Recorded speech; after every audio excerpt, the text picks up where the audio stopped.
Good morning, you guys. Give me a moment. I'm taking my mom to the doctor, and I decided I wanted to do a podcast about caring for the elderly. So give me just a quick second.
Good morning, and thank you guys for patiently waiting. Um, Thank you for joining Popcornologist Gabcast. It was just a quick impromptu video, a stream that I just wanted to do in case anybody out there wanted to come up and maybe share their experiences with caring for the elderly. I am on duty this morning, had to bring my mom to a doctor's visit, which is quite regularly now. Oh, I'm sorry, Humbling. Much love and hugs to you. I know how that can be. I lost my dad also, but I still have my mom, and so I do what I can. And feel free. I want you to come up if you want to talk about them. If you want to share with us and give us a little insight on who your dad was, we're gonna keep him alive, and so we're not gonna let you be sad about it because he raised a beautiful woman, and know that. But this morning, I am, like I said, bringing my mom to the doctor, and I have pretty much kind of put my life on hold.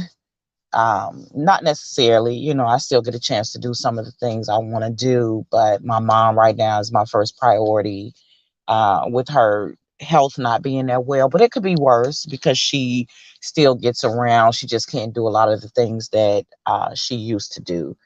And so I'm just from in a Southern family that believe in caring for each other. Grand. Okay. All right. So if you want to come up and join me and talk about your dad, you can. You're more than welcome, Sister Humbling. And I hope you're having a good morning. But it made me think about it as I was bringing her to the doctor this morning. About my family and about my father and how I saw my mom care for my father until his last breath, and she actually was forced into. All right, hang on. I got a guest. Oh, I want to let you on. Hmm. Maybe you should studio. Okay, add to the stream. There it goes. It was acting up. Good morning, Sister Humlin. How are you? Good morning. I'm great. And yourself? I'm good, thank you. I'm good, thank you. I'm sitting here now. My mom just went into the doctor's office, and she doesn't like for me to go inside because she says that I run her business. and she likes and I try to allow her that independence, but a lot of times with them being older, I like to step in for clarity because they let a lot of things get past them. So I'm minding my Absolutely. business today. Absolutely. Yeah, but your dad, how long have you been without your dad? That was my fault. I did mess up. It was actually my grandfather, my Oh, your actual father. grandfather. Yeah, no, that's okay because it was a typo. Yeah, he I'm not discounting my father, of course, but my father passed away in July of last year, and he was one of the fathers where I always knew who he was and where he was, and if I needed him, I could call him. But as far as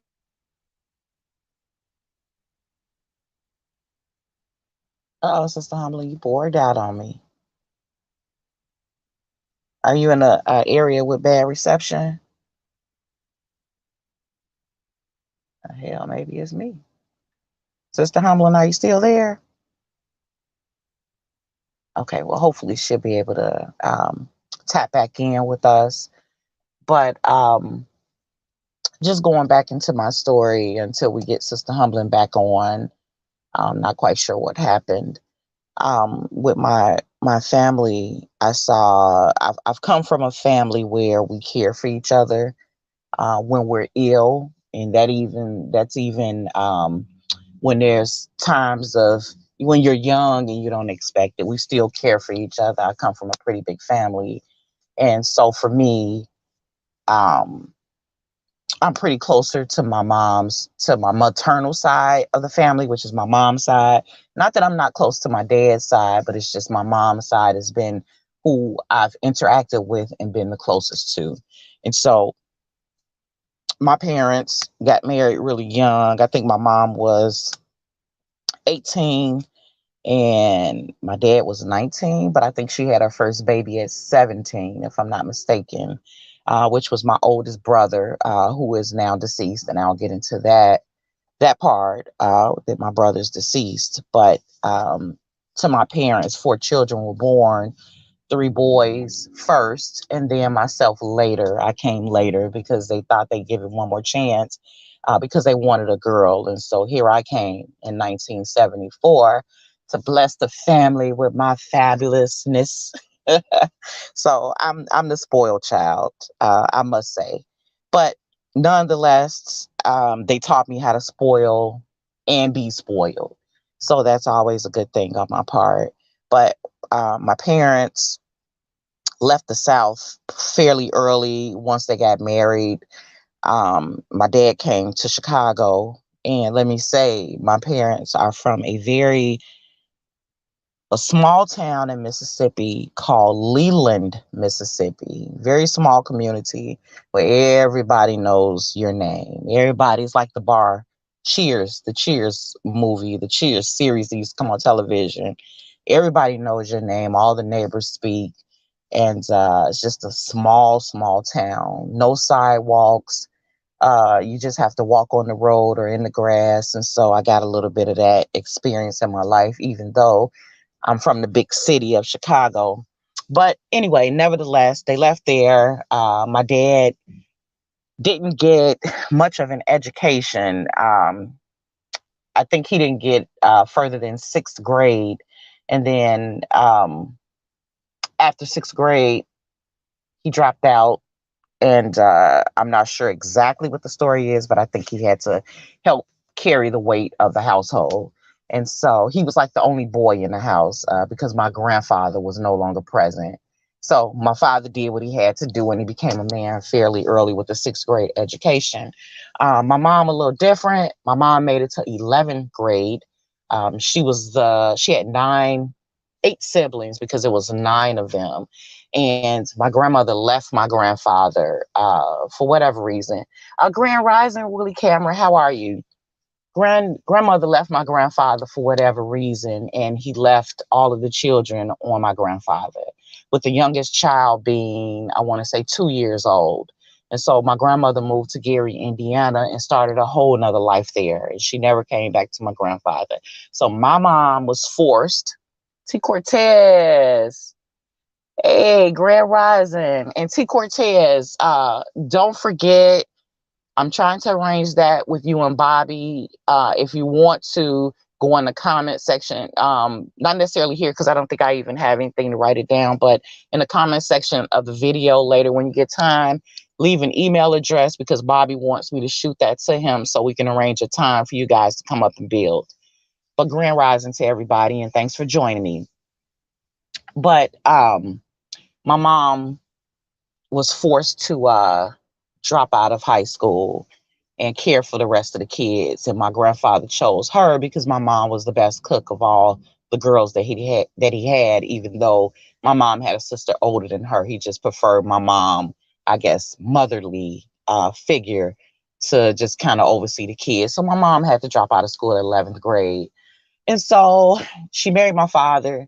My dad left the South and he came to Chicago. He got a job here. And he actually became and Sister Humlin is joining me again. Thanks for joining me, Sister Humlin. I'm gonna sum this part up and then I'll Okay. go ahead and pass the mic to you. But he dropped out of high school. I mean, he dropped out of school, which was the sixth grade education, moved to Chicago.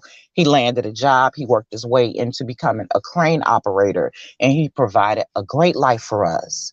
And so, with a little of nothing, one thing I can say about my dad, he was knowledgeable in a lot of areas with minimal education. He could work on cars, he could paint cars, anything in the house that broke down, he was able to fix it without having the resources of the internet. And so we're talking about hands on. You Not know a what I'm YouTube saying? mechanic. Not a YouTube He mechanic. didn't have no YouTube, Sister Humblin. But there's a difference in that time and this time, and no, not to discredit anybody in what they know Exactly. today, but it was Exactly. kind of like you're forced to figure it out. And so, we're a Exactly. spoiled generation. But anyway, so they made the best out of it, and they had four kids, and I explained the three boys and one girl, me being the baby. I'm the spoiled one.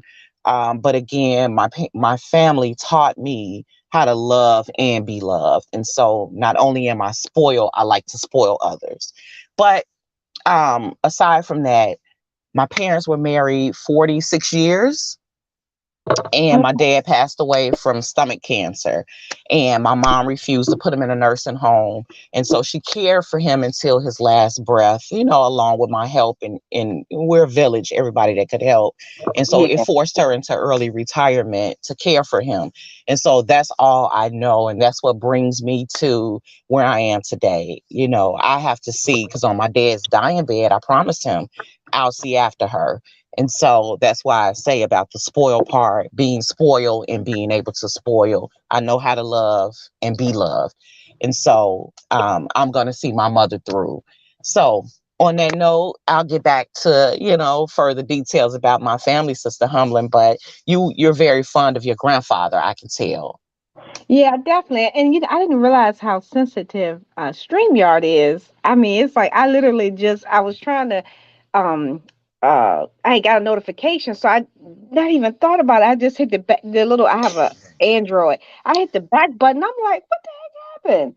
And And I'm like, yeah, I didn't realize it was that sensitive. But so I was like, I'm not gonna touch the phone no more. So I'm not sure where I left off. So I don't wanna you that's know, take okay. my You were head. talking Yeah. about your grandfather. I Yeah. misunderstood you in the comments. I thought you were speaking of your dad, but you said your grandfather. No, you were right because I didn't include Grand. No, you were absolutely right. So yeah, so I'll just definitely make sure I sum it up before the stream. I might kick me off again. But like you said, everything you literally just said about your father is what my grandfather was to me. And although I didn't have the relationship as you described and you had with your father, I Mm-hmm. don't I don't I don't hold that against him, if you will. I understand that at the time when my mom had me, she was 14 and my father was 30. And that's why sometimes y'all hear me joke saying with his nasty ass. And of course I'm, just saying it to be funny. But he didn't want any children. He had already had, well, I should say he had already had a son, similar situation. The woman was pretty much a year older than my mom. And he didn't want that son, but she didn't want to get rid of it. And likewise with me, because I'm the second oldest. So in that context, I was not a quote unquote planned child, as many of us obviously weren't. But for me, it was just a different dynamic. My mom, she just wanted to be defined to her parents, and my father just for whatever reason was just, grossly, if you will, attracted to women he should not have been to, or rather younger women he should not have been attracted to, trying to watch those words. Don't want nobody to come in. Mhm. Yeah.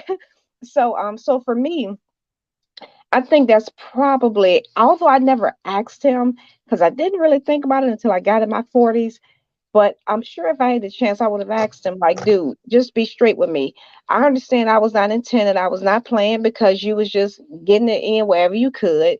But at the same token, did you, once I came here, did that change anything for you? It was just a little part of me that kind of wanted to ask that.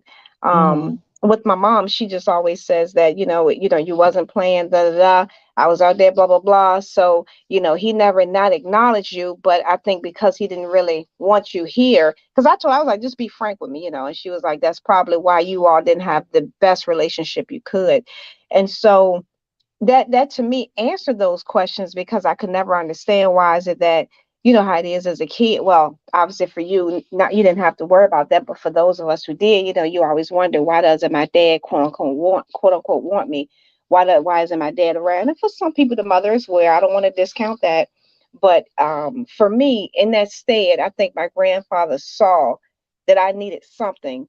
And so when I say granddad stepped in instead, he was, whatever I had going on in school, even if I was just holding the sign as the tree in the play, granddad was there. When I was going to church, Yeah. he took me to church, when I had to get robes and, stuff for the choir, stuff to usher, whatever it was, granddad took his social security check and made sure I had it. And he didn't Wow. work, he didn't have no large pension or nothing. He was just a regular janitor and stuff. And so Mhm. for him, he just had his social security and whatever he was able to save. But so for me, I never missed that paternal love that, many people long for. I Mhm. never missed that. I understood that wasn't my quote unquote dad, so I couldn't be like my cousins and other people I knew who, dad would be there, hey, yeah, my dad's taking me to the game, or my dad, da, da, da. But for me, I could always say what my grandfather is. And so all that he did for me, making sure when it was time to go back to school, I had, new clothes, and he would muster up the money along with my mom to make sure I had these things. Because my mom was like 22 years old. I'm coming into myself, Mhm. and so and my grandmother, they just pretty much made sure that they did this secondary raising, if you will, of me. I don't want to discount my mom because she was still vital, but they kind of gave me that sustenance, and that foundation, that stability that I may not have otherwise had if it wasn't for them. So when I turned 18, I wanted so desperately to get out of mom's house. Don't forget that I'm grown now. I'm getting up out of here, blah, blah, blah. But she didn't make me leave. I just, how we have our ass on our back, if you will. We Mhm. get grown, and I wanted to move out, and I did. And I can actually say that I have not gone back, have not needed to go back, and I've been able to keep stability within myself, so I didn't have to go back. And I'm not arrogant or conceited about it. I just made a conscious effort to say, I made all that groveling noise to get out. Make sure you stay out. So for me, that was important. And that's always been a thing. Of course, now it don't matter. I'm in my 40s. Not saying I can't or won't, life happens, but I just try Mhm. to make sure. But with granddad, when I moved out, I was so excited, but I started seeing him deteriorating. And at that point, I realized, I'm like you just said, I'm like, okay, well, my mom, she lives in this two-bedroom apartment. She don't really have a room. My other aunts and uncles, they got young kids. They doing everything else. I was the only one that didn't have children or had anything else going on that would prevent me from looking after him. So I literally um got the apartment, got a two-bedroom townhouse for both of us. He moved in with me, and from 18 until 26, what, 26 or 27, I was right when I was turning a year older, somewhere up in there. He passed, he transitioned, and during that time, I took care of him like he took care of me as a child. I Mhm. went to the doctor, and I think that, I don't know if it had went out then, but I was thinking about you with your mom at the doctor. I would go in there with him, and he would gripe, "Yeah, you don't have to be there." I'm like, Granddad, who else here with you? So whatever's going on, the doctor's gonna say A, B, C, D. Number one, you're not gonna relay it correctly. Number two, you go forget all the important stuff. So I'm gonna be here to make sure. But when it's time for you to do the full thing, I will walk out the room because naturally I don't want to see you in that capacity. And I know obviously as a man, you don't want your granddaughter. So I'm gonna give you that. But for Mhm. everything else, I'm sitting right here. And so so I got a lot of pushback, but I had to finally say to him one day, make me get out. Because the doctor was sitting there like, I ain't getting in the middle of this. And so once he realized that, you know what, I can't do nothing about it. She is here with me. And, you know, whatever's going on, I'm gonna need somebody to know. And so that's what worked, worked for us. And up until the time he passed, he was with me. He passed of a stroke, and he was still he was still about 80%, good on most days in his right mind, but he had his moments. Mhm. But I Mhm. must admit, popcorn, I would never change that for the world. When he would forget something, and he may eat, and just whatever reason he'll throw the food in the trash can. You know how it is. You get a little irritated, but I never let it show. I never Yeah. got mad and little things like that. So that's how I was saying I can attest to what you're going through from, just having to care for a loved one. And but with my mom, she's just 14 years older than me, so I haven't gotten there with her yet, but I know it's probably soon to come. But I hope obviously it's later than sooner. But I can definitely attest to that. So at 18, 19, 20, can you imagine, all your friends hanging out, those who didn't have children, they're Mhm. quote unquote living it up, if you will, but you're at home with your grandfather. And even when I look back now, I have zero regrets. I must admit at the time, Mhm. there were times I wanted to go to the party, I wanted to go to the club, but each time I really wanted to go but couldn't go because I couldn't leave him. Something happened at that party that could have potentially, I would have been an innocent bystander. So in hindsight, he was put there for a reason, and then so here I am today. And I think the woman I've become is 50% his just as much as it is my mom. So yeah, so for Yeah. those of us, who didn't have the dad, if we had granddad or uncle or cousin, for me, I don't even harp on that no more. I let it go. I don't I try to encourage other people, saying I'm not trying to dismiss or discount what dad didn't do, but if you had uncle, granddad, whomever, how about just, give them the props? Because sometimes we harp so much on what dad or mom didn't do that we don't give credit and props to the ones who came in that stead and stood there and was like, bam, I got you, things like that. So that's how I try to carry it now, just to keep that positive attitude and energy. So I never one day would look at his picture and throw darts at it or something like that. So that's why I make a habit of not saying anything ill about him. So but I definitely applaud and I admire what you have with your dad, because my husband is like that with his daughter as well. So it's just such a beautiful thing. And Yeah. I throw one more thing in. That's why Mhm. anytime when I, and me, I always give props to baby boy Jalen. Obviously Mhm. Oh my goodness. just and of course, I feel like even with 45, I can't wait. I don't know if he has any children. He never mentioned it, so I'm assuming he doesn't.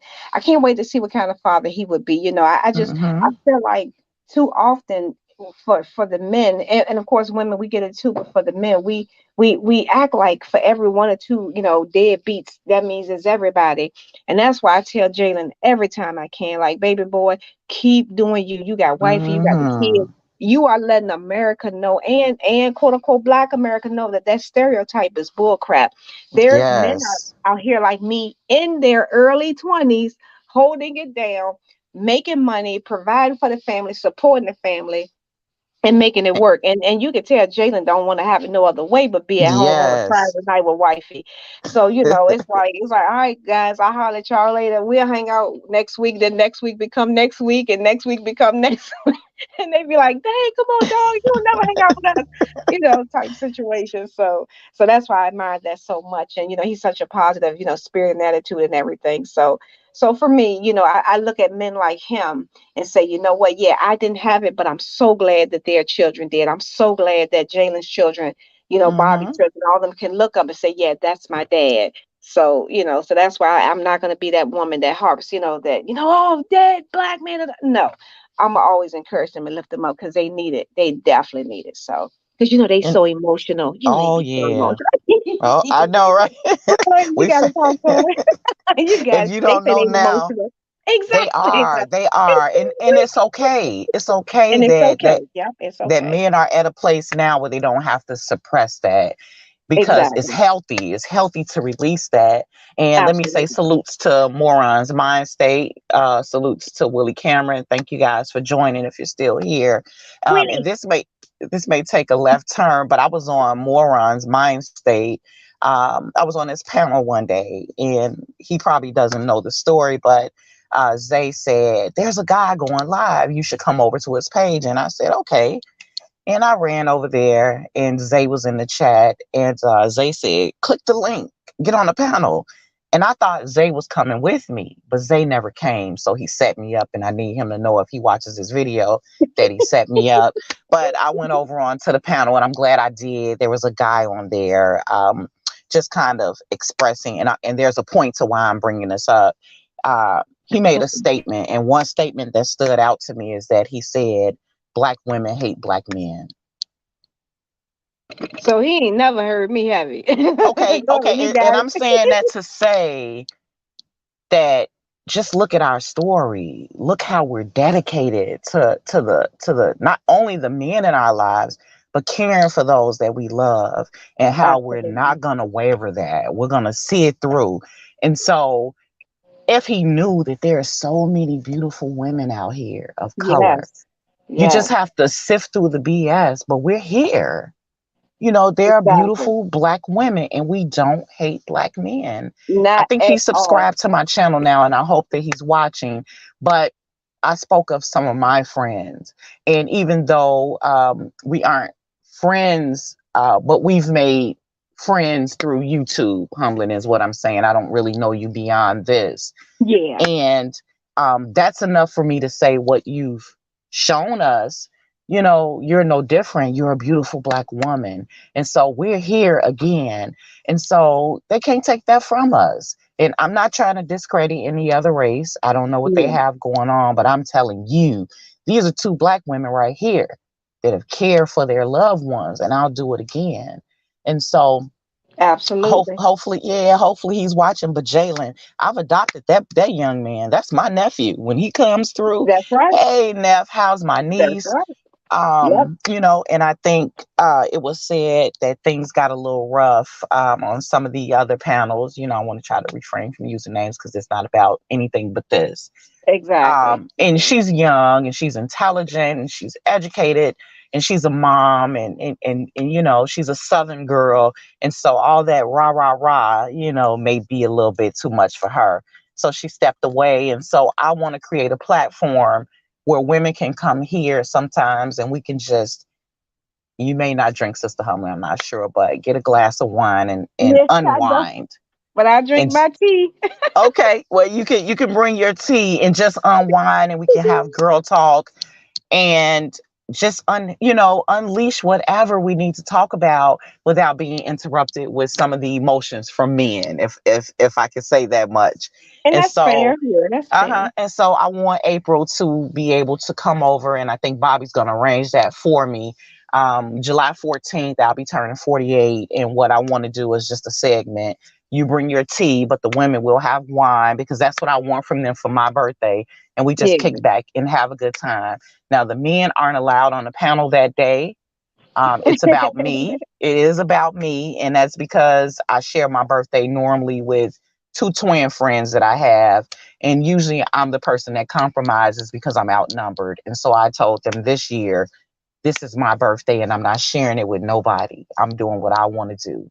So everybody's going to come over, and hopefully April will come over, and we just going to have some good old fun. And the only time we're going to allow men on the panel is they'll probably get, maybe, we said 30 seconds, but they may get 60 seconds to come up and just wish me a happy birthday or sing or whatever they want to do. And So, that's definitely fair. Yeah, that's definitely fair. yeah, 45 black salute is your favorite person. There he is. I was just giving you Yeah, props 45, but I'm not gonna repeat it. I'm gonna make you go back and listen to it. 45 black. I am gonna get humbling a wrench. She deserves a wrench. It's just that StreamYard, I'm away from my computer, and I don't want to go over to YouTube to wrench her up. And so I don't want to chance it. But certainly when I got like Zay or somebody on the panel, and it doesn't matter, he can still be posted. I'm gonna go over and I'm gonna wrench her up.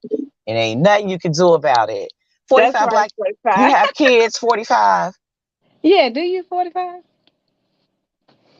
And So we can get out. while we're waiting for him to answer, um, and I hope that Mind State is still listening as well, because the very first panel I came on, and for the record, I joined Bro Sanchez panel one time, and I enjoyed it. I was like, I want to do this again, but I wanted to do it Mm-hmm. where I knew there wouldn't be someone that, if you misspeak, if you say tomato versus tomato, some of the guys on the panel, it's tomato. So it's like, but bro always make sure that the respect is maintained for the women. So I don't want to discount that. But I'm like, wait a minute, hold on, y'all, my bad. Like, relax, Pamela. I meant tomato. I ain't mean tomato. So I'm scared to go on Bro Sanchez panel. I went up there one time when they were talking about the crime and drugs and, stuff like that in uh-huh. Chicago, because I figured I was safe with that topic. But other than that, I ain't going up there. I Oh see how it is when people go up on the panel over there. Not me. I ain't going. yeah, so so Uh-uh. I was like, let me go somewhere where it's a little safe. I was like, I'm pretty versed on many things. I'm like, but I'm not the hitter. But I was like, I definitely don't want nobody, hitting me like, hey, da, da, da. So definitely, when he mentioned Key several times, I'm like, all right, well, let me check him out, because I had always seen him on the panel, him and Bobby, and that's why I always say with them two, they stuck out to me more, not taking Mm-hmm. anything away from anybody else. And even with dropping OG, and I know, OG don't like when he died, like he makes his point, go. But like a lot of times the others will kind of go back and forth with debating. So those four in particular, stood out to me the most, and that's why we always hear me say there's always my three exceptions. So that'd be OG, Bobby, and Key. And I tell him I am biased. Those are ones who I just Mm-hmm. gravitated to more. But then of course coming on Key side, and like being introduced to you ladies, and to Love Zay, Mm-hmm. to 45 and everybody. And that's why from the beginning I shouted out everybody. I've always been consistent with that, because I'm like, well, my ladies Yeah. up, blah blah blah. And even with the guys, I came on off top. So mindset, if you're listening, when I came on, I immediately I acknowledged everybody, and I said, guys, look, from what I've seen of y'all, Bobby, I acknowledge him as a father, him as husband. Key, don't know a lot about you, but I hear you talk about your children a lot. Blah blah blah. Da da da. Mm-hmm. Da. I know you hate that you're distant. Again, I don't know the specifics, but just what I've seen on the surface, and just acknowledging those guys, along with even Bro Sanchez and his situation. You hear them talk about their children. And so for me, I always have to say we can't make the exception the rule. I know America will have you thinking that, black men don't do this and don't do that. But for every Mm-hmm. one bad example, Popcorn and 45, that somebody can give you about what a black man don't do or what a black woman don't do, I can find you 10. I can find you Amen. 20. I can find you 30. Because think about this, and I let 45 get it. um when I let like that, just look, fall back or mute my mic is 45, I like to say.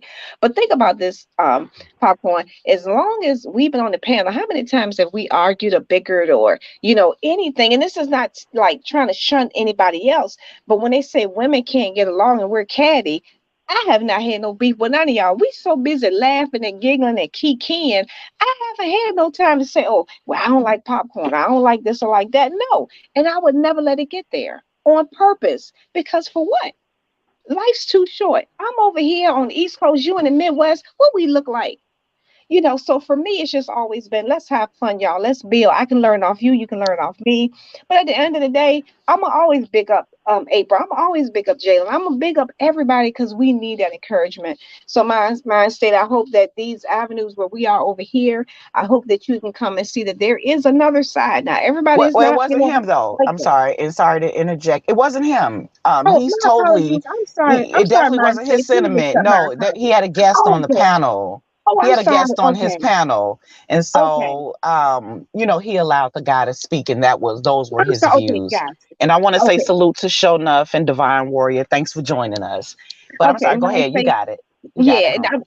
mine say, please accept my apology. I misunderstood her. I thought she was saying you said, but she clarified it. So understand I wasn't directing it at you individually, because now that I know it's not you, so it's just the sentiment that others shared on your panel. So please accept my apologies, because it was not done with malice. So yeah, but absolutely, but the person or people that share those sentiments, I'm like, come on, let me introduce you to some other things, because I must throw this in too. A lot of times when I do hear people say that, the first thing I do have to push back on them and say, well, if you're going to say all women or all men, what about your mama and your sister and your daughter? Because they are women too now. So Mm-hmm. if you're going to say all women, let's not forget them. So, and it, it's just what it is. Some people don't like to accept it, but again, if we go talk about it, that means everybody that has a birth canal. So when you want to talk about women, not discount anyone who identifies otherwise, but just in that context they're coming from.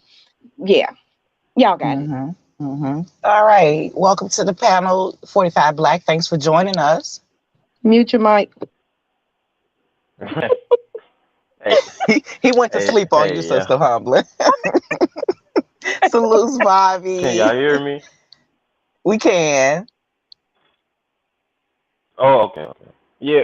Well, I was gonna say this shit so weird. Motherfuckers be adding women and trying to argue and shit. Not, I'll be like, bro, you ignored my last 8 comments. Like, what the fuck you add popcorn humble and all these motherfuckers, nigga, talk to me. God damn It it, sound I like love talking okay. trolls. What? Okay. Well, you got a chance to say it now. Get it on now, because it sounds like you had it bottled up and they didn't address your comments. You know it's love over here. Yeah, let those emotions out I 44. know. Let I those them know. Let them emotions in. emotions out. It's okay. You got some Kleenex, Humbling. I do. We gonna tag team them up here. He Bobby already know. Knight, you gonna join us, family? Yeah, here come my brother. Yeah, I was just giving you your props, Bobby. So Salute, yeah, bring Bobby. it on up. You and wifey, I sure was. And Bobby didn't pay me for that, guys. He didn't pay me for that. Neither did Key or OG or Drop. He It's said all it. from the bottom of my heart. Hey, salutes, Bobby Knight. Welcome to the You know panel. what I'm talking about? Niggas ignore comments and shit, but will argue with women and shit and don't hit the link. What the fuck is that? I don't know, but I want to say when Humblin said we were a great example, we didn't have any. Whether I disagree with something somebody said up there, we were mature women, and we were able to communicate without all of that yelling and screaming and hollering. Because her situation or her experiences are different than mine, and then that's what people got to realize. You got to stop. When you stop and think, okay, well, that person's experience is different than mine, then you'll be able to understand, okay, let me listen to this person. But then we get all caught up in our feelings. Oh, you don't understand. And you don't understand. We want people to understand so bad, but nobody's listening. But 45 Black, you up there, you might have some smoke for somebody and they probably just don't want no parts of it. 'Cause you get to imitating people and you do that so well. I got to stay on your Don't good it? side. Hmm. All right, now cool. Left jab, uppercut. Don't you start. Yeah, I tried to do it yesterday, Bobby. I couldn't do it. I couldn't do it. All right, y'all got it. Never mind. I'm sick of the double phony shit too, fam. I mean, well, welcome to social media. That's what you're gonna get. Don't take it personal. Don't take it home with you. When you log off this shit, that's Exactly. the end of it. That's the Move end on. of it. Move on with That your life part. and deal with reality. Deal with the real people you can put your hands on, but not these people that live all over the world that really don't give two shits about how you feel. Exactly. And Bobby, I definitely gotta give you props because during like y'all said, we're family. We're going to disagree. We're going to have moments. I thought something was wrong with 45 phone. Yeah, I Mm-hmm. that that's that Virgin Mobile prepaid plan, y'all. That, Not virgin mode. but Sister Harmony, you need to cut it out now. Hold but up. but that's why, Bobby, just to let you know, I was just right quick, I was saying to Popcorn, I know y'all had been familiar with each other, but for me, when I would listen to Bro's panel, aside from Bro Sanchez, obviously, for you, Key, OG, and Drop stood out to me the most. But particularly with you and Key, like the points y'all would drop, the things y'all would say, I'd be like, oh, oh man, oh, that was deep. And then I think I'm like, I like that. And so that's why when the opportunity presented itself where I could engage with you all more, I was like, oh, that's the perfect opportunity. And of course, with OG coming in, with Drop coming in particular, and like I said, not discounting anybody else. It's just that, within a situation, we have our favorites. So you have the people that just pull you in a little more. And so just from that moment on, and then of course being introduced to your family, I was like, I liked him, and that's why I had to give you your props. The first conversation we had, when I came on, say, dude, I, you're the type of guy that I think many people like their situations to be, and they're working on getting them there. Same thing with Jalen. I gave him his props as well. And I'm saying all that to say, to let people know that as Black women, yes, we do uplift our men. Yes, we Mm-hmm. do. We're not walking around, N words ain't this and black. No, we doing it. So Bobby can attest to the chat. Like, guys, anyone That's listening right. now later, the first thing I said, I acknowledged all the women and said, I've seen you all in the chat, different things. I don't know y'all. I don't make videos. I don't do nothing. I usually don't even say much in the chat. But I had to acknowledge everybody and say, hey, I'm here to stay as long as y'all have me. Hey, Are we who getting is that? along? Hey, humbly, mute your mic real quick. I know I am starting to ramble on. No, I really am gonna be my mic. No, like serious, I really am. Cause y'all, I say it all the time. Don't I? Y'all say I start rambling. Y'all better shut me up, cause because I don't know where to stop. But seriously, yeah. So that's all I was just giving, props in 45. I'm gonna go ahead and say it in person. Then I'm gonna mute. I even say I don't. That's why Popcorn asked you if you had children. I said I don't know if he has children or not. I said if he does not, I cannot wait to see him have children because he's gonna be an awesome father. I see what Bobby does. I see what Jalen does. I see what Key does. I know it hurts him being away from his children. He talks about it all often, but it's like I can't wait to see the type of father you're going to be. And of course I see how you are with Gracie, so that's already a telltale sign. But that's what we were just talking about, Black fathers and just the relationships. Popcorn, talk about her dad and everything. He has transitioned on and now she's with mom, but at the doctor's office. But yeah, so I just want to let y'all know, 45, I can't wait to see you as a father. I think you're going to be great, assuming you don't already have children outside of Gracie. How could that not be great if I didn't see Bobby and all these real niggas that raise their kids? That's a great Salute, point. 45. Hey, Mm-hmm. I'm gonna tell you like this. Keep that back strong, man. You don't want to go through no problems. Y'all, hey, listen, y'all think motherfuckers just be around here cheesing and laughing. Well, keep that back strong, man. Yeah. Right. Yeah, it ain't easy. It's not easy, but it's worth it. I can say that. The end of the day, when them kids grow up and they become whoever they gonna be, and take the routes they gonna take in life, and they're successful at it, Bobby, you're gonna be so proud. You're proud now, but I'm saying your hard work, the fruits of your labors. Oh yeah, definitely, man. I think my philosophy is to drive kids crazy. Okay, good luck with that. Nah, listen. People look at me crazy. I be in the store and my baby throw a fit. I throw a fit right with him. Fall out all in the middle of the store. Uh, Yeah, you are crazy. see, but that's how crazy he got to see me act to see how crazy this whole scene finna be. My kids not finna drive me crazy. If anything, I'ma drive them crazy. And all my little nieces and nephews and little baby cousins, they always remember like when I would ever babysit or be around them. They like big cuz used to just like that nigga didn't care. He used to drive us crazy. Like anything that we did here, take it a level beyond because I feel that I might not be I can outwit you. You see what I mean? Especially a child. So a lot of times I think that we let our frustration with the children lead us past outwitting them. You know what I'm saying? Just be a little bit more witty, man. That's my advice. And you know what? That kind of ties into what I entitled the video, Caring for the Elderly. And see, Bobby, when you old and you know, hopefully that doesn't happen and you stay in good health until, that time. But you got kids that you loved on and you care for. They're gonna be there for you. And so you think of all the fathers that weren't present for their kids. And I've seen it time and time again. And salutes, Dr. Famo. Welcome to the Gabcast. I've seen it time and time again where they get old and then they don't have nobody. Or then they have somebody, maybe a girlfriend or something they later in life, and then they kids came that really may not have genuine love for you, and they sucking you dry. They gotta pay your bills, but they taking what they want out of your funds. You get what I'm saying? And so you have to be careful with that because we're not gonna always be young. Later in life comes.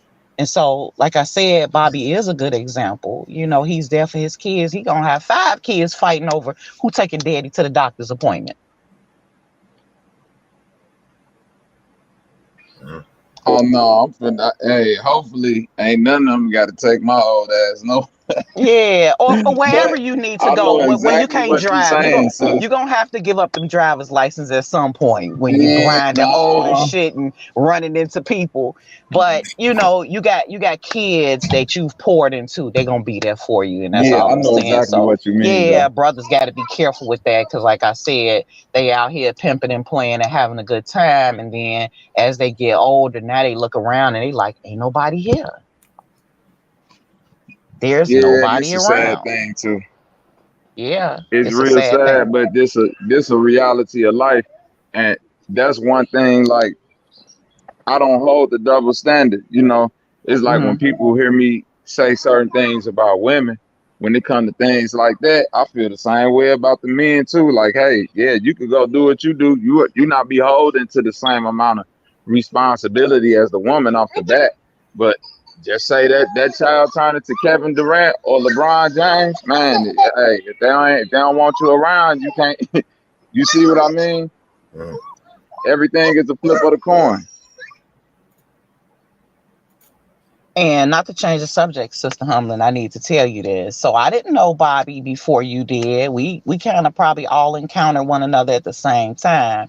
But once we figured out we were from the same place, we locked in just off the strength of that. It's like this is home, that's Chicago. So he can relate. He can relate to life here, and I can relate. I know where he's Okay, from. gotcha. So yeah, I can pretty much understand when he says I'm from the Henry Horners. I'm like, oh, okay, Gotcha. okay, I get it. Yeah, so that's my brother. That's hometown right there. Gotcha. And hey, Bobby. Okay, I got you now.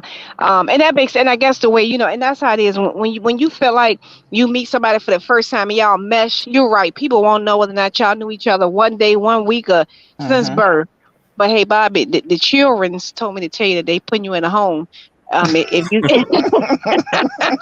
they say as soon as Hey, dads get 80, we putting them in a home. no, hey, No, I'm just listen. picking. They better not be talking like that. They'll be in a home before I be in one.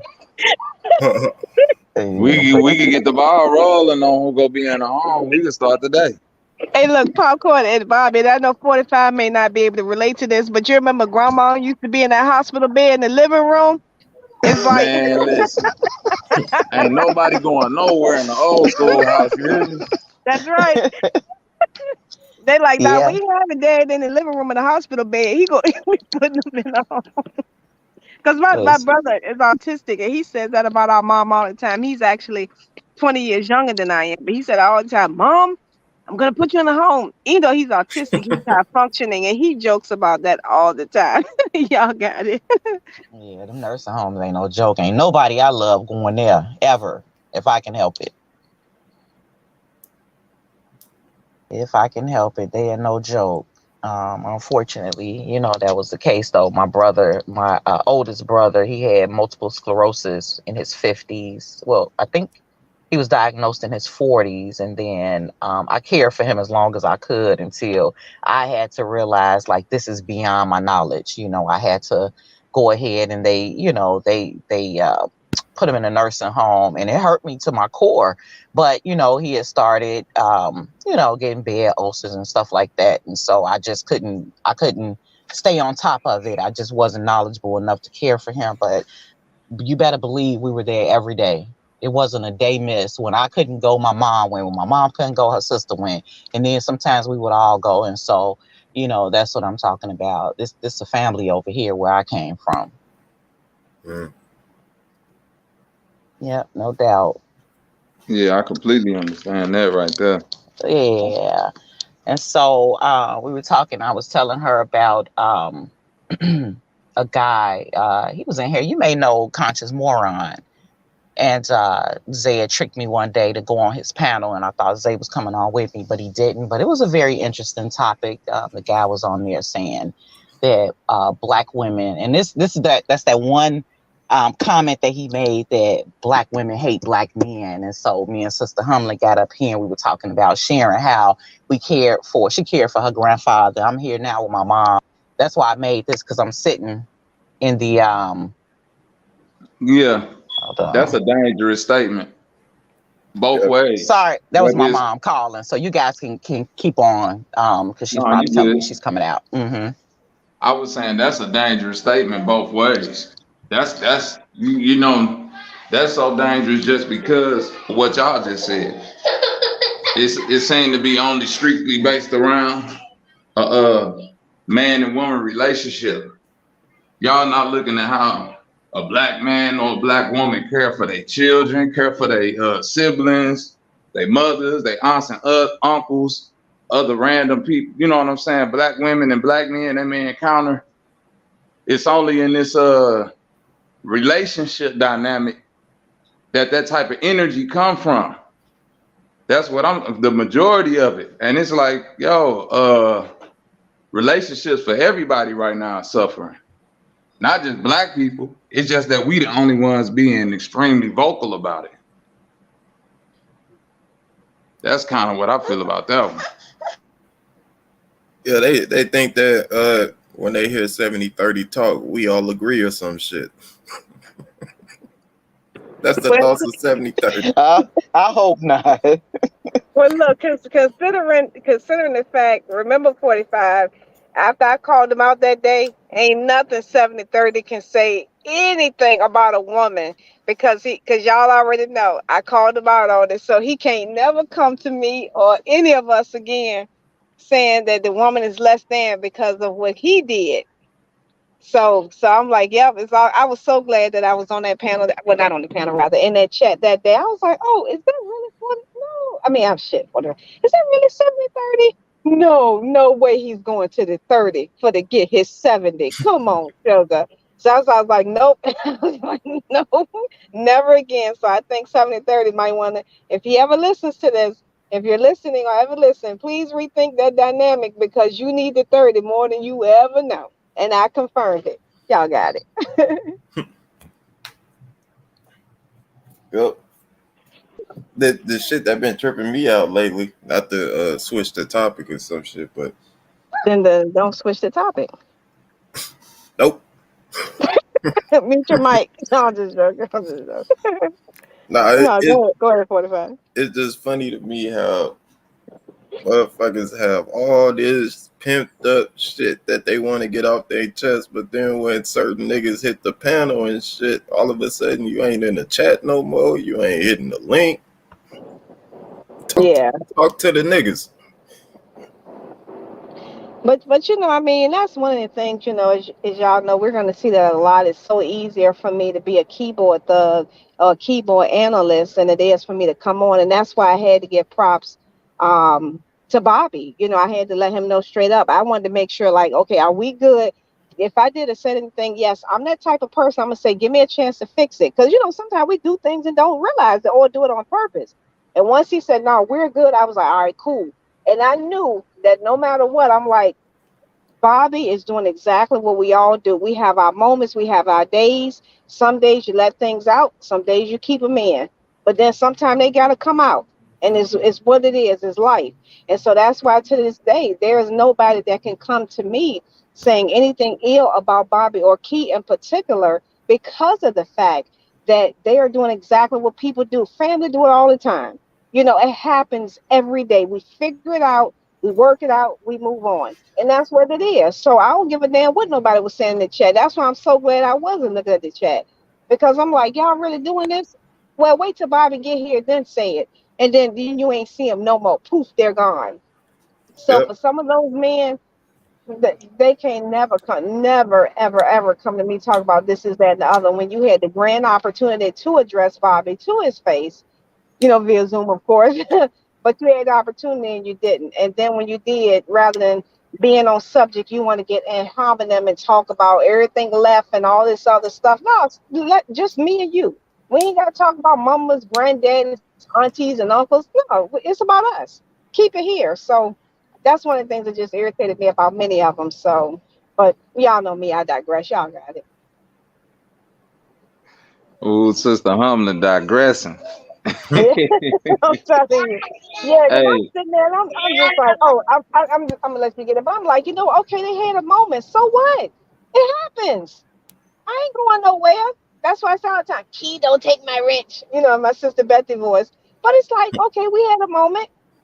And for the record, 45 will tell you, I kept saying, did I miss Bobby? When I came in the chat, did I miss Bobby? Oh, he ain't been here yet because I just felt like it was gonna happen, and I'm so glad it did. But yeah, I'm okay. I'm gonna really be quiet this time. I'm gonna mute my mic. No, hell hey, yeah. hey, listen. You want to know what's so cold? I'm finna tell y'all what's so deep about that whole thing. 4-5 predicted it, and didn't nobody peek. I just let it play out. Which part? The whole thing. 4-5 predicted Oh, it gotcha. months ago. Oh, gotcha. Hmm. Okay. Y'all don't remember when 4-5 said he had that dream? Mm. I What really you don't said pay happened in the 45 dream, attention. 4-5? I don't Explain the remember. dream So now. Now watch what I'm talking about. Explain the dream exactly like how you told us that day.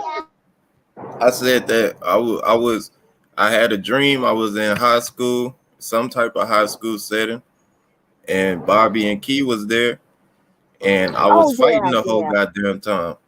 I remember that now. I remember Yeah, that. I was like the only A niggas I high was school fucking with was setting. Hold Bobby and on. Key. We in a high school setting with all grown men. Think about what he's saying.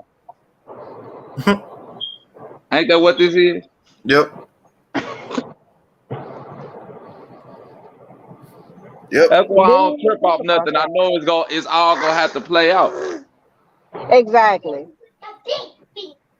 Exactly. And that's what we do. We argue, we fuss and fight, and then we go back. I mean, because if that's the case, none of us, well, many of us rather, still wouldn't have relationships with our parents, our children, our spouses, our siblings. I mean, think about it. Very argument we had a disagreement, even if we start name calling, we wouldn't have nobody in our life.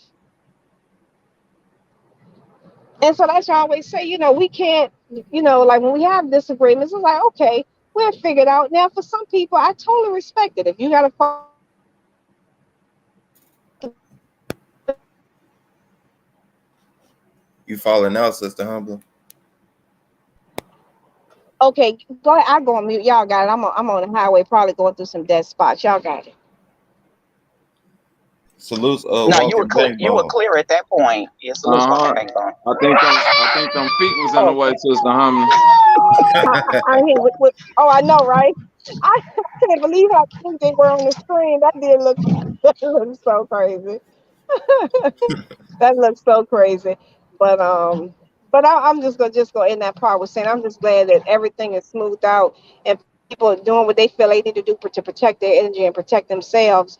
But at the same token, I'm glad that some things we can say, you know what, I can deal with this, I can deal with that. I won't deal with this, won't deal with that.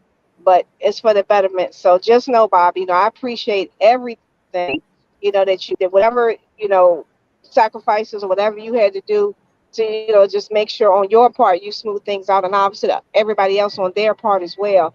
I'm just glad at least it's smoothed out, and I'm just hoping that we can continue to work and build together, because I'm telling you, it's not the same when we're not together. At least for me, it's not the same when we're not together. So just know, if nobody else appreciated me and 45, we definitely appreciated it, as well. So obviously amongst others, I don't want to leave nobody out. So, but yeah, y'all got it.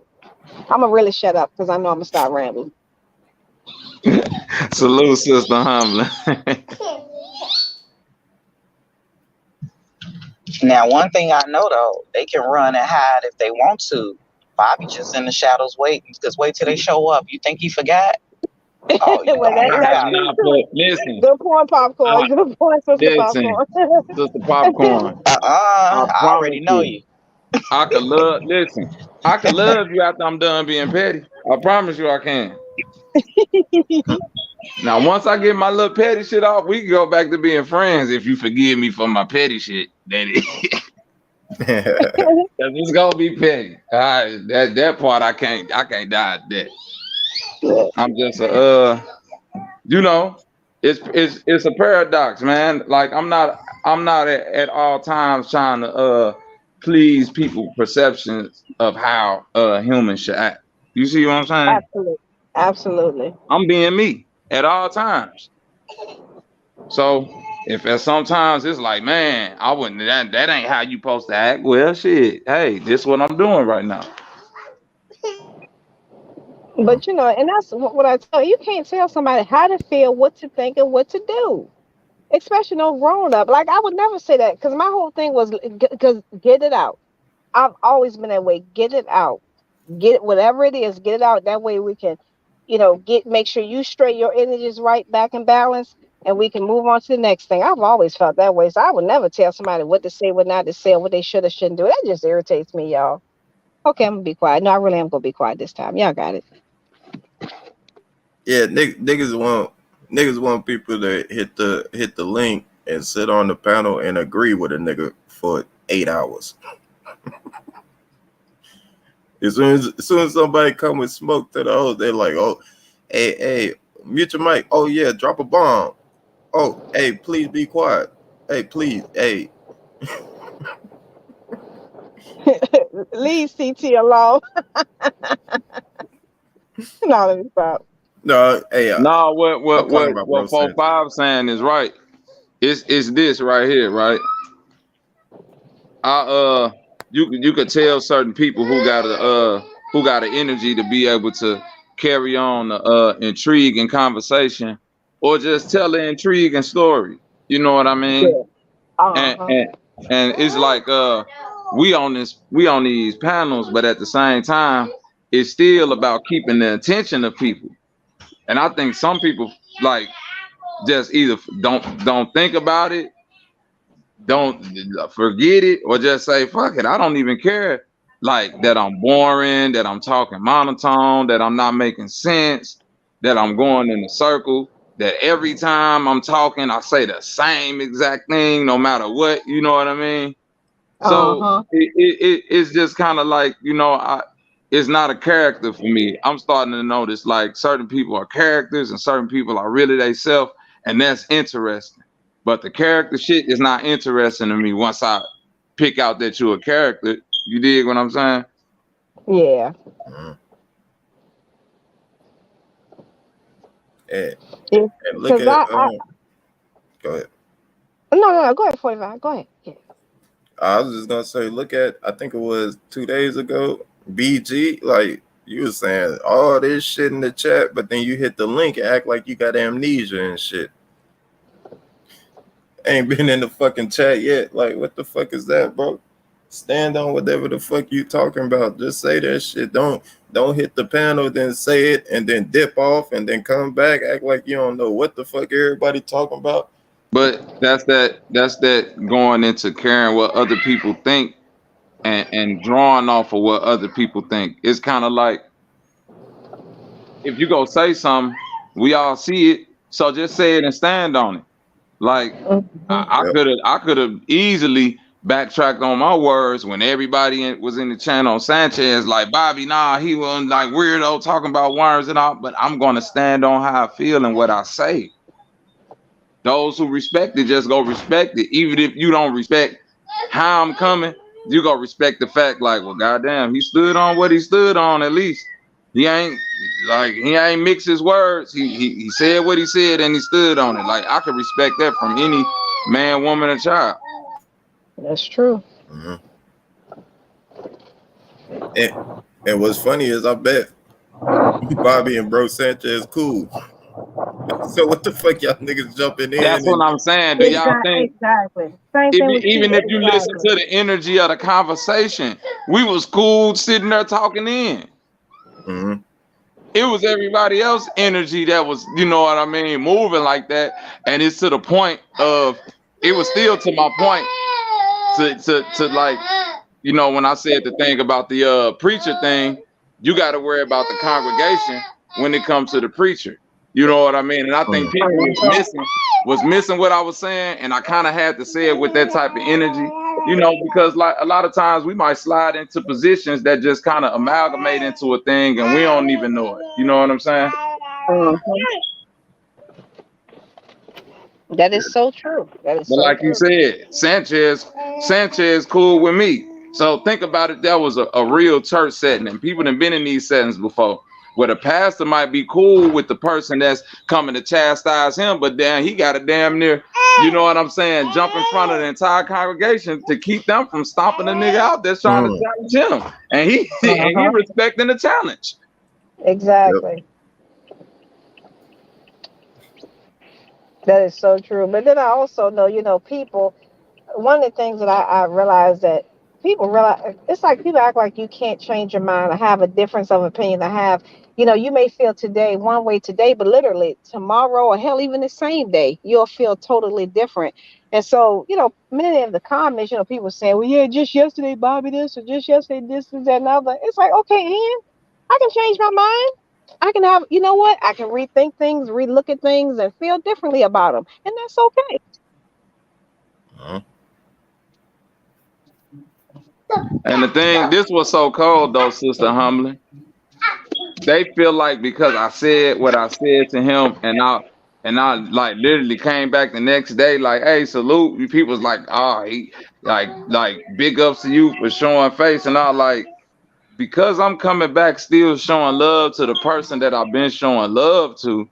Don't Yeah, what do it you ain't think? about y'all. Yeah, what you think was Exactly. finna come in? Like I was just finna come in every day now. Like, yeah, Sanchez, and another thing, you a pre like.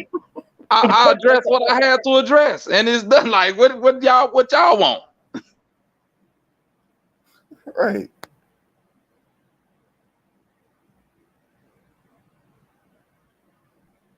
And I think that a lot of times goes into the energy of people want to like put their placeholders, you know what I'm saying, or like show good faith with folks or something like that. I don't know, you know what I mean, because like 4-5 said plenty of times. Man, listen, them two grown people, let them handle it. Because I don't know how it's gonna come out in the wash. I don't want to say nothing too much this side. I don't want to say nothing too much that side to where it's gonna look like, man. You know what I mean? Let them handle it. Mm. Exactly. Yeah, that time I'm like, you know, nope. They go work it out. It's gonna be all right. And I'm Right. not gonna be mad or hurt or with one over the other versus this versus that. Because I'm like that. It happens every day with families. Heck, my mama and uncle, my mama stabbed my uncle, and then he's deceased now, but before he passed, you couldn't keep them two apart. So I'm like, it happens. Man, you know how many black people then shot each other in a relationship? Y'all Exactly better wake up. right. That's right. That. Look, and you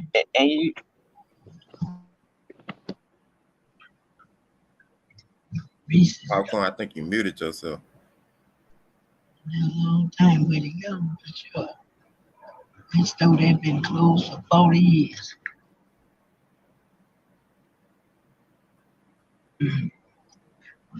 Your mic low, pop. No, it's not low. Can you hear me? Yeah. Okay, no, I was just muted. No, I was gonna say you've seen a bunch of like maybe drunk men. They sit in the garage and that's what they do all the time. And they drink and they get drunk and then they fight and then they back the next day. Exactly.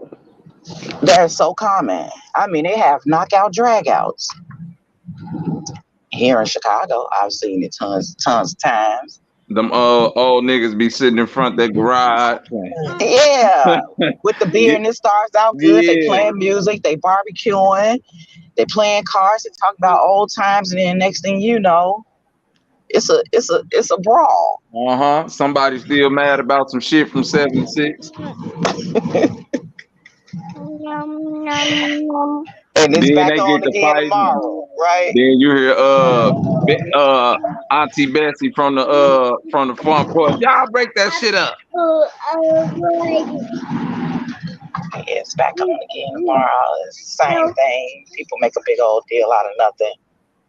And it really was nothing, especially with Bro Sanchez. He's securing who he is, so he ain't sweat that. He wanted to hear what you had to say.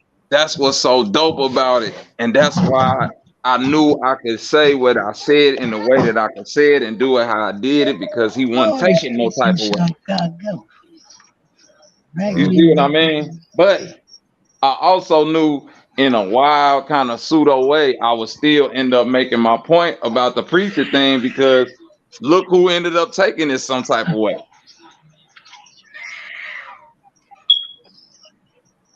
It ain't Sanchez that's taking this no type of way.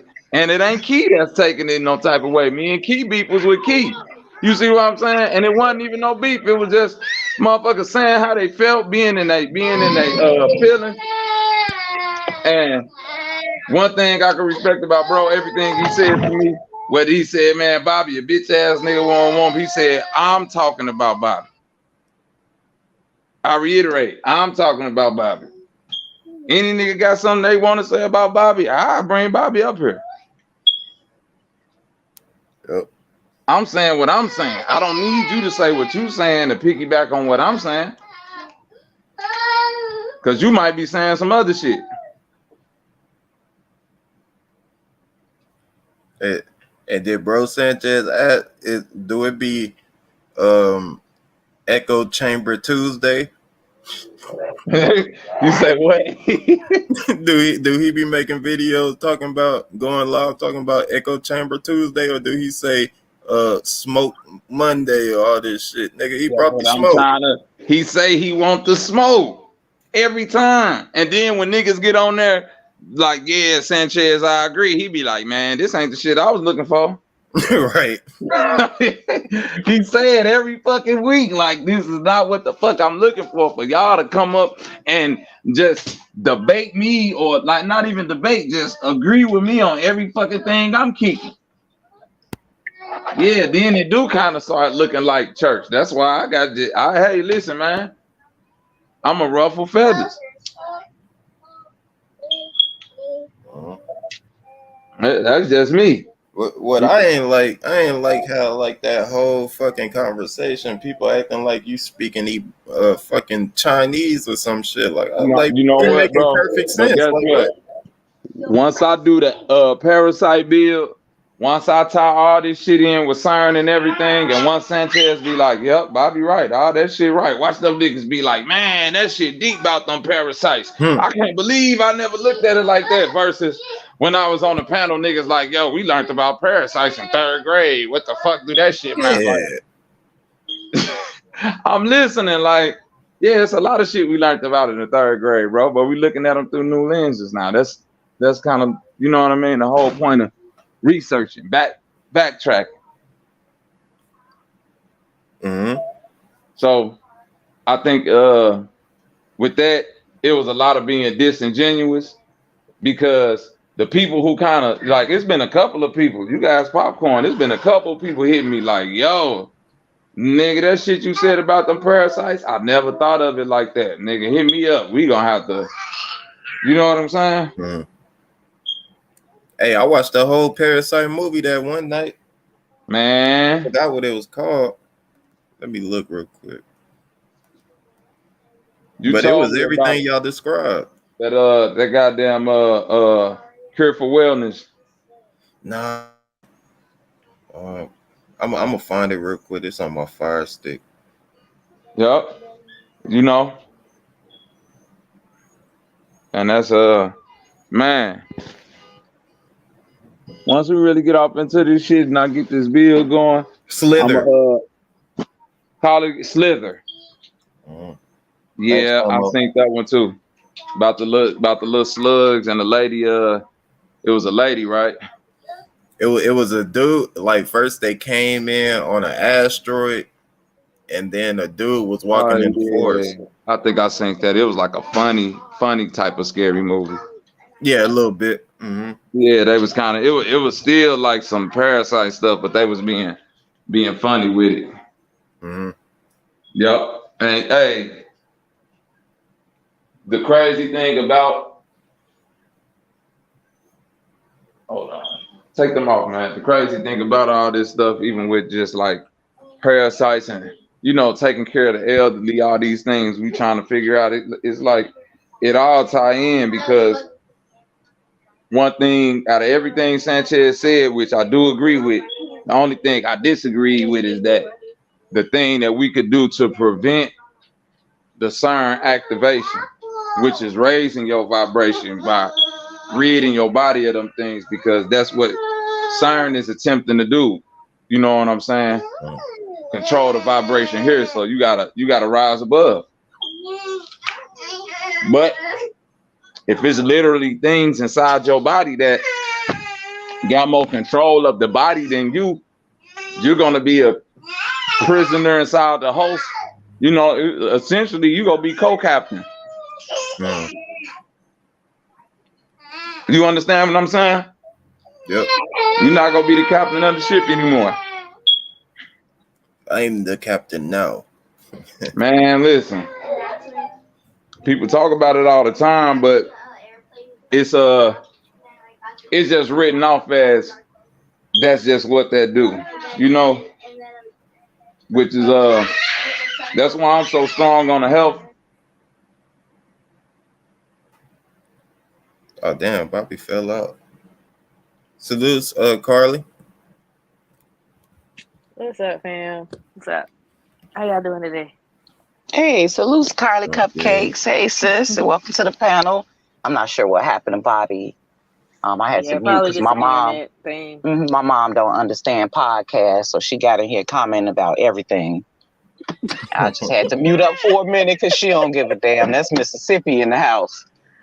Yeah, my She mom like, the I same said, way. Mom, I'm on a podcast. She said, whatever that is.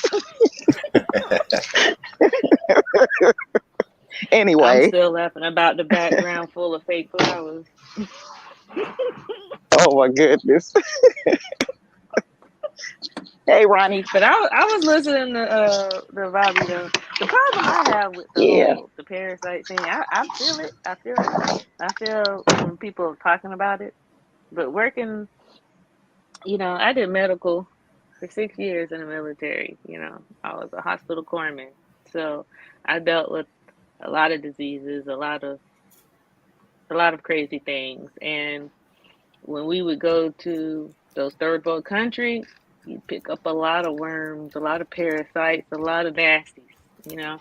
Because I mean, they tell you don't drink the water, but when you drunk, you don't really think about where that ice come from, you know. You be like, well, we didn't drink no water, but you ordered a cocktail though, right? You see what I mean? So you end up getting sick from the water anyway. Like we're Thailand, Philippines, Indonesia, all those places. You got the dirty water. So you come back with all these worms and parasites in your body. Where 45 go to? Oh, he said gotta be right back. Oh, okay.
Everybody got bumped off this joint. Hopefully they'll come back and join me.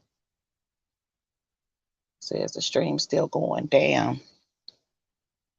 So Bobby, I don't know what happened with Bobby. I know Bobby was contending with the kids, so it's a possibility maybe he got bumped off the stream.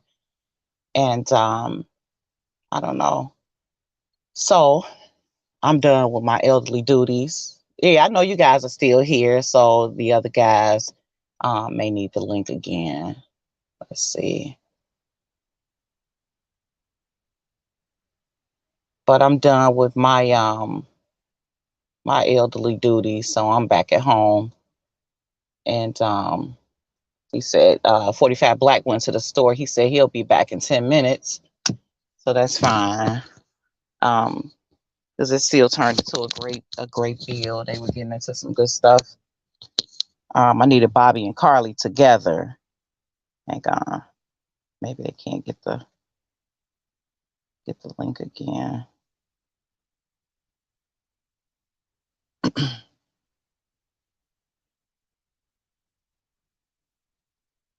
I'm outside running errands, so I'm trying to do everything from my phone. Let's see. Come on, love, Zay.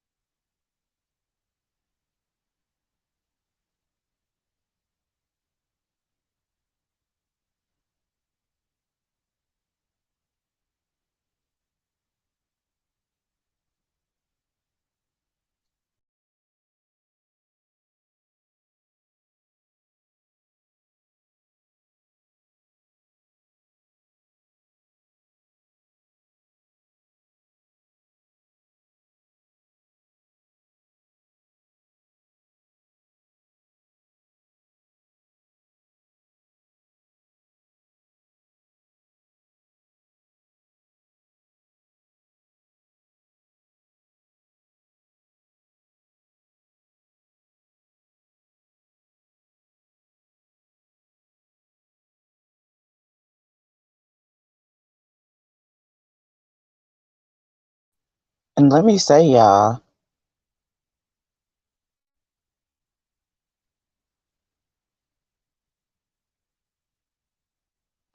I am definitely grateful for all the love because, like I said, I was, here comes Carly Cupcakes. I'm not sure what Carly. happened. I don't know either. Everybody went down. But I'm grateful for you guys because I really got on here really to just kind of talk about caring for the elderly because I was taking my mom to her doctor's appointment this morning. And I thought it would be a good topic to, just share some insight on why we should take care of the elderly. But all my beautiful family just started joining me, which was a wonderful thing. And I'm just so grateful for you guys that you show me love. And I love you all. I love you, Carly. Love you too, sis. That's a good topic. Yeah. That is a good topic, though. Yeah. Caring for the Caring for the elderly. elderly. I think, uh, I had an uncle who recently passed in February, and I really feel like it's like, what do you do for those elderly, right? The ones that are just really, really into the religion. They're just like, God will fix me. He'll heal me. You know what I'm saying? Knowing damn well they got something wrong with them. They got, something. Insert terminal disease here. You know what I'm saying? But Mm-hmm. they refuse, the help, and he ended up, dying alone. You know what I'm saying? Yeah, Even though he yeah. was sick, because he felt like Mhm. he was gonna be healed. He just gonna pray about it, and Jesus was gonna save him from whatever his ailments were. And I don't know, that made me feel some kind of way, you know, because it's like Yeah. we could have been, we could have been checking on him. We could have been taking better care of him, making sure he get to his appointments, making sure he's taking his medicine, making sure he Mhm. was diabetic too. So you gotta make sure his blood sugar all right and all this type of stuff. So I felt like we kind of failed him, as a family, taking better care of him. Mhm. Um, he was the last of my mother's side of the family, um, from that side. So now it's just my mom left, Mhm. grandparents gone, everybody's gone. So I don't know. I think it is definitely important, and It is. It I wish is. I wish I took better care of, my uncle for sure. Even the Yeah. stubborn ones like him. And we're gonna have some instances where we don't get it right. My family ain't perfect, even though I got on here and stressed that, we family and we take care of each other. I mean, there are gonna be special circumstances. I did have an aunt, and her children are so private, that once my aunt got really sick, they hid it from everybody and they didn't allow us to kind of come and assist because it was just like, we got it, but they didn't give her the best care. And so it was hurtful, but I mean, things happen. So there are going to be some times that, like I said, as a family, we don't get it right. And that was pretty hurtful. I was pretty crazy about my auntie, but for the most part, we do get it right. And so For the most part, yeah, you're right. We do. I see Love Zay is in the chat. He's up early. He's never up at 11:26. Yeah, what? He must have went to bed early last Uh-huh. night. He thought he would have came up here. Let us smell that morning breath. hmm Come on up Come. here, Uh-huh. And it ain't even 11:26 where he is. It's right? 12:26. So you got an hour advantage over me and Carly. Because Carly, you on See there? East. You're not on East. You're on Central Standard Time, right? No, I'm East Coast, Oh, that's East Eastern Coast too. Okay. Standard. Yeah, you Okay. Georgia. Georgia. Okay. So you gotta, well, I have to think about that. Okay. So you're Georgia, because I know like Mississippi, Missouri, Kentucky, those areas are still Central Standard Time. So I was thinking maybe Georgia was too, but okay. Okay. He's talking about girl, bye. Whatever. So anybody else in the chat, feel free to click the link if you've never got on a panel before. For me, I'm all about hospitality. This is home. Take your shoes off. Put your feet up on the coffee table. I'll serve you a drink. Just come on by. Stop on by and have a talk with us. So, Humblin was on earlier and we were talking. She was talking about her grandfather, how she cared for him. And then we just kind of ventured off into some other things. Just hmm talking about family. And, I was telling him about a panel that I was on, Conscious Moron, but I don't think he's in the chat anymore. And hmm Zay tricked me into going onto the panel. He said he's listening and still in bed. You ain't got to come on the camera. I'm going to do you like Sister Betty. Get up here. Click the link. You ain't got to get on the camera, Zay. Oh, Willie, you sound just like her. tell Zay to get up here and get on this camera. Um, but anyway, she was just kind of saying, she misses it. And I know she does. It was so much fun. It was so much fun that we had. And I miss it too. I do miss being with you guys and building in QB. Even though I was just like, some days I'd just be like, oh God, I can't take QB today. But I found Yeah, myself that missing was him fun. because I'm looking into doing a stream about something pretty interesting. And hmm I've been, trying to put some things together. And I was like, I'm going to need QB. No matter all the stuff I talked to him and about him, I'm like, nah, I'm going to need QB on that one. So, hmm loves a chicken butt. I'm going to take it personal in a minute. You ain't coming up on my panel. What is the problem? But There you anybody is go. welcome See. to come up. And if everybody's busy, because I know it's like it's afternoon, people doing hmm things if they ain't working or whatever, they may be just busy. And, I just had a little window of time since I took my mom to the doctor, but I'm back home now. So, Yeah, Carly, even I'm gonna start working soon. Probably oh, look, starting hopefully me Monday. too. Yeah, Hopefully, it ain't I gonna be gotta, much, but it's something. You that's know. okay. You gotta start somewhere. And let me tell you one thing that I know. When you're unemployed, nobody calls you. But once you get a job, then everybody wants to call you. It's like, Oh my you, God! Yeah, Carly, right. you know how it is when you single and nobody's checking for you. Don't nobody want to talk to you. Nobody, They ain't even looking at you, but let you get you a boo. They like, yeah, they come out the man. All woodworks your like they can DMs are just smell somebody, and then they right. want to. It's the Why is it same. like that? I don't know That's why why I it's like stopped that. looking. Stop looking. I Cause don't let know me tell you what why. happened.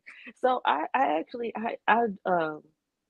I made the mistake of applying on Indeed. I never Uh used Indeed before. I always used like the government sites, and the hmm government sites they take forever and a day. There's a famous saying when when you're referring to the government wise that it's like hurry up and wait. Okay, because that's how they are. But when I tell you that same day, people were calling me, they were like, "Oh, you in the military? Yeah. Hey, we need you for such and such and such and such." Yeah, I was just like, "Hold on." And see, the thing about it was, they thought they were doing themselves a favor by like selling them their whatever their company was to me. But to me, what that sounded like was, "I'm desperate. Come, come." Because if you're like Uh-huh. that desperate, that lets me know you want some bullshit right now, because you already know that job is not going to be what you want it to be if they're that desperate. You get what I mean? Like when they're that eager, Yeah. you Yeah. know? Yeah. He was talking like 12-hour shifts, and Oh he was my calling goodness. me and emailing me. I was just like, you know what? That is half of the day. Exactly. You want me to Yeah. dedicate 12 hours of my life? No, we're not going to do this. And it was like at some like detox clinic, and he was just like, "Yeah, we're looking for people who were in the military." Why? You think I'm gonna manhandle some drunk person? I'm not gonna do that. I'm just not. You don't pay me. You will not be able to pay me enough for that. I promise you. They He don't feel looking for a pain. security guard. How about that? How about he Yeah, hires a security guard and that's then what they hire you? Ain't need. nobody got time for that. Ain't nobody got time for that. And you gotta understand, when people hire and drunk, they don't feel no pain.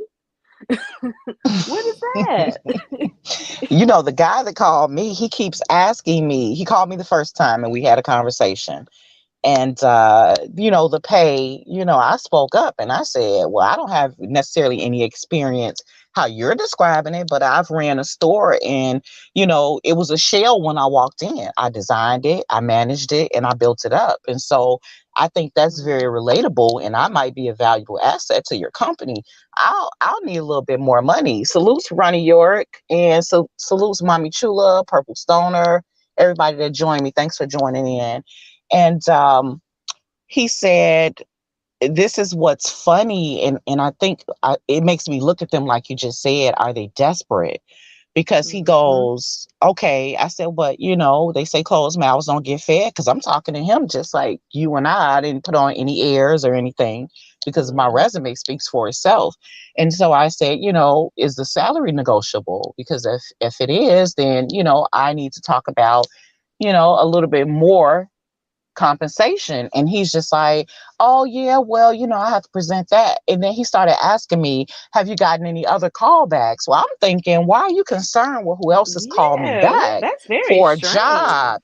And so he said, okay, I'm going to present this to HR or whoever he needs to send it to, and I'll get back to you tomorrow. He never called me the next day. And so I said, well, maybe I blew it when I asked for more compensation. And Mhm. so I saw it again. And I said, well, I applied for a different store. And when I applied for a different store, he called me again this morning. Now, mind you, it's been a week. I had chalked it up that I wasn't gonna get this job. He called me back this morning and said he saw that I applied again, and that maybe there was some miscommunication, because he tried to call me the next day and my mailbox was full, so I probably was on somebody's panel on the StreamYard, and maybe my Mhm. call went straight through. But it was like he was supposed to call me at 8 in the morning. Do you know, he asked me again, has anybody called me? He's like, are you getting any callbacks? And I'm like, why is he That is concerned? so strange. I'm like, and I don't know what's going on with these employers, but Mhm. again, what does anyone else showing interest in me have to do with you? Because if you want me, you're going to make the best offer to me to bring me Right. your way. Don't worry about them. If this is a great company Exactly. and there's room for advancement and all this great stuff, then make me an offer. You stop worrying about who else is reaching out to me, because you should have common sense enough to know, just like if it were you, somebody else came along and that compensation that I'm asking you for, and they offered it to me, I'm gone. So don't stop asking That stupid part. questions. Mhm. And you know what? That making me think like, you know what? I think he's trying to be competitive. I think he's trying to get the information about the other people, and like, what are they offering Hmm. you? You know, what are the benefits? I think he's trying to compete. That's what that sounds like. But you don't think that I would bump it up? I'm not going to tell him the truth. Not that I'm a Of course. liar, but they say you got to know when to tell a little white lie. And that would have been a Of course. time. Hey, well, they're offering me such and such, such, and those benefits were going to be so beautiful, he wasn't going to be able to compete with them. Mhm. So you got to play the game. I had to tell And I'll share this with you guys. I had to tell my son's little brother, he's in his third year of college. And, he was just like, I need a job. I don't know what to do. So I was just throwing some things at him. And I said, hey, you got to play the game like they play it. I said, don't you Mhm. know you can use me as a reference? Put it down that you worked at the popcorn shop with me and you were my assistant manager. Now you got manager experience. When they call me, I'll just verify it. And Mhm. he's like, whoa, I never thought of that. I said, you got to use the people around you as resources. You know, Oh you know, heck you yeah, know how man! many of Look, I my done used my mom, my listen, I'm dad, telling you, the Carly, people family act like they tax don't know this. advisor. Like, Right, you Carly? know. You gotta have an honest resume and you gotta have a Mhm. resume that you dressed up, okay? And you can Okay. take that how you want it. But that second that other resume, which ain't absolutely the truth, you Mhm. may have your friends on there that had this make-believe company that you work for and you did all of this and all of that. And you put their phone number down Mhm. there. You don't put no friends down that's gonna answer the phone like, Mhm. what up? Or something that's going to embarrass Right. you, but somebody who's professional that can Mhm. say or vouch for you and say, well, this person managed the office for me such time. That's how you help somebody. That's how you help somebody win. Mhm. Yep. We I and I remember I learned that had a put long time my ago. Hmm. I remember one time I put my baby daddy down as Mm, a work, like a a co-worker. reference. Okay. Yeah, as a reference, a co-worker reference, and at Uh-huh. work, because he's, you got Nigerians. They're very like, how can I say? Well, he's is very, uh, very extra. I should say. I think that would be the word. He was real extra. He like typed up this, Word document, and I've Oh my known her goodness. for the past such and such years, and da da da da. And he was just so proud. But the problem was, he felt like because he did all that, maybe I should give him like a little discount on child support or whatever have you. And I'm like, that's not how it What? works. Oh He my was just goodness, like, Carly. No, hey, he didn't. he was like, hey, since I did you this favor, I know you said, Hell no. So there he was a had a growth method to his spurt, so madness. can you cut me some slack? Like no, I'ma still need them shoes. He was wrong for that. Instead of looking Yeah, at he it tried. like, okay, You you're gotta in a better understand position. how cheap Nigerians are. You just don't know. They're so cheap. No, Carly, I've dated a Nigerian and he Mhm. wasn't a cheap person. So I'm Oh. not sure maybe the one you encountered, but now that was Mhm. beyond cheap. That was like, are you out of your bird ass mind? Do you really think I'm going to lower my child support because you typed up a letter to help me get a job? He should want you to get a Listen, job so now the child will have even better care. Not now that you part. get a discount. Like, what do you think this Mhm. is? He wanted a discount because he just had a baby. He got a newborn. So It that's what is he not thinking your about. problem. Exactly. That's what I said. That's exactly what And, I said. I'm like, and that ain't my newborn. That's your and not that you newborn. wish anything on the baby because that's your son's sibling.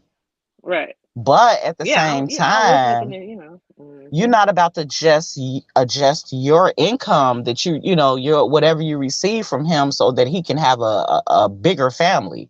So when they have the second child, I guess you should just cut your child Right. support off altogether, huh? Right.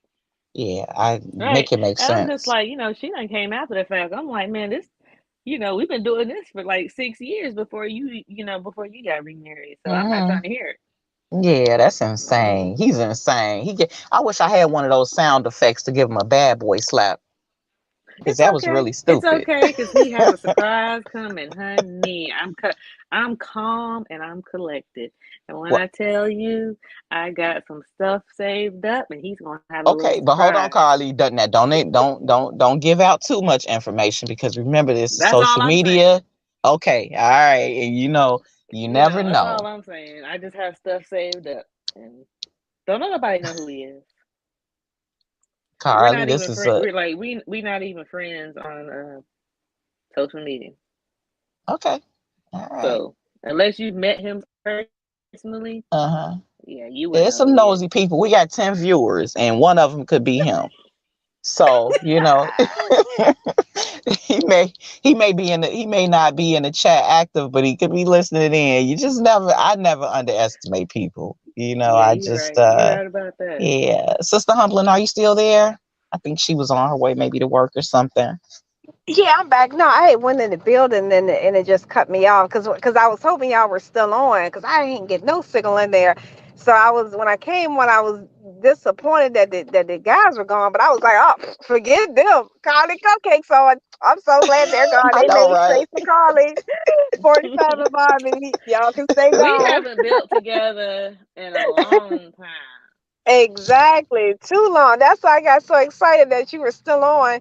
And like I said, to see Carly. So I'm like, that's what's up. And it's so funny because I was like, I couldn't tell for sure because I was trying to look at the phone to see if that was your face. But as soon as I heard your voice, I was like, yeah, that's her. That's her. So how have you been? How's Yeah, it going? I'm sorry, can y'all hear me? Uh-oh. Probably going we through a dead can. spot again. Okay, how you been We doing, can. Carly? How's everything going? Well, I'm hanging in there. It's weird being back in America. I tell you that. I've been spoiled for so long. It's like I don't know. It's like you're living in this. You feel like you're living in this white gated community, this white neighborhood, the gated community. It's like you're in Manhattan or whatever. I think Manhattan is kind of nice, and then all of a sudden, now you know you're in Compton, and you're like, wait a minute, what just happened? Look, since you in Atlanta, I think most of us can attest, especially if you've never been to Manhattan before, because I know some people look at Manhattan as good and bad. Yeah, But look, you can really, say it's like like being in good stuff Buckhead. that I'm used to anymore. Yeah. Hmm. Hmm. Oh, I was just gonna pick what you saying. It's like going from Buckhead to Bayhead, like just down the street from each other. But Carly, I guess the positive is you've experienced Manhattan and then you've experienced the Bronx. And so since you've had that experience, it shouldn't have been too much of a shock to come back to the Bronx. It's like the Jeffersons moving on up and then you move Hmm. on up, but then you may have to go back to the Bronx. And so at least you got some, you knew what to expect. Yeah. That's true. Yeah. That's true. Yeah. So does it ever cross your mind to maybe re-enlist? I have thought about it, but the problem that I have with it is that I like the benefits. I like Mm-hmm. the travel. But the things that I don't like about it is, to be realistic, the military is not conducive to people with children. Okay. You're gonna be Mm-hmm. a single parent no matter if you're married or not. Hmm. That's the realization. So even if I were to get remarried and I got a man's, it doesn't matter. He's gonna be the single parent now. You get Yeah, what I I mean? get it. Mm-hmm. And I don't want, I left him before, I left Kai before, and I really don't want to do that again. So, I promised him, and he made me promise I wouldn't leave him again, like how I did. Now that was out of my power, you know what I mean? But the military is needs of whatever the military is, Army, Navy, whatever, needs of the Navy. So they don't care if you have a child. They're going to be like, yeah, well, we need you in Bahrain for 6 months. It is what it is. Pack your bags. And you got Yeah. to go. Or you could get stationed to a place where you can't take your family. There's places like that. You might get stationed somewhere for 4 years and you can't even take your family. You got to leave them behind and, you know, in America. So, and that's the reality of it. And there's really no way to get around it. And it doesn't matter what rank you are. You can be an officer, you can be enlisted. It's going to be the same. You could get lucky. Some people get lucky, and that, like, depending on your job, and you can get that one job for like the same job for 6 years. And you could just stay in that one place, but that's not realistic. Realistically, you're going to have to move every 3 years. And what kid wants that? What kid wants to be the new kid every 3 years? None. They don't call them army brats for no reason. They are brats. They're miserable. You know, I'm pretty sure Zay can, could talk about how it is growing up. I'm pretty You sure know, they can, could wait, is that me? Who that? Oh, my bad. Oh, I what's still up, hear YouTube. 45? What up? What up? What up? What's up, man? Humbling, mute your mic. It already was. You gonna leave Humbling alone. 45 Black. You always picking on her. But She look, be picking on me. I must admit though, popcorn, when I say it gives me life, like I said, talking to y'all, I mean, think about it, I could be doing a gazillion other things likewise, we all could, but I always make sure the important stuff is taken care of. But just being on the panels with y'all, just being in y'all chats, like I'm so, just so relieved, like, oh my God, I'm so glad popcorn doing videos now, just, doing her lives and things. And I keep saying I'm gonna start doing it. I'm gonna get around to it, y'all. But just, just being in y'all company, learning, feeding, growing, this gives me life. So when 45 be picking at me, y'all know me, I'm gonna think of a comeback, and he'll tell you when I can't think of a comeback, I'll tell him as soon as I think of a comeback, I got you. But it's never been disrespect. It's always been fun. So it's like that little brother that we just pick at each other. So yeah, so he good, but he know I'm gonna get him. He know I'm gonna get him. But yeah, y'all got it. Carly, let me tell you now because you weren't here early. So my birthday Mm-hmm. is July 14th. It Mm-hmm. may not, I gotta look and see what day of the week that falls on. So I gotta figure it out. But for my birthday, and I'm not trying to obligate you, but I would It's like a for Thursday. you, It's I a would like, Thursday. it's a Thursday. Okay, so I gotta figure, most people may be working, but I wanna have like women in wine. And I just want a panel of women, and it wouldn't be the same without you to come on with me. Nothing but women, feminine energy. And we're going to kick back with our wine. Humbling will have her tea because she doesn't drink. And we're going to let our hair down, put our feet up, and we just going to have a good time. And so no men are allowed on the panel unless they're coming up. And we're going to give them maybe 60 seconds to wish me happy birthday or whatever they got to say. But they got to have fun from the chat. But it's just going to be beautiful women on the panel. I love it. I like it. I think that's a great idea.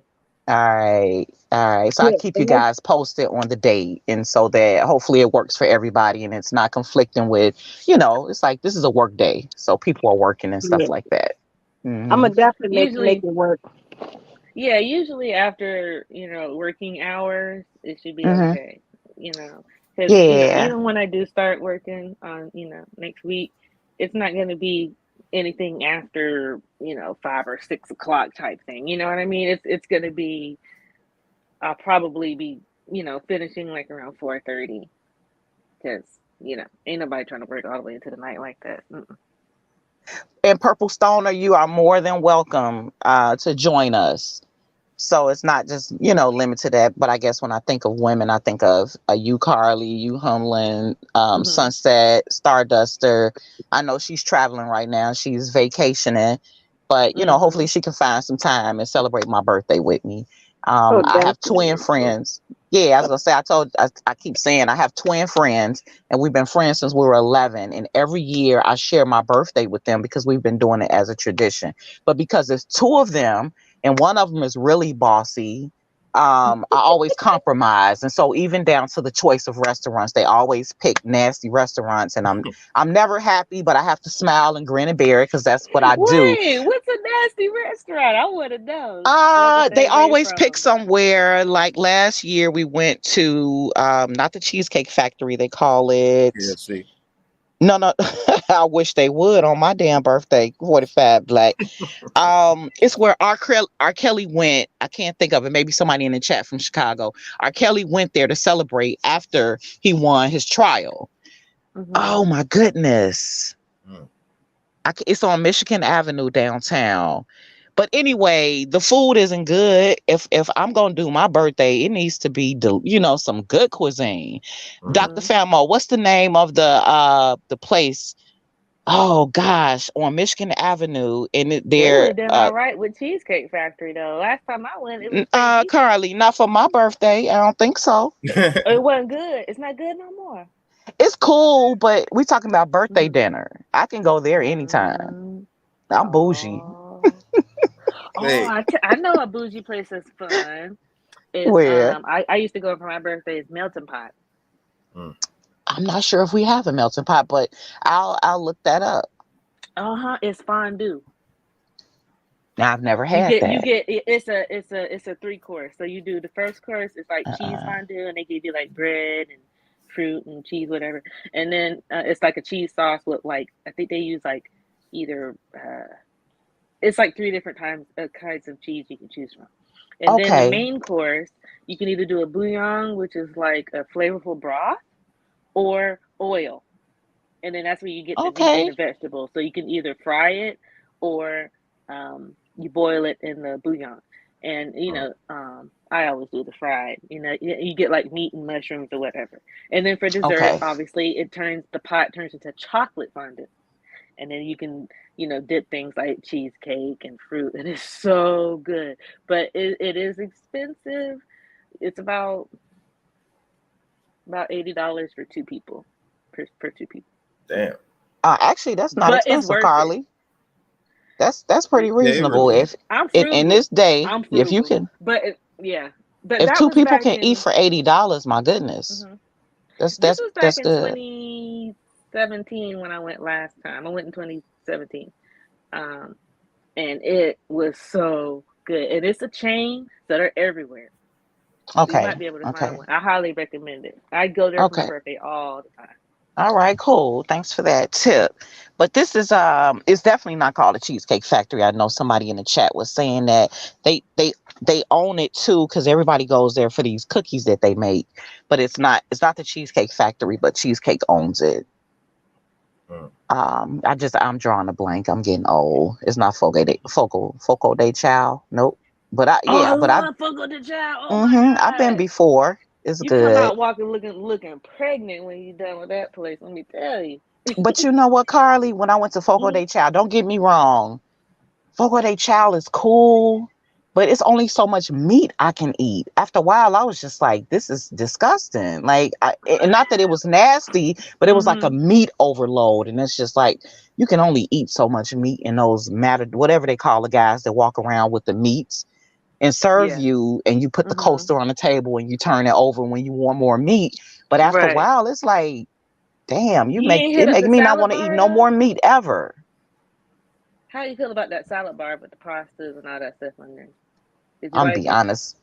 You know what? I don't like bars where everybody gets to go up and serve themselves, and it's like everybody touching Ah, the got you. laddles, and it's like ew, Yeah, because yeah, everybody you don't have a wash point their there. hands when they go to the Mhm. bathroom, You have a good point.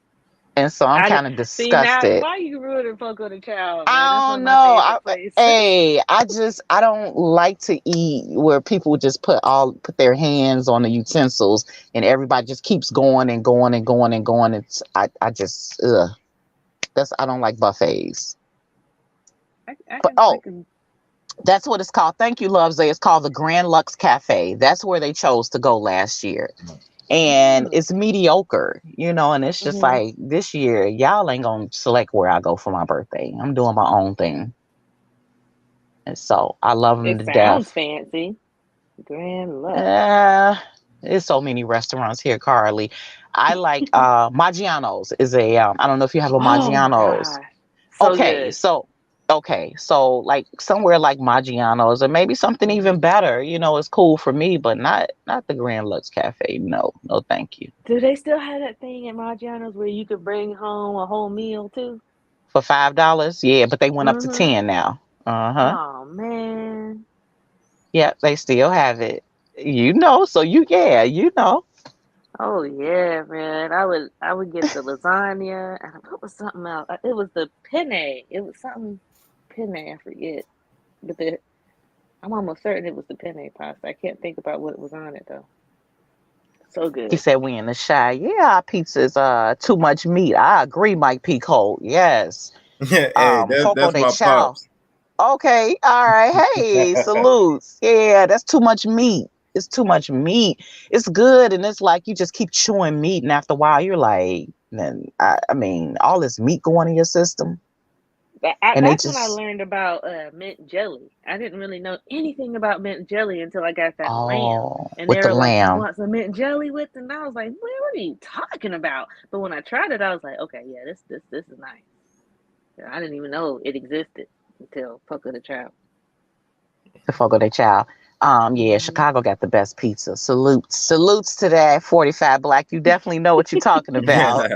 Me and Carly had that conversation because she seems to think, and I excuse We her all because gonna she don't be know no partial. better. She thinks that Listen, Atlanta has the listen. best food over Chicago. I'm like, all right, girl. Oh I no. didn't say that. No, Oh, you no, didn't. no, no, I'm you know. sorry. I'm like, I didn't say we're better. I'm just saying don't sleep on us. don't sleep on We Atlanta. got some good food here, and Okay. I can say that out of confidence because I've been all over the place. I mean, yes, I've been all over the world, but I've been to every state, East Coast, and I've been to some places West Coast too. So I've been to some places, and when I go, I eat. Lord knows I eat. So I've had it all. So I can safely say there is some good food here. Am I gonna say that it's better?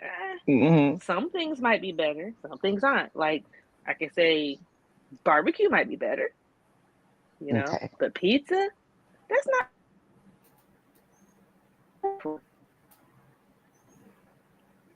You boring the now, South. Carly. A little So we're bit. known for things like barbecue, southern stuff. That but we have good there's a lot of Asians here Hmm. and some of the best ramen that I felt like I was back in Japan was right here.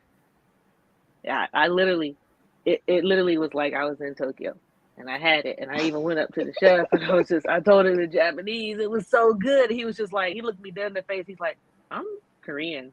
I was like, oh my bad. It was good though. It was real good. Mike P, you right. You go But to the yeah, right place. Chicago pizza has crack in it. You right. You are so right. My friend and I, we drove. He's in the chat. I won't, call his they name because had he likes to they had remain crack. anonymous. And we Hmm. drove like an hour and 30 minutes away because we're foodies, right? So what we do is like if something is reviewed and they're talking about it's good and it was rated and you see it, we're on a quest. We find the best places. And so we drove an hour and a half to this really nice town. It's called Morton Grove. And we stuck out like a sore thumb, but we didn't give a damn. We came for the pizza. And when we sat down and they brought that pizza out, it was like, man, we were sitting there like two fat pigs. Like, this is ridiculous. It was really good. And the guy who opened the restaurant, they Mm. called him the pizza god. His name was Bert Mm. Patoli, I think. And he passed away, but they kept his tradition, Hmm. his recipes going. But that pizza was to die for. It was to die The for. But best Carly, on another pizza note, I had go ahead. was. Hmm. Hmm. No, go ahead. I want to hear I about the had it pizza. Then in I'm going this to tell you old something. racist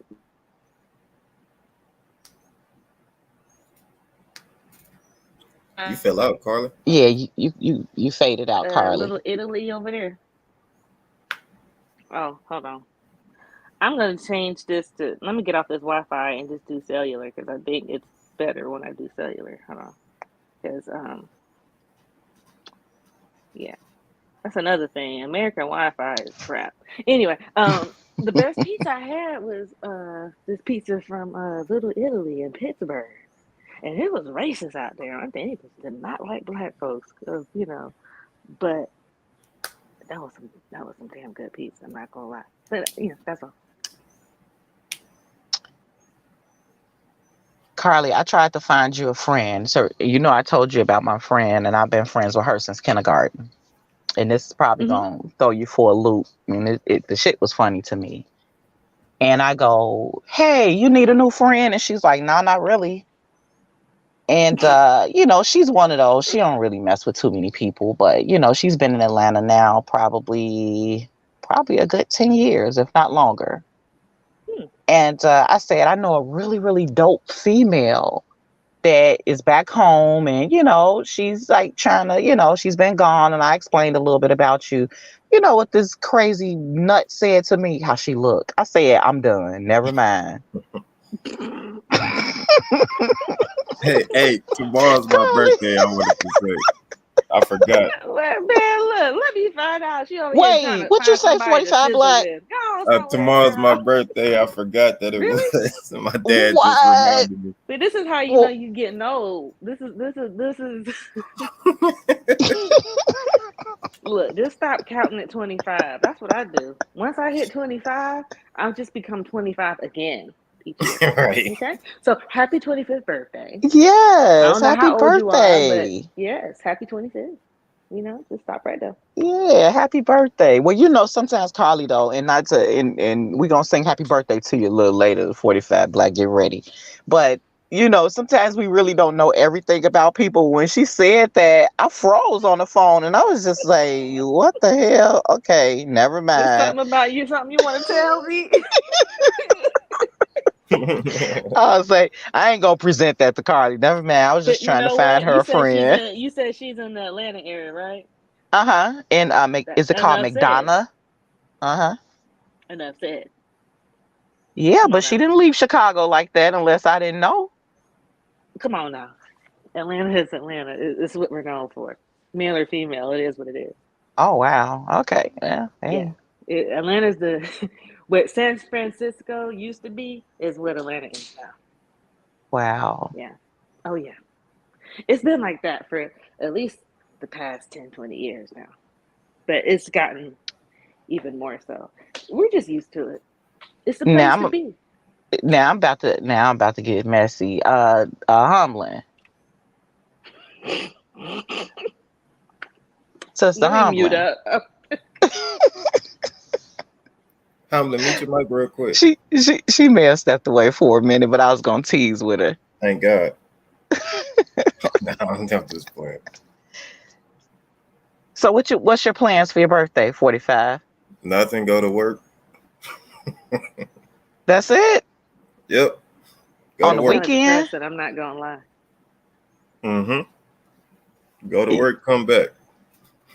So you're not gonna celebrate it in any way? Nah, Ever? I haven't celebrated my birthday since I don't know middle school probably. Oh. Are you happy with that? Oh yeah, hey, I'm fine. Oh my goodness. Okay, he said no turn up. I mean, sometimes you got to celebrate yourself, and so, those birthdays, and trust me, I wish I could trade with you. I wish I could take your age and you take mine, and then birthdays wouldn't matter. But at your age, I'm doing something for my birthday. Something. Mm. What is your age? If it's you don't have to answer that. Who you You talking to okay me? with 45? Oh, 27. Now, ooh, what I do to Ah, be 27 again? old as man, hell, what you huh? talking about? 27. What you talking about, man? I got a little bit of hint of jealousy going on for a second. That's why I got quiet. Man, if I could I have a would love that. do-over and start at 27, what was I doing at 27? I didn't have a care in the world. I was having a ball. 27. That was before Kai. I ain't had no kids. I ain't had no ish. I don't think I ain't had no husband. Oh yeah, I was living my best life. Carly, at 27, I had been married and was divorced already. My son Me too. was, I okay, was already yeah. divorced, but I didn't have no kid yet. My son Yeah, was that. 3 or 4. He was 4. Mhm. And my parents was my babysitter, so I got a chance to still live my good life. And Oh, you know so, what? I was living in California. That's a funny hmm, story. Mhm. really? What part of California did you live in? Oh, not the good part, the desert part. Well, never Over mind. We there don't want to near talk about like that. in between like Bakersfield and Lancaster. Nothing to brag Okay. about. I've never But been to Cali. but 3 hours east or west will get you somewhere fun. You either gonna Three end up in hours. Vegas. Mm-hmm. Vegas was about 2 or 3 hour drive. You can either end up in Vegas or um San Diego. You go to San 45 Diego, Black. Vegas. Mm-hmm. 45 Black. That's why you're not celebrating because you drunk every day after 8 p.m. So you've been celebrating every day anyway. So what's left? Right. Right. This It's Hell. not really. year It's not is really my a celebration. milestone birthday anyway, though. So I say save it up for your 30th. That's when you should have a party. Mm, 27 is it's cool, but it's not really like the milestone type mm, party. So yeah, no biggie. My 30th was the last party that I had. You know, my next one will be my 40th. You know, that's how I feel. Mhm. Well, I guess my next will be 50th. And I'm Oh going, yeah, my ooh, mom. When my mom had a 50th, she showed out, she honey. did. So yeah, they went to like the Four Seasons and they were wearing ball gowns and you know she was cute. She was real cute. You So know, that I would like to spend my 50th in another country. I don't want to be here because for me, oh it's yeah. like I've seen a lot of states and things like that. And it's like, that's regular stuff. I need to do something a little bit more exotic. I want to be somewhere in a pool with a drink with an umbrella in it, and just doing me. Well, I recommend uh I want to say was it Malaysia or Indonesia? Or Cambodia, Thailand, Malaysia, Hmm. one of those places. I know it Hmm. sounds crazy, but when I tell you, get a little amount of American dollars and you live like a queen. I'm Really? telling you, I got a hotel room suite at the Marriott in, I think it was in, I think I was in Indonesia, and it was, 5 star, 4 or 5 stars. We had three waiters, like three guys that showed up and they were waiting on us hand and foot. When I tell you they were bringing us like fruit trays and giving us little dinners and stuff. I mean, one dude was like, uh, I had I had my menstrual came on, Hmm. and the dude was just like, well, what do you need, ma'am? I was like, I need to go to the store to get some feminine stuff. And he's like, oh, I have you. Wings or without wings? Like What they in were the on it. hell? They were on it, girl. I'm trying to tell you. And we only spent about maybe $200 that whole weekend. We couldn't even spend. We couldn't spend more than that because it was just Wow. that cheap. Yeah, you live like a queen for a little bit of money. Wow. Okay. Good to Hmm. know. But I hope that it's still like that, It will in the always be direction that like we're that in going those in. kind of countries. Hmm. You know what I'm saying? Like, there's so many countries like that. Thailand, same thing. You know. I was going through some videos this morning and I was tripping out, which is just a different title topic. They were talking about Tesla homes. Have you seen anybody saying something related to that? Because I didn't know that Elon Musk was working on doing Tesla homes. Lord, I'm not Nobody. surprised. Yeah, and I was just looking at it, and it's like it's folded up, and then they send it to you, and then they set it up, and these homes are supposed to be $10,000, right? No more than $10,000. They're saying that the average person who can't afford a home will be able to afford these Tesla homes, and oh, he said yes, that's old, but it's new to me, so Yeah, um, modular homes are an old thing. I was looking back at those. I was looking at those back in 2016. I almost got a modular home because they are super cheap. And they basically, mm-hmm, it's just like, think of it like, when you buy those gingerbread homes and they come in a mm-hmm, box and you assemble it, it's kind of like that, but it's a mm-hmm, house. And you know what I'm saying? You can cut down on a lot of costs. The only problem I have with modular homes is I kind of feel like foundation wise, they can't be stable. It just kind of, to me, it feels like a heavy trailer. You mm-hmm, know what I because these were mean? made with wood, some kind of Hmm. engineered wood that they have that's supposed to make it sturdy. But of course, Hmm. everything inside was energy, efficient. Of It's course. like, yeah, and I was But that part saying, scares me. me too. You That's what know. I was Hmm. asking. Had anybody, looked into it? or heard about the Tesla home, which is probably just a little different than the modular homes. And I'm like, is this the direction that we're going in? That everything Modular is going to homes, be, yeah. The Tesla uh-huh. homes, I think they're invasive. I bet you they're invasive as hell. Or hell, I mean, well, they have to have the capability to hit a switch. You living in those homes and everything just shuts down for you, including you. That part. Yeah. And like, So what's it's stopping them from being like, oh, look, because you got all that smart technology inside there and you got a refrigerator in there. They're going to be like, okay, so we have noted that you have 4 kids and you only got a little bit of groceries in this refrigerator. So we're going to go ahead and I'm call telling you. CPS because you got some malnourished kids. I'm just saying, what's stopping them from doing that? I'm you know? telling you, it was really freaky, and I was just like, okay, who wants to even invest in a Tesla home? And I'm thinking, we got the cars. What is he coming with next? They're Mm-hmm. steady adding things to Hey, this. Bobby in this bitch. My bad. Hey, salutes, Bobby. Hey, salute y'all. What's going down, man? My phone died earlier, but salute y'all. It's all good. We was just talking about the What's up? Tesla home that I What's ran up, across a Bobby? video Bobby. this morning. With Elon Musk making these Tesla homes, and they're supposed to be priced Mm-hmm. at not over $10,000, but everything inside is smart. Nah, I ain't And fucking did you with it. see that Tesla video, Me the neither. video where he was releasing that new car that burst into flames while he was on the stage talking Man, that about nigga it? threw that brick at that window. That shit shattered like I don't know I'm why. telling you, I would not trust nothing this man. No, like how you gonna be? Here's our brand new car. Oh look, it's in flames now. There's nothing you can say at that point. Just Man, go home. Go home.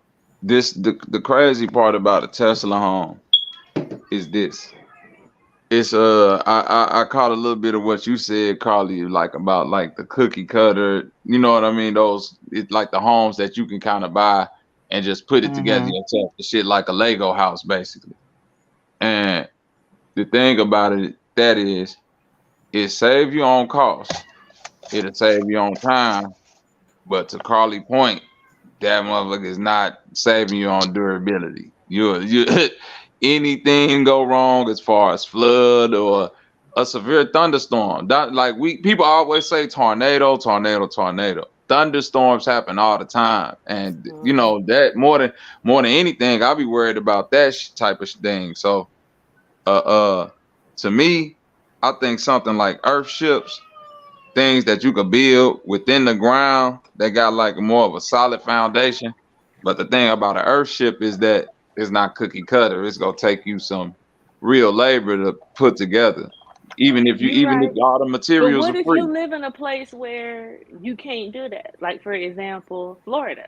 You wouldn't want to do anything underground somewhere flat like Florida where it's going to But get this, flooded. I'm finna tell you this right now. Hmm. I believe that nature designated certain places with the energy of you're not supposed to live here. Hmm. Like, I don't know I feel when that. people gonna realize that Florida is a place you just supposed to visit, not live. Mm. Vegas. Mm. Vegas is a visit place. New Hmm. Orleans, that's a place. And shout out to all my New Orleans people, but it's like that shit is underneath the water. Like it's a swamp Hmm. basically. Like nature will show you where you're not supposed to live and supposed to live. You keep on building. A whole fucking skyscraper fell into the ground in Florida. What else do like nature got to show you about like building there? Yeah, you're That ain't right. It's funny like that because in Japan too. Most I'm of serious. Japan, like the reason why Japan houses are so close together and why the population is so close is because most of Japan's are mountains. It's too hilly for you to live on. So people are just crammed together on where it's kind of flat. And it's not really that flat because there'll be some roads where it's just like the incline is ridiculous and people will literally be living on top of a hill. Like it's like a doggone cartoon. So I think you're onto something right there. Like don't force, don't force it, because Mother Nature will just one day just take your house, Sister take you. Carly, Hmm. how often do we watch people reinforce these stupid ass beach houses just for the water to say it don't matter what you do. Right? Like I it don't matter never how bad you understood reinforce that. this bullshit. I'm sweeping it Listen, away. listen. My mom likes to watch that HGTV show, those shows. And they got this one where they do beach houses.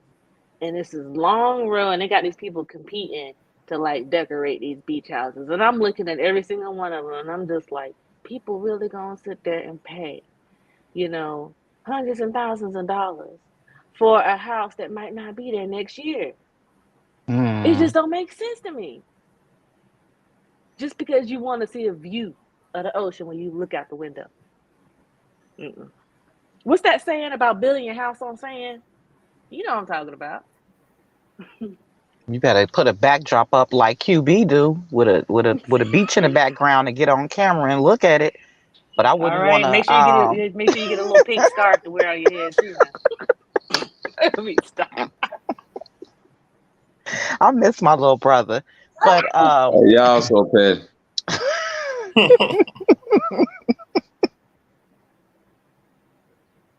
but they probably should just turn all of those houses just Airbnbs. If you smart, get you some insurance. And if it happens, you and they rebuild, you cover it. They're gonna rebuild for you. But yeah, you're right. I wouldn't buy it to live in it. That'll be very dumb. Hmm. Airbnbs, let other people pay for it, and then as long as it stands, you just earning money on it. They just go and have a good time and vacation and use your house. But as far as me living there, I mean, I would probably go stay sometimes, but I wouldn't make it my home. Just like when I was in Japan, I didn't really understand why people kept moving back to Fukushima. You know what I'm saying? Because I would hear these, they were like, "Oh, there's another earthquake in Fukushima," and I'm just like, I don't understand. Y'all had that big old earthquake. Everybody knew about it. The whole town got demolished. You got all that so-called radiation and stuff going on, and you move right back in there, and there's like now there is an earthquake there like every 2 years. Why do people keep going back? It baffles me. I don't understand. It's not that great of a town. But they still build a house over there, and they just get earthquakes and tsunamis like every couple of years. People do it.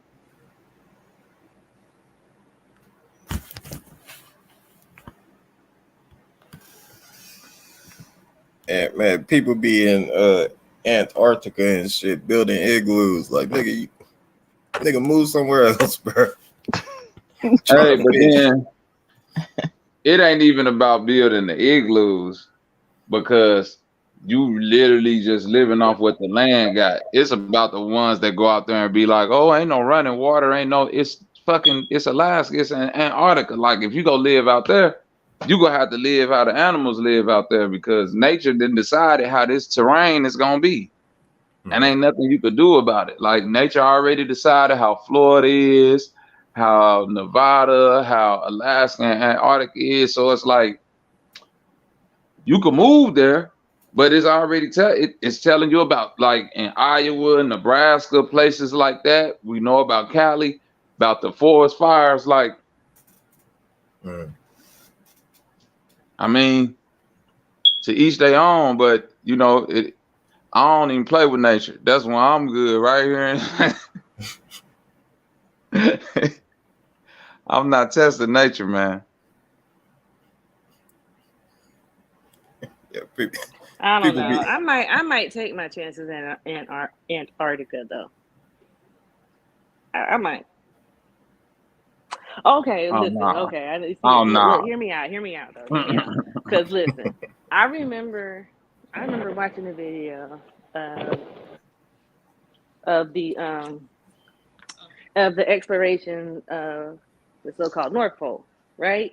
And if you look at, it's a silent movie. I don't think there's any sound, but it's like in the 1930s, I believe, with Admiral Byrd. He took a naval ship down there, took a crew, and they went and explored the North Pole. Okay, so they found a lot of warm weather. They found like they were out there swimming. The pool, the water that they found was like 70 something degrees. They found new animals, new land, all this kind of cool stuff that you didn't think was in the North Pole. We all know that they have lied about us what Antarctica is. So what's to say there isn't beautiful land out there? Who's to say there isn't? And you got to think about it. It's uncharted. It's unpolluted. It's in pristine condition. It wouldn't be Hey, a bad place to go. that's going back into my parasite argument though. I think when we keep saying that the white folks were the like the ones that destroyed the world and went and subjugated everybody, I think at one point in time when everything were together, they were just the ones who were more intuitive on exploring. And they went somewhere and got infected with some shit. Like this is just my theory, some like mind control and parasites and all of that. And now they, you know, wherever they go, they bring in disease or they bring in some other shit that's foreign to there that ain't even supposed to be there. So even if it is pristine land in Antarctica, which I'm on yours, I'm more leaning towards what you saying. I could believe it is some shit there. I think that it's also some shit there that, man, look, it's pristine land in South America in the jungles, but I think like what you in tune to is what you supposed to deal with. Like when them folks go over there and catch malaria and shit like that, and then you wonder like, why these folks over here don't catch it like that, or why they don't get Ebola and just fall out because it's just that's their environment. You going over there fucking with they shit. Hey, Bobby, you know the one great thing about Carly moving and living in Antarctica. Can y'all hear me? Mhm. Humbling, Mhm. mute your mic real quick. Humlet. Go ahead, Humlet. What is it, Humlet? I ain't hear what you say, Bobby. I say, what is it? What is it? I want to know. You probably already know what I'm gonna say. No neighbors, nobody popping up at our house, nobody coming to borrow money, nobody never Hell no. say nobody just pop up and say, oh, I was Because in I'm sure mailing everything. the exactly. Like I was in the neighborhood, I just wanted to stop by. I know you won't. How the heck you in my neighborhood? I'm not even on the same landmass you are. How you in my country? So I would love to live in Antarctica, but I'd be like, we can be neighbors, but we ain't never gotta see each other. No, Carl is somebody you like to hang out with. So that some of my family though, not so much. Yeah, you just have a little village, right? But the houses is gonna be spread out. That's all. Hey, Carly. Now Exactly. you know I've been freaking out about these worms now. Now I don't know if you're a horror movie person like me, but you remember what happened to the last folks that went out to Antarctica? You remember that movie The Thing, don't you? Listen, let me tell you. Let me tell you. From my experience dealing with worms, when you get, because you do get worms when you travel. I've been to plenty of countries where they have these parasites and things inside the water, and we get sick. They get the good old MVD, nausea, vomiting, diarrhea, we call it, and Right. it we have to let it pass. Yeah. Um, I haven't found a parasite that can withstand antibiotics. I have yet to come across a parasite that does not die with antibiotics, and this includes the worms that I got from a puppy. I was 5 years old, and never forgot it. And the puppy that my mom got me, she was free, but she was crying and whimpering, and come to find out she had worms, and somehow I got the worms too, and it ain't pretty, but I took some of that. That kind of penicillin that don't taste good, the one that's like kind of chalky and white, that solution. Anyway, I had to take that for about 5 days, and you can feel the worms definitely. I won't get into details, but you can feel it. I was 5 years old, and I can remember it vividly to this day. But like I said, I have not come across any kind of parasite, any type of anything like that that withstood antibiotics. So as long as you got that, you good. I think. Yeah, and Humbling, you was Borging earlier, Oh so you snap! might have to drop off. I can't hear Yeah. nobody. Can y'all hear me? Can y'all hear me? Now the Here only you yeah now hello? Yeah now with the parasites, I know that most parasites you can kill with like penicillin and things like that. I don't know why that shit did that, but I do know that. Can y'all hear me now? Yeah. Can you hear us? Yeah, I hear you. It let me in. It let me in the thing twice. I don't know why I did that. Anyway, uh, what was I saying? Oh, like syphilis, what they call palladium or something like that. The scientific name. They say that since most parasite worms are actual intelligence, they they just create ways to get around antibiotics, so to speak. So it's like they don't like a lot of times they won't even encounter some of them. Uh, Syphilis and stuff like that that cause cold sores and stuff like that, herpes and shit like that. They ain't never found nothing that could get rid of that shit, which is why I kind of think they even did the Tuskegee experiments in Well, the first herpes. place. You talking about two separate things? Oh, hold on. Is that my? Is that my echo? Does anybody else hear that? Bobby got like a little reverb.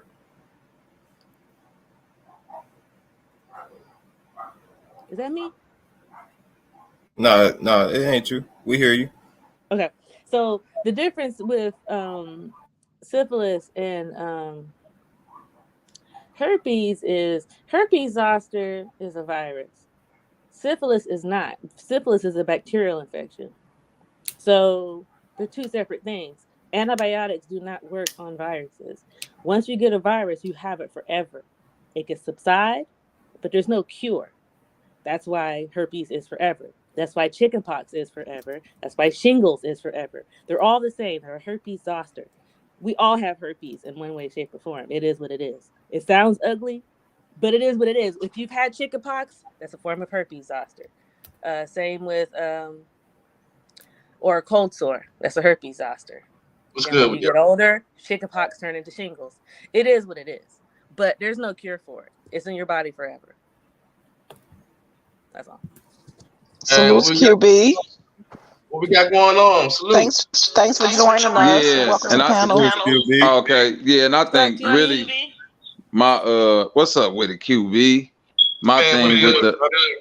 yeah, chilling. I think what really where my smoke is that I'm trying to go against the whole pharmaceutical, this whole indoctrinated way that they getting us to view parasites and diseases, because me personally for a long time I don't believe that viruses are real. I think they either some man-made shit, and from what I'm starting to research, I'm starting to think that it's a side effect or a byproduct of having parasites in you and defecating, and causing more issues. Because I'm kind of seeing the parallels between the two when they say virus and then infection and all of this. So I think it's just the virus is the is the is the manipulation of the parasite. Like that's the way that they keep the shit running in you, so to speak. Hey, I Because agree. I don't know where they even, because you got protozoa, amoebas, which would be like the zero, then you got the parasites and the worms, would be like the one. So in nature, the virus comes from either one or the other, the fungus or the parasite, the little worm, or the little protozoa. You know what I mean? Because if it ain't coming from either one of them, it's being created somewhere. I think you probably are onto something. I think there's natural viruses and I think there's unnatural viruses like created by man.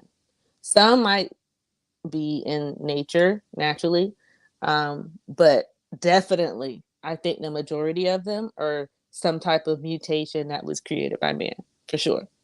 Especially the new stuff. Yeah, because I think it's just like manipulation, like shit that's already there. The same thing that they do with the technology.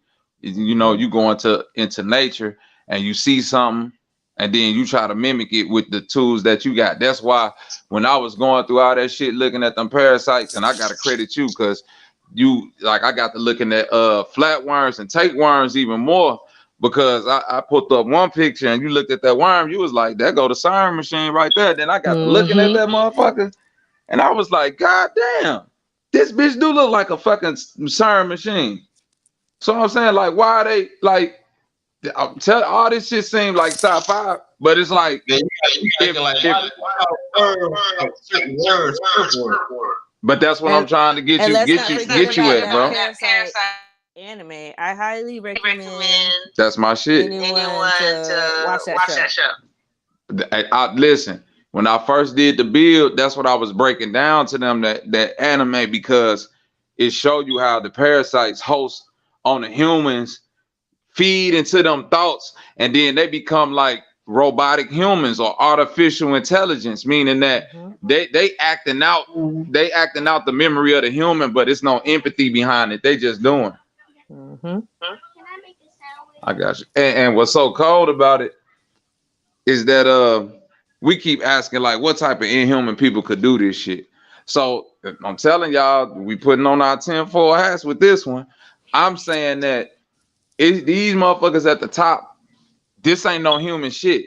This a class of people that got infected probably at what point in time, who knows, with some shit that hosting on their body. And now that they didn't, gained all this power, what are they building? A And bigger think about it. wormhole. How many of those sci-fi movies have we watched where the machines go against the men, right? Right. And it's always some type of virus, right? And they'll be like, oh, this robot got infected with a virus and now it's defective and it's attacking humans now. There you go. Carly, is anybody else hearing the echo from Carly? Hmm? I thought I was hearing an echo. Somebody- Go ahead. I do. I No, hear it too. Bobby, it's just that your I thought it speakers was is just loud. Oh. Yeah, I have to turn my shit down too, and like it ain't playing over. Y'all got that extra fancy stuff. That's what that is. Y'all got to turn that stuff down now. Y'all showing out. Got all Yeah, that equipment. if 45 just mute his mic, we'll be all right. See? Leave him alone. Just the humbling Leave me beauty. alone. Yeah, I think that's some Men in Black type stuff for real. You know, with the worms and stuff being inside the vessel and controlling the vessel. I think that's some Men in Black type shit. If Heck you really yeah. think about it, like you got something But inside your listen, body. think about this, QB. It ain't even gotta be Men in Black. Think about it like this. Let's make it simple. If somebody got parasitic worms in their stomach, right? And all of a sudden they start getting cravings for sugars and salt, potato chips, bread, just all bullshit, ice cream. Then they go to the doctor. The doctor is literally gonna tell them whatever cravings you've been getting is not you. It's the thing that's living inside of you. You got to fight against the cravings that's in your brain, mind control, and eat this way in order to flush this shit out your body, or you're going to die. Damn. And look, you got me thinking about crystals, right? Crystals attract certain things, and salt is crystals, sugar is crystals.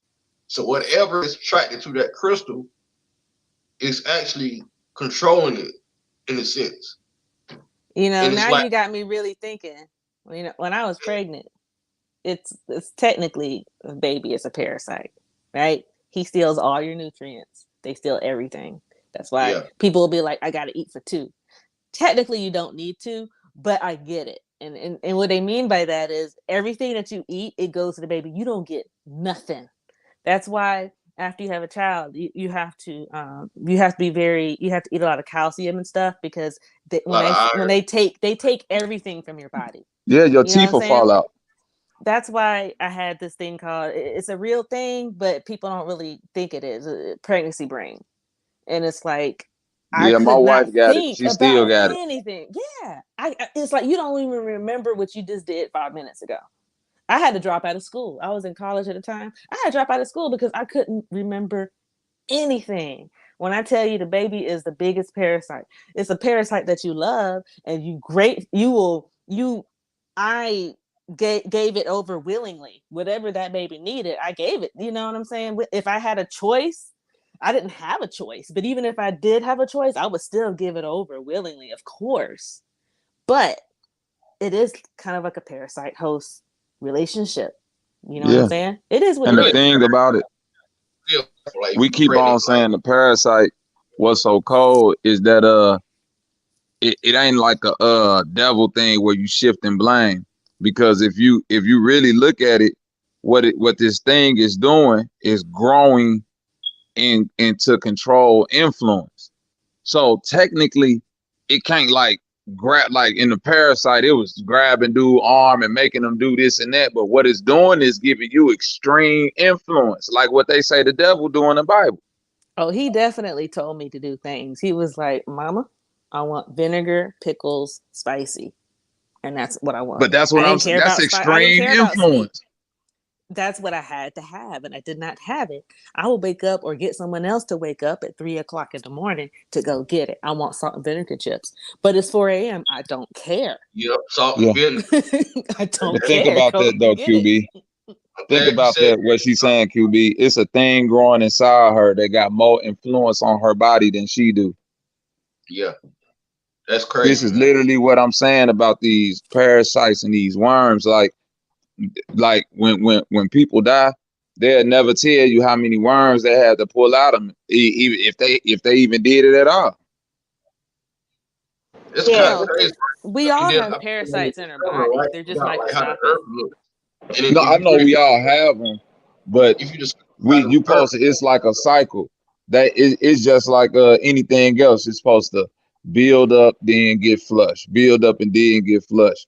The thing that we do, especially with the type of diets that we got over here in America, and I ain't talking about like just no vegan or meat eating. I'm talking about straight junk bullshit. You know what I mean? It's literally geared towards feeding tumors and parasites and cancers and shit like that. yep, feeding And you not the good ones, like the shit that's gonna make your stomach overlap on your belly button, the shit that's gonna make your scalp all flaky and shit, your skin all that's all parasites. Mm. That sounds now it's starting to sound like a fungal or bacterial infection, which we get a lot of those too. But I mean, but it's all when I'm speaking on parasites and fun, it's all in the same. That's why I'm just classifying it all within that realm because I it's guess good and bad on both technically a sides. fungal infection could technically be considered a parasite because you know how mushrooms, they're a fungus and they can grow on certain things, living things, and kind of sap up their nutrients. You get It's what I sapping mean? up they right because it's a Yeah, living thing too. right. So So I that's what guess you I'm can, saying. yeah. These So are maybe a fungus can be considered that in a way. that's what I'm saying. We Like you remember dealing like with. getting ringworm when you were a kid. We all got it at least once. Yep, You know. yep. I got it before. I Hmm. think this what I'm this. I think this where it got interesting for me when I really start just looking at nature at the things how far the control of a thing in nature can go by a parasite, right? And it's fucking zombie worms and shit out there that attach to your immune system and feed your immune system so you can live longer, so it can live longer. It's shit out here that get inside of fucking praying mantises that grow bigger than the actual host. Mm-hmm. You feel me? Like that's why I'm saying like we don't know what the size of the thing that's in us. Like I just seen videos of people that like have extremely poor diets. They may be in like in a third world country where they just eating or drinking water with a lot of parasites, and they're like some crazy And they look videos all where folks they have to look, literally pull fucking long ass fucking pounds and pounds of worms out your body. And if you think about it, it's kind of like, well, damn, if yep. they pulling this much shit out of you, they got more control than you do. And I'm talking about they got worms on top of their head. Man, that shit crazy looking, man. I'm talking about they had to get the worms out the head with the tweezer. Like and the pores be so big in their scalp, like the worms out, they be moving and shit. I'm like, what the hell? How could you let that build up so long? Like Hey, that's I'm finna Let fuck me you up tell you, real look, quick, we saw QB. that in Indonesia, and look, you don't feel it. These little creatures, right? They especially like their mouths are small, right? Well, they're in their mouths and their teeth. They have like a numbing agent. So when they go after you, they go after you when you least expect it. Like maybe if you're swimming, like like we had to treat a lot of kids because the kids in the summertime, especially in third world countries, they go into the natural water, the swimming holes, and they go swimming, and the little worms, they'll go up in any hole that's there. You know what I'm saying? Even through the skin. But they have like a numbing agent in their mouth. So even when they're biting you, you don't feel it. You don't feel it at all. And they'll just go in there, and they're really small, inconspicuous, like they won't leave anything. And they'll just they'll just be pooping and eating and multiplying and quietly, and you won't know until they done built up to the point where now they're wiggling out of your ears and your eyes, and you're like, mm, how did That's it get fucking that crazy. bad? But you won't notice it. I'm telling you, they're sneaky little things.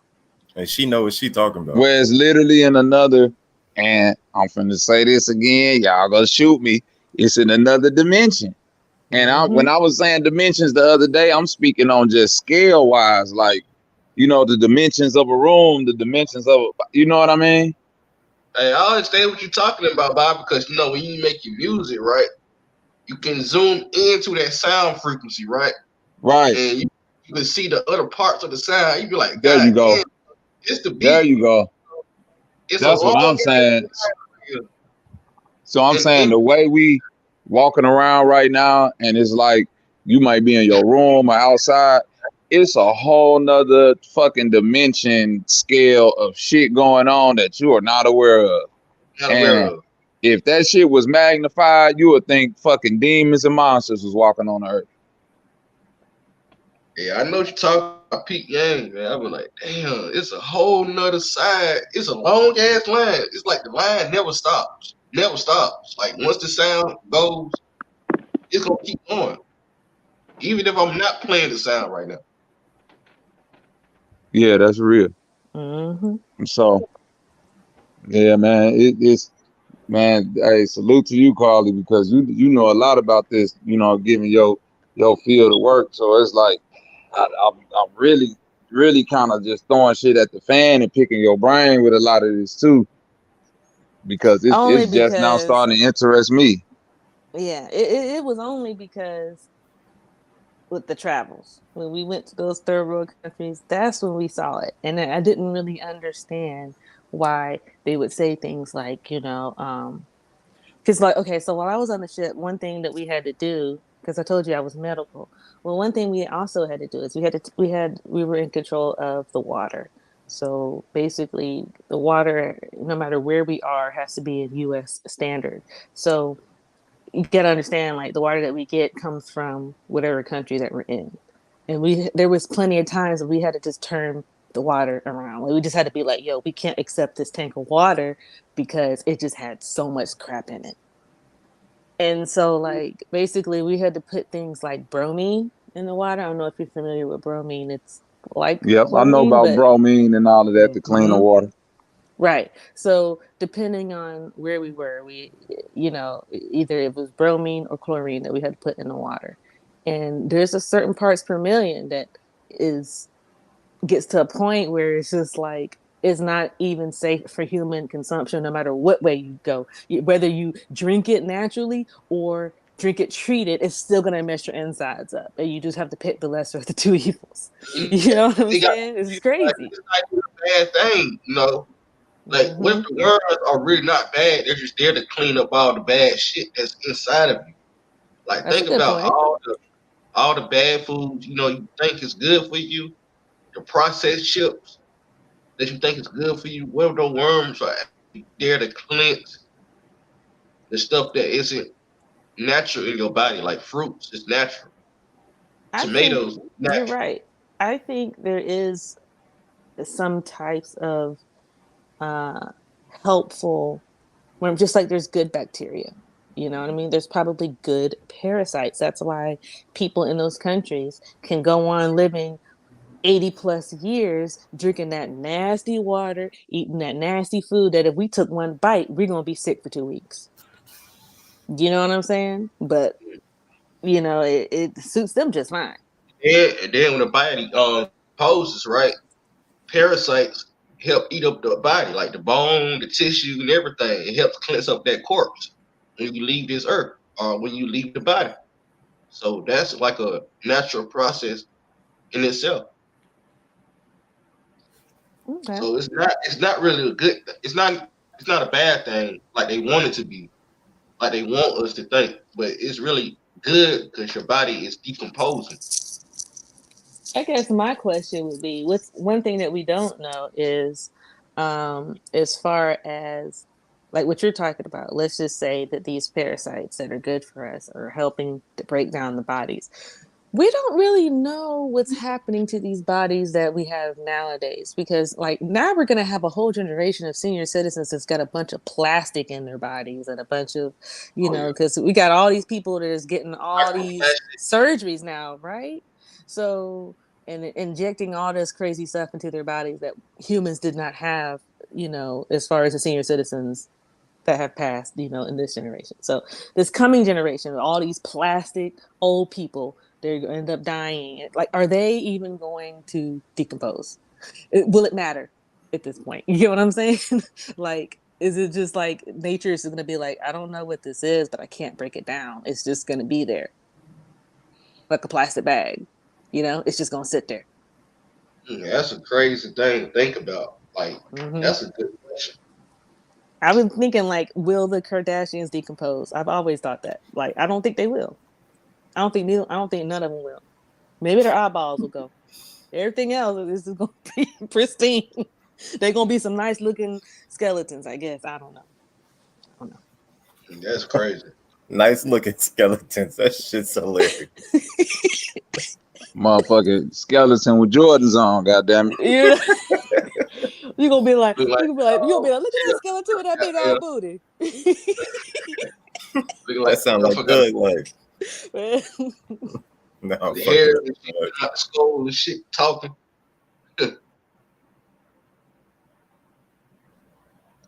Hey, but it's That's too funny. interesting though. And the reason why I'm so, you know what I'm saying, passionate about it now is because, I've been vegan the past 10, 11 years.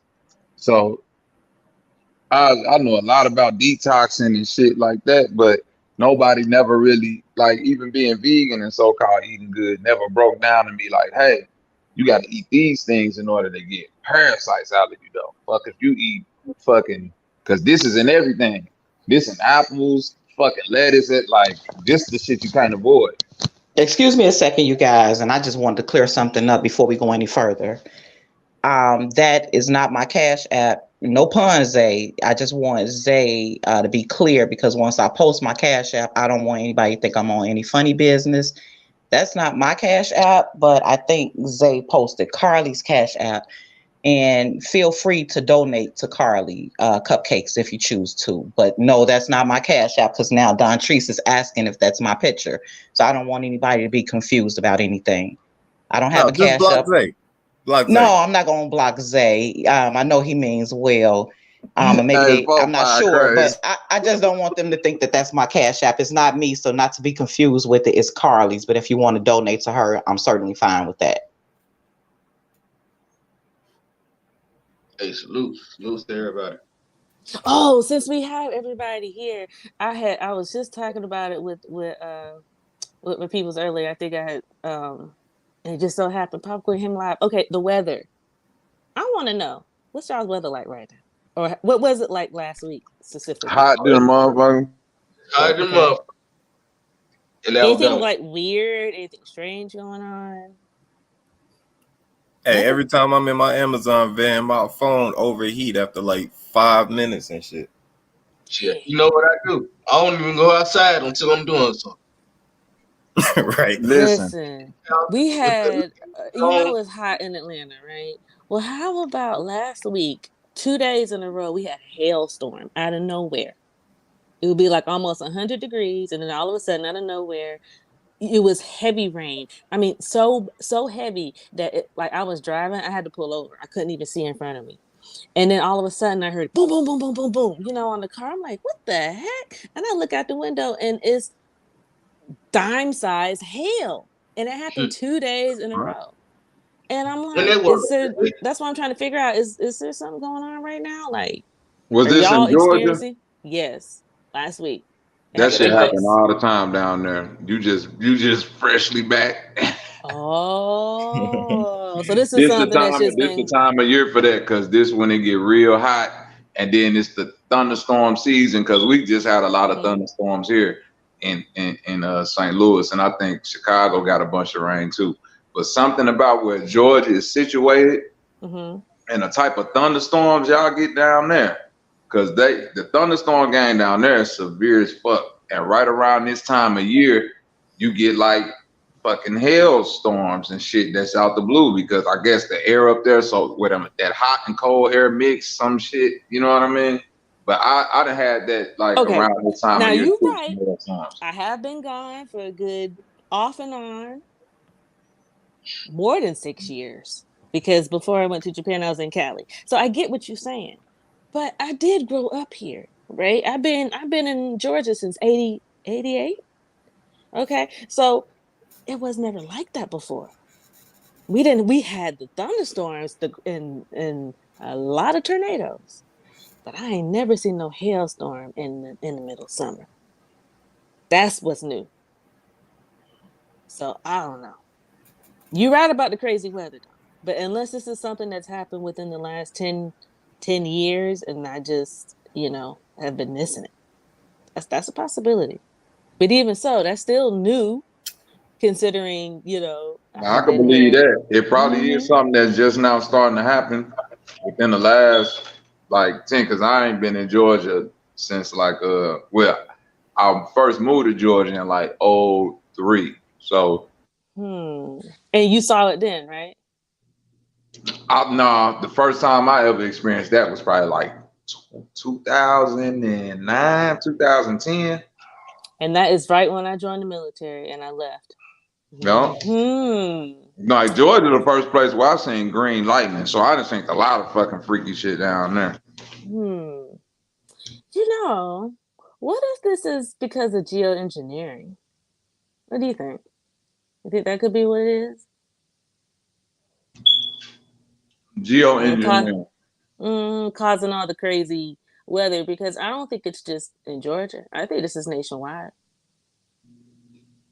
Listen, Didn't y'all just have a tornado over there in Chicago? I heard about a tornado yeah, I warning. think they did have a tornado Hmm. warning in Aren't Chicago. tornadoes supposed to come in the springtime, not the summertime? That's what I'm saying. Everything is weird, but everything is kind of like on a weird cycle, because I asked my mother about that, and she said she remembered when she was a little girl that a tornado hit Chicago downtown. Mm. And this probably like in the 60s, maybe, you know? So what I'm thinking is that this might be some type of cycle going on, or this might be the interference of like the effects that you get when you interfere with a cycle. You see what I'm saying? Hmm. Like I think that whatever's happening, to your point with the terraforming or the messing with the weather, I think we think they can manipulate it. I don't know if they manipulating it like as far as creating weather. I think they just doing like throwing cogs, throwing like sticks in the spokes. You know what I'm saying? A wrench in a cog, and it's like creating other problems because the cycle can't complete itself. You know what I mean? Hmm. I follow you. Because I'm starting to notice like a lot of little weird, freaky weather. You know what I'm saying? Anomalies here and there. Some of them I could draw up to like, okay, maybe it's just the time for that cycle to hit. But like this year, I'm starting to notice that everybody pretty much everywhere in the United States is getting the same exact weather, and I haven't noticed that in a long time. You see what I mean? Yeah, everybody's complaining that it's really hot. And there is one place that's not hot that is hot, and that is the UK. They were just talking about it. They said it was up to 32 degrees Celsius, which is probably not very hot to us, Right. but to Europe, that they're burning. Okay, that lily white skin is hurting right now. Like they are really complaining. And you got to remember, the UK, especially London, that whole area is very cloudy. It's a very gloomy place. You're not used to just direct sunlight. Even when it is sunny, it's partly cloudy. They have a lot of fog, a lot of clouds going on. It's not one of those places that just gets that direct sunlight like France, for example. That would be a European country, or Italy. They get that direct sunlight. They're used to it. Every That's where the every time swarthies come from, right? The swarthies. every time I Shout hear a out to my UK nigga swarthy talk, people. they sound gloomy as fuck. They food gloomy too, ain't it? Eels What they and got? Haggis. jelly, blood sausage. It just depressing. What's that shit? I start with a H. Haggis or haggis. What's that? Haggis. Oh, that's Irish or Uh-uh. Scottish. That's Either. all the same island, goddamn it. They all over there eating No, they pork. different though. No, they different. Oh, I know they got completely different cultures, but I'm saying they all on the same gloomy ass rock, like the Yeah, it's landscape. gloomy. Yeah, Right. you're It's right about all that. gloomy. It's wet. It's Hmm. just, but it's very green. I think that's why we associate Irish with green and Scotland with green, because it's so wet. Everything is covered in like moss, and it's a very green place, but just cold and depressing. The food is depressing. Yeah, haggis is not it. You can't. Haggis looks gross. Scottish eggs looks gross. The eels and jelly looks gross. It just, yeah, yeah. They got some special looking food over there, man.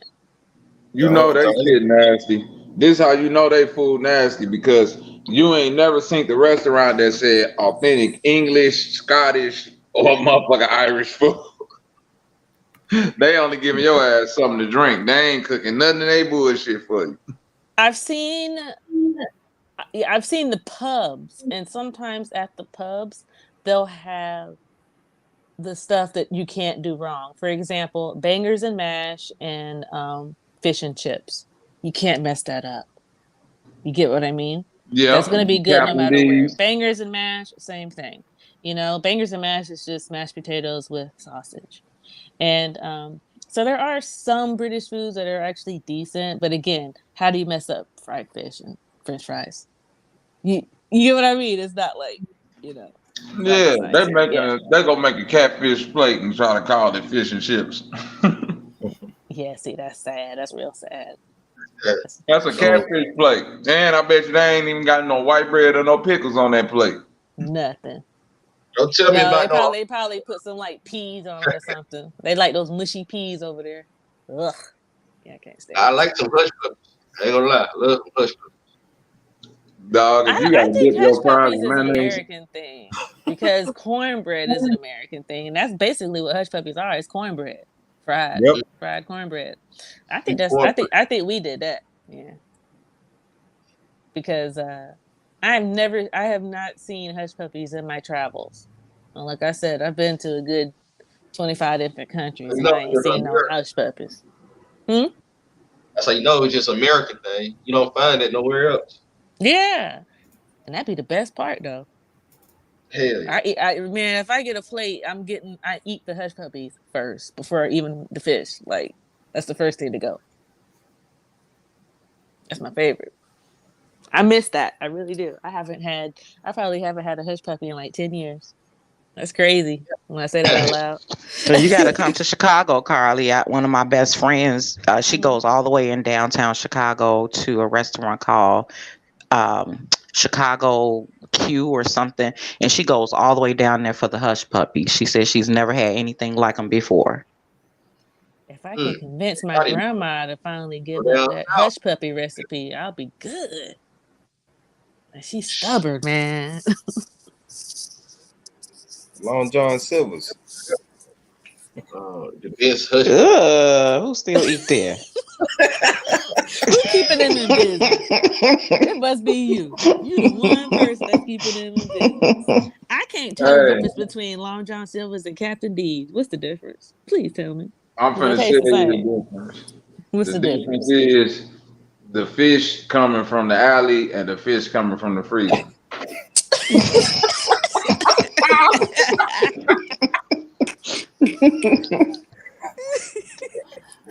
Just listen. Look at what you asking yourself. Oh, Fast food fish.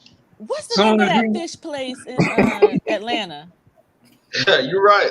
What's that Fast one food. fish place? What's the fish place in Atlanta that you see them out popping up out? They're all over the place. you I talking don't about see them no shark, more. Oh, something supreme.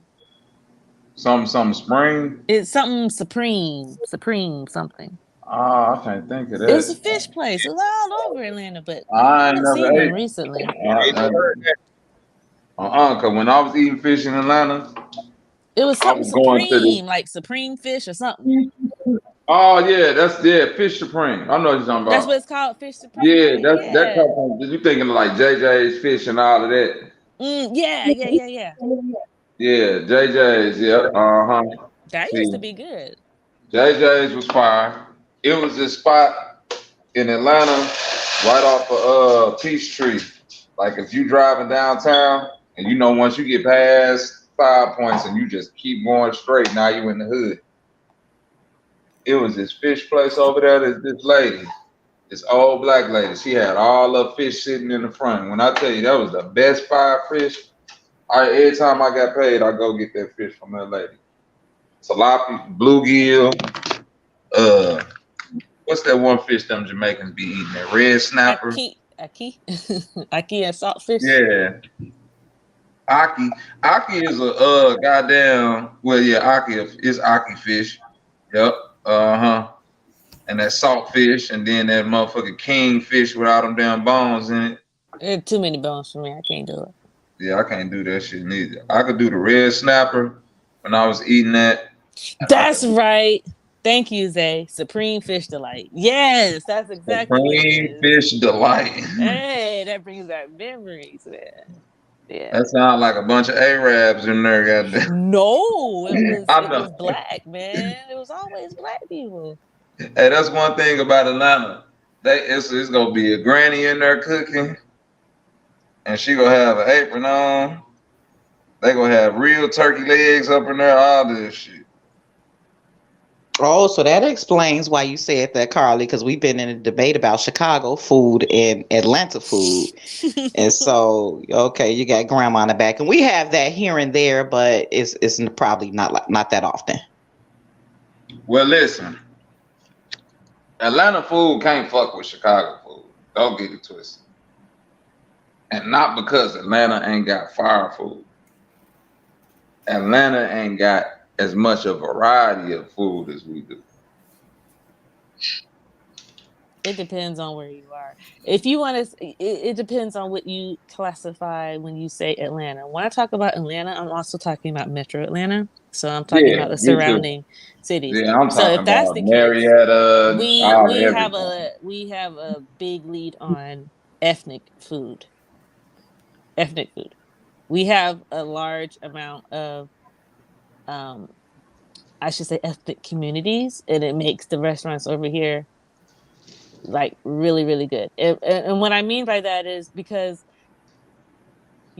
I've been to some of these countries where the food is from, right, and I could say it's spot on. A lot of them. Hmm. Now a lot of these places did not survive 2020, so we don't, it might not be like that right now.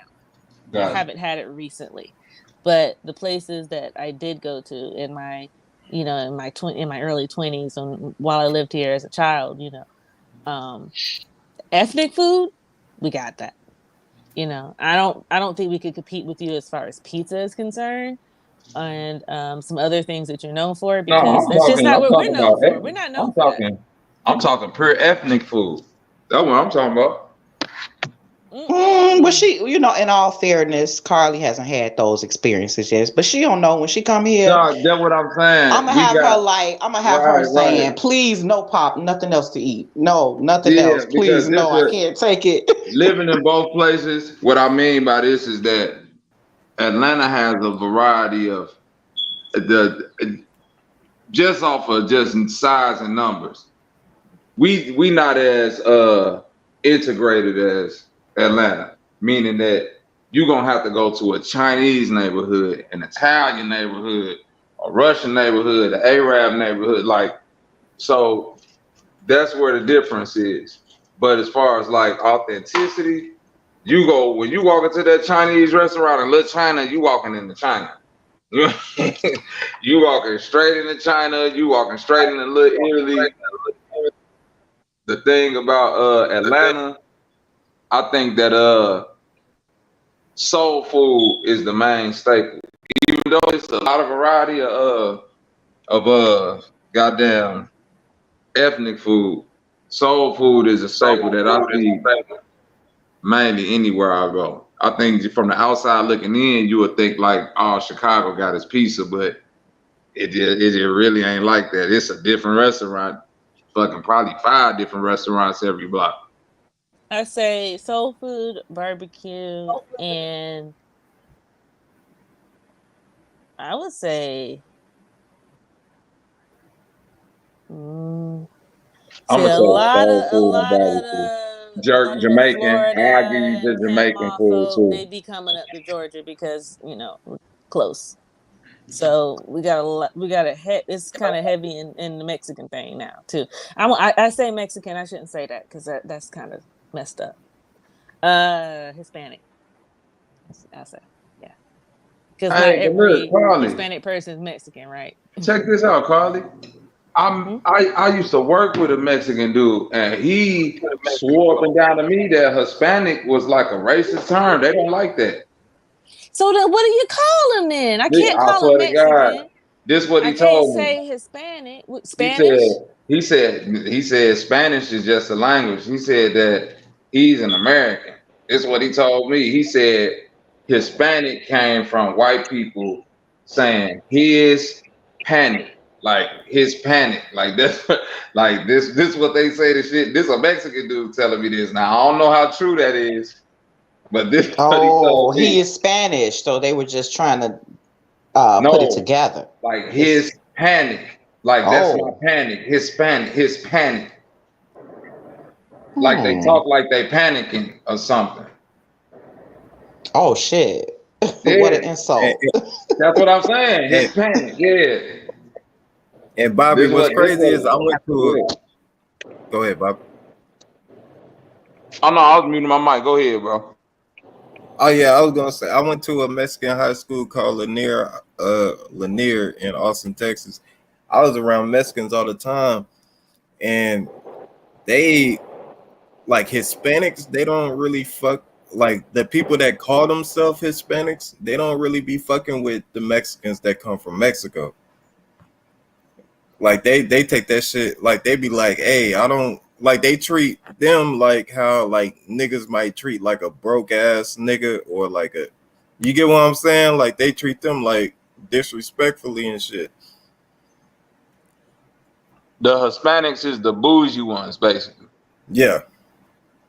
I kind of figured that because anytime the dude who I was talking to, he was like Mexican and Costa Rican, and he was kind of lighter skinned, but he had a lot of like darker skinned relatives, and he was like, yeah, they be beefing because they don't fuck with the Negritos and we don't fuck with that Hispanic shit. Like that's what he was saying.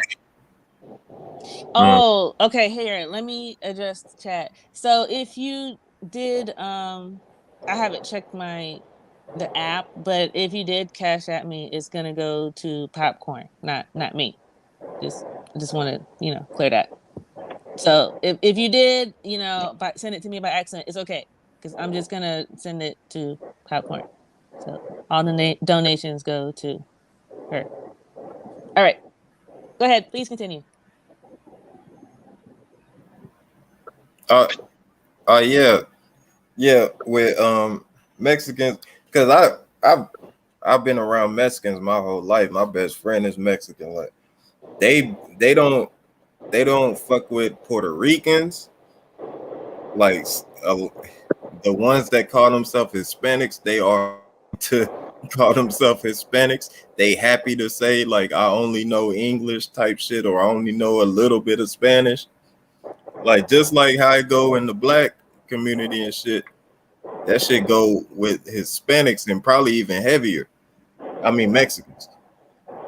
And Well, you know, you're right. And I went to school with one, and I think I said that she was Mexican or something, and she got mad at me saying, "No, I'm white."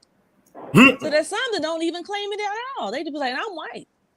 So well, it's go ahead, sis.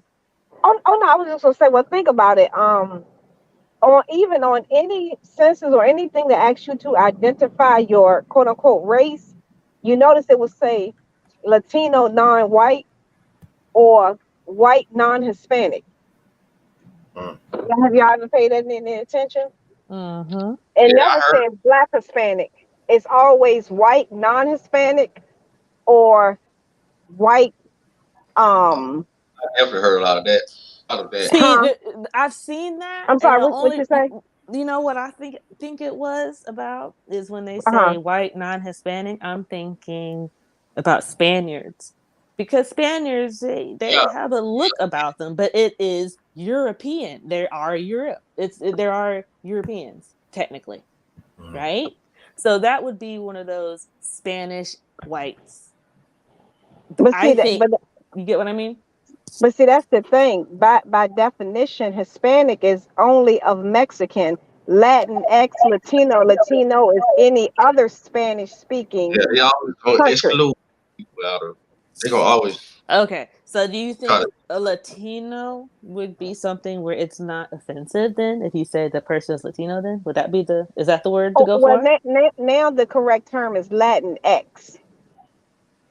It they Latin. went away from they made it gender neutral, not us. I mean, it was just many of them had the outcry because we were used well, many non Oh, the people were female using male it thing, Latina, correct. Latino. Okay, okay, okay. Not about LGBT. It was just that some people would say Latino trying to cover everybody, and it should be Latina or vice versa. So now when Got you you. say Latin X, no one can get offended Right. because you're identifying both. It has Okay. nothing to do with any other of that segment. So I just at least wanted to bring some clarity to that. But Bobby made a great point because is some confusion on where the term came from originally because he's right. People who just south of the border will argue both sides. It's one of those things. Don't nobody really know who's right or wrong, but that's usually how it was identified. And now many of them they just across the board just say call us Latinx because we all speak of the Spanish, dialect. So just call us that, and everybody should be happy. So that's supposedly supposed to be the umbrella right now to be quote unquote fair and not seem, prejudice, racist, bigoted, or anything like that nature. So, but like I said, those of you who have, friends and things like that or family members maybe can ask them. But if they've been removed from the culture, they may not be able to give a lot of diction on it. But, that's something, somebody may know, like, 45 say his best friend is, south of the border. So maybe perhaps he can offer a little more insight on it. But that's just what I've Didn't gathered they do from something some of the students back in and things the like that. didn't they do something back in the 60s or 70s sometime where they were trying to get honorary white or something like that? It, Yeah, tell me I'm yeah, not crazy. Didn't they do something they've like that? always yeah, they've always well, let me be fair. When I say always, I'm just saying it in the context. They've always identified as white or non-white. That's it. And usually if they're first generation, they would identify as white because Okay. they don't have the strong, they don't have the strong tongue. So they would identify as white.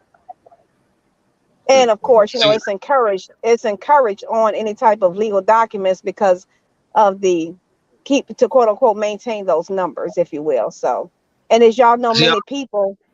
Oh, I'm just gonna say this right quick. Many people, like the senator from Texas, can identify as much as he want as white until you hear his last name. But he's first generation, so that's why he can get away with not calling himself Raphael. and people still consider him as being white, non-Hispanic, or rather Hispanic white. So yeah, go ahead, y'all got it. Yeah, I agree with everything you were saying. Like, it's always been in the back of my mind, right? Like, do Spanish people accept their black side? Because we know that they're not fully white. They're out, which is mixed. So it always stay in the back of my mind, right? Like, they know their ancestors. They know what happened to their ancestors. I wouldn't say their ancestors was raped or anything like that, but they was mixed in with a bunch of colonizers, like Spaniards, French, a bunch of everything that came from over there in Europe, right? I So don't know though. You think that's what happened? so you saying they always been there, or they always been that way?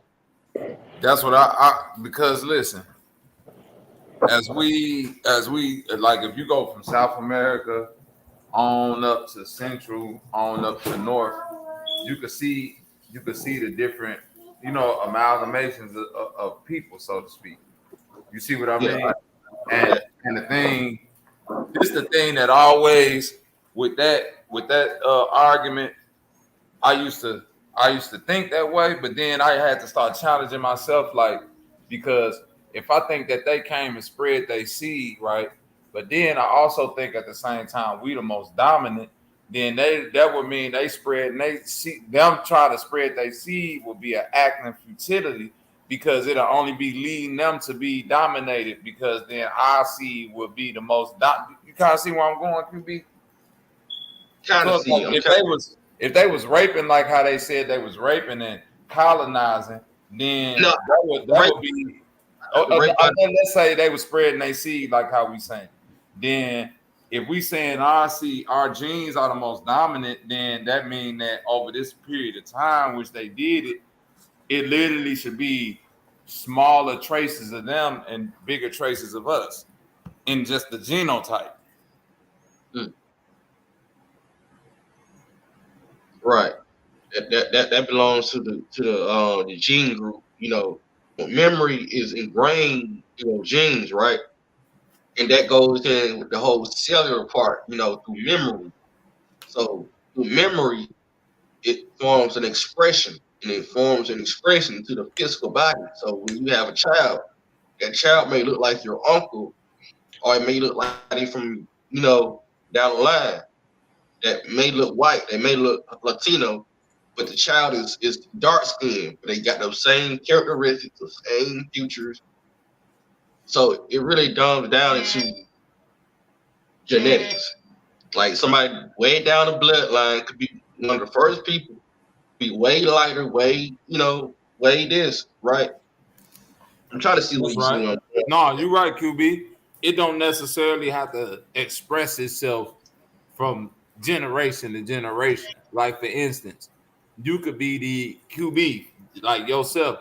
You could be the expression of a grandfather that was 4 generations ago. You see Yeah, what I mean? right. And I can look at it for myself. I look just like my dad. I look just like my granddad. Like y'all look alike, and it kind of makes sense. Could have already been over there. You know what I'm saying? Because if they wasn't already over there, they wouldn't be calling themselves. See, this is the thing I have a problem with though, because I understand you got Tainos, but then you got Hispanics, and the Tainos were basically took out of the book because let's say if they put in the book that there were already black people already in the United States before Christopher Columbus, they don't teach that in public schools. They always teach about the Spaniards and stuff like that, who colonized America and this and that. They never taught us about Taino. They never taught us about the Olmecs. Like, it's a bunch of stuff that I be thinking about, man. Like, so what if they did mix in and they just said we're gonna have to call ourselves something else, another ethnicity, Spaniard, Spanish, because we're not fully Taino, so we gotta call ourselves Spaniard, right? I'm trying to see where y'all see where I'm going with that, because I get what Bobby's saying, right? It was already look, Latino like, and those first Latinos were called Tainos. You see where I'm getting with that? The first people in the Caribbean islands were Tainos, Maroons, the Jamaicans. They still got their hue, they dark skin.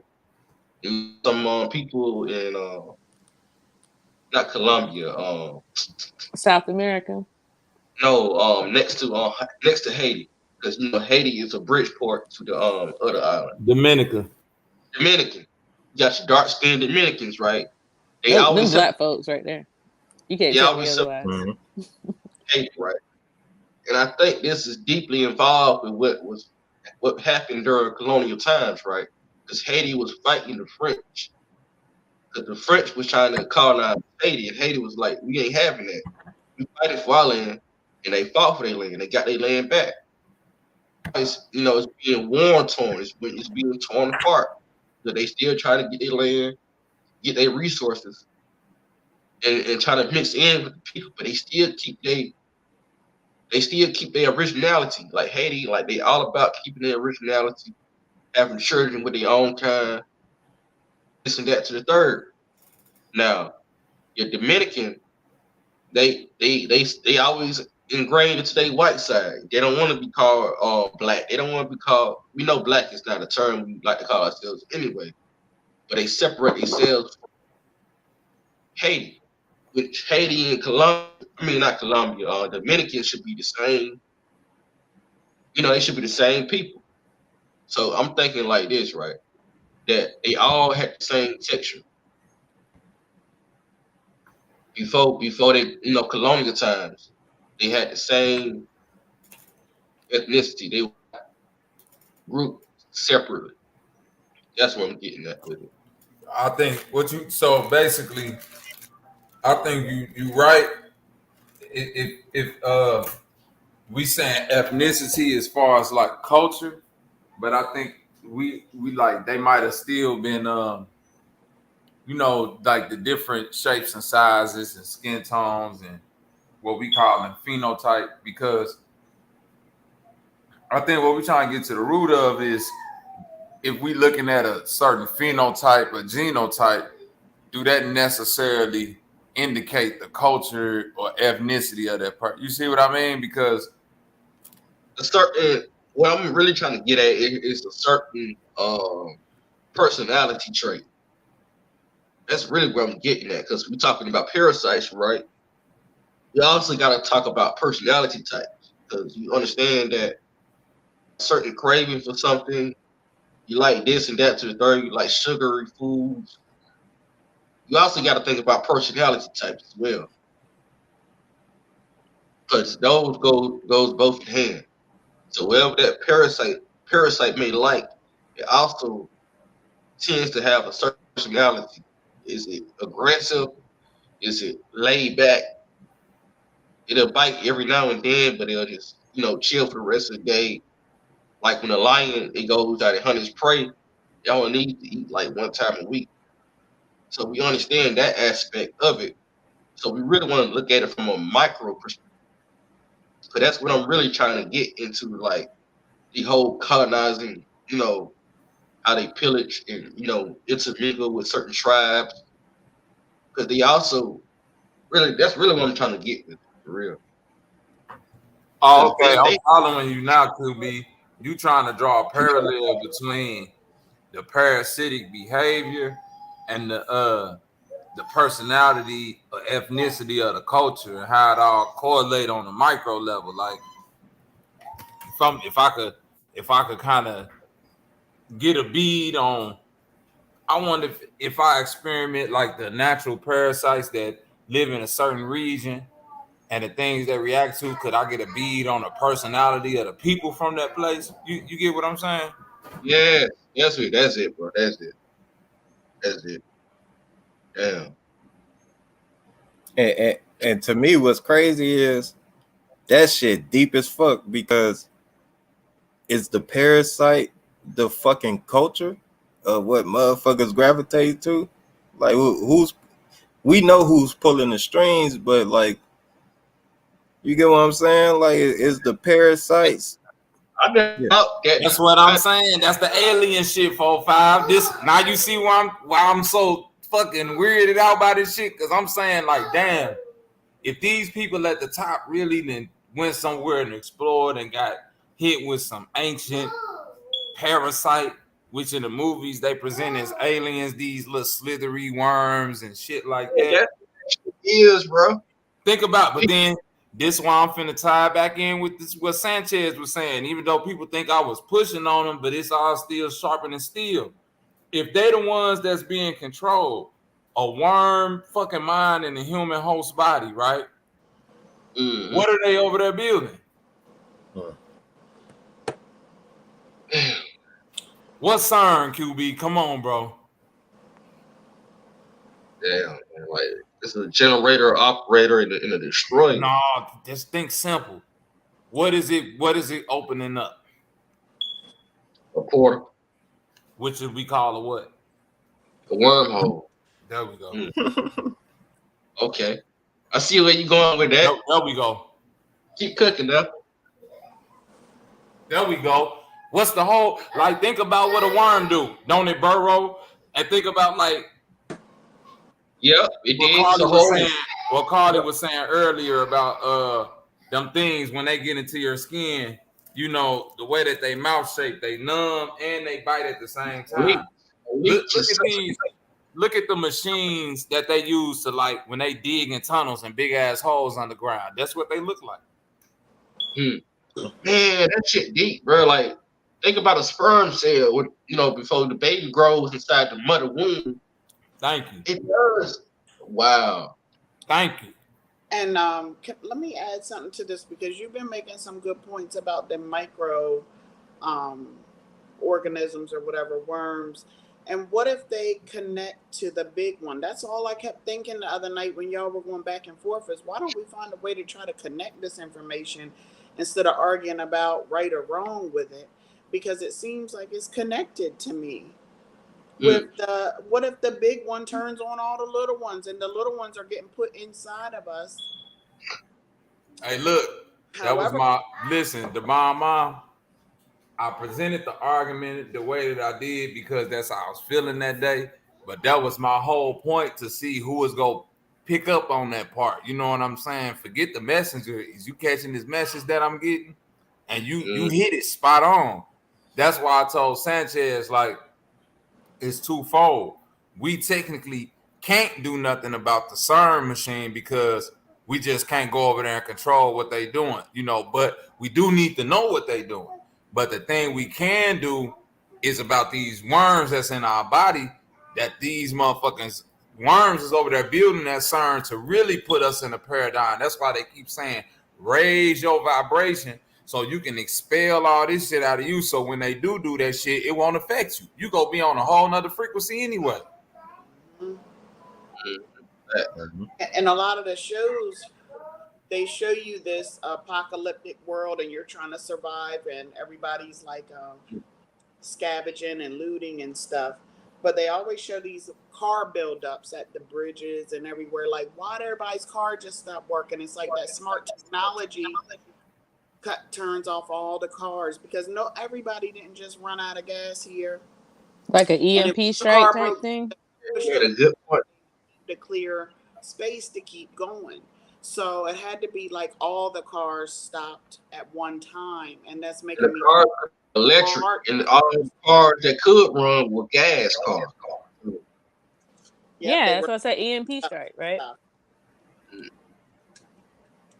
That would make all the and this is what I'll say, like, people be talking about the government run the world. If the government got parasites, who the fuck running the world then? This is what I keep saying. This is what I'm saying. He got parasites too. 45. The world running the world. 45, listen to me. Now this man's finna get spooky. When you look up brain-eating parasites, right? And it's a thing called a zombie worm. It was just an outbreak of this shit out in Florida on the beaches, like this little worm. And if you look this up, the zombie worm, it looked just like that fucking snake that's in that fake ass light bulb that's on the wall in Egypt. But anyway, when you look up this worm, the way that they detect for a lot of these things is by looking at your eyes, because the whiter your eyes will begin to like get real veiny and bloodshot. You know what I mean? Hmm. Now, think about all the people that's in power, how their eyes look.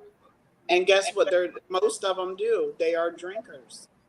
The ones This is that what they tell you, they drinkers. But drinking make your eyes yellow. yeah. That's what I'm thinking. The yellow. You talking about bloodshot red? I'm talking about like if you look at Warren Buffett eyes, like the Rockefellers, these Bill, Yeah. Orange, Soros, them and all. niggas' eyes look like nigga just red. Bush eyes before he died, like all of them. Yeah. They I don't see. have no white to their eyeballs. It's just like fully parasited out. Have y'all? Okay, so the other day I was listening to something and I heard something. I haven't done much research on it. I spit it out to my brother and he said he's seen a video. But what I brought to his attention was somebody was saying that I don't know if it was in a song or in a video or what, but they were saying something about getting lead they were getting gold from lead. And my brother said he watched somebody build these little things for the grill and they had this black stuff. He don't know what it was using, but they put something in it, and when they peeled it all off, once it dried and they peeled all the stuff off, he said it was this shiny gold color. It looked like gold. So I'm just trying to think, I got to do more research, but what if there's something connected to lead and gold that we don't know, maybe? Because it could be there. It could be fool's gold. It could be. Ooh. Yeah, fool's gold is like that. You can find them in a lot of mines, especially like tin, lead, those type of mines. Like you'll find fool's gold in them, and it'll fool you. It really will. Like if you look at it, you cannot tell the difference. Yeah, he said he was making these really shiny gold looking things, and maybe that's what they were talking about. I mean, it's beautiful. Yeah, it is. You can still use it for stuff too. You know, it's just And copper was a subject, and I went in the grocery store today, and they're trying to do copper coated instead of just copper utensils like measuring cups and like the whole copper set of like cooking tools. But instead of it, and they'll do that in the other way around too. They'll have something that's a certain kind of metal, and then they'll do gold coated where it's just not gold all the way. So yeah, they do all that. Well, copper used to purify water. You could put your water in the copper and it would purify it. So is it taking away some of that quality by just plating it? Or is it going to add to the quality by plating it? I don't know if it's That's better. A good question. Man, Bobby fucked me up with the earthworm. I mean, not earthworm, that worm, because he got me thinking like, hey, I need to go back home.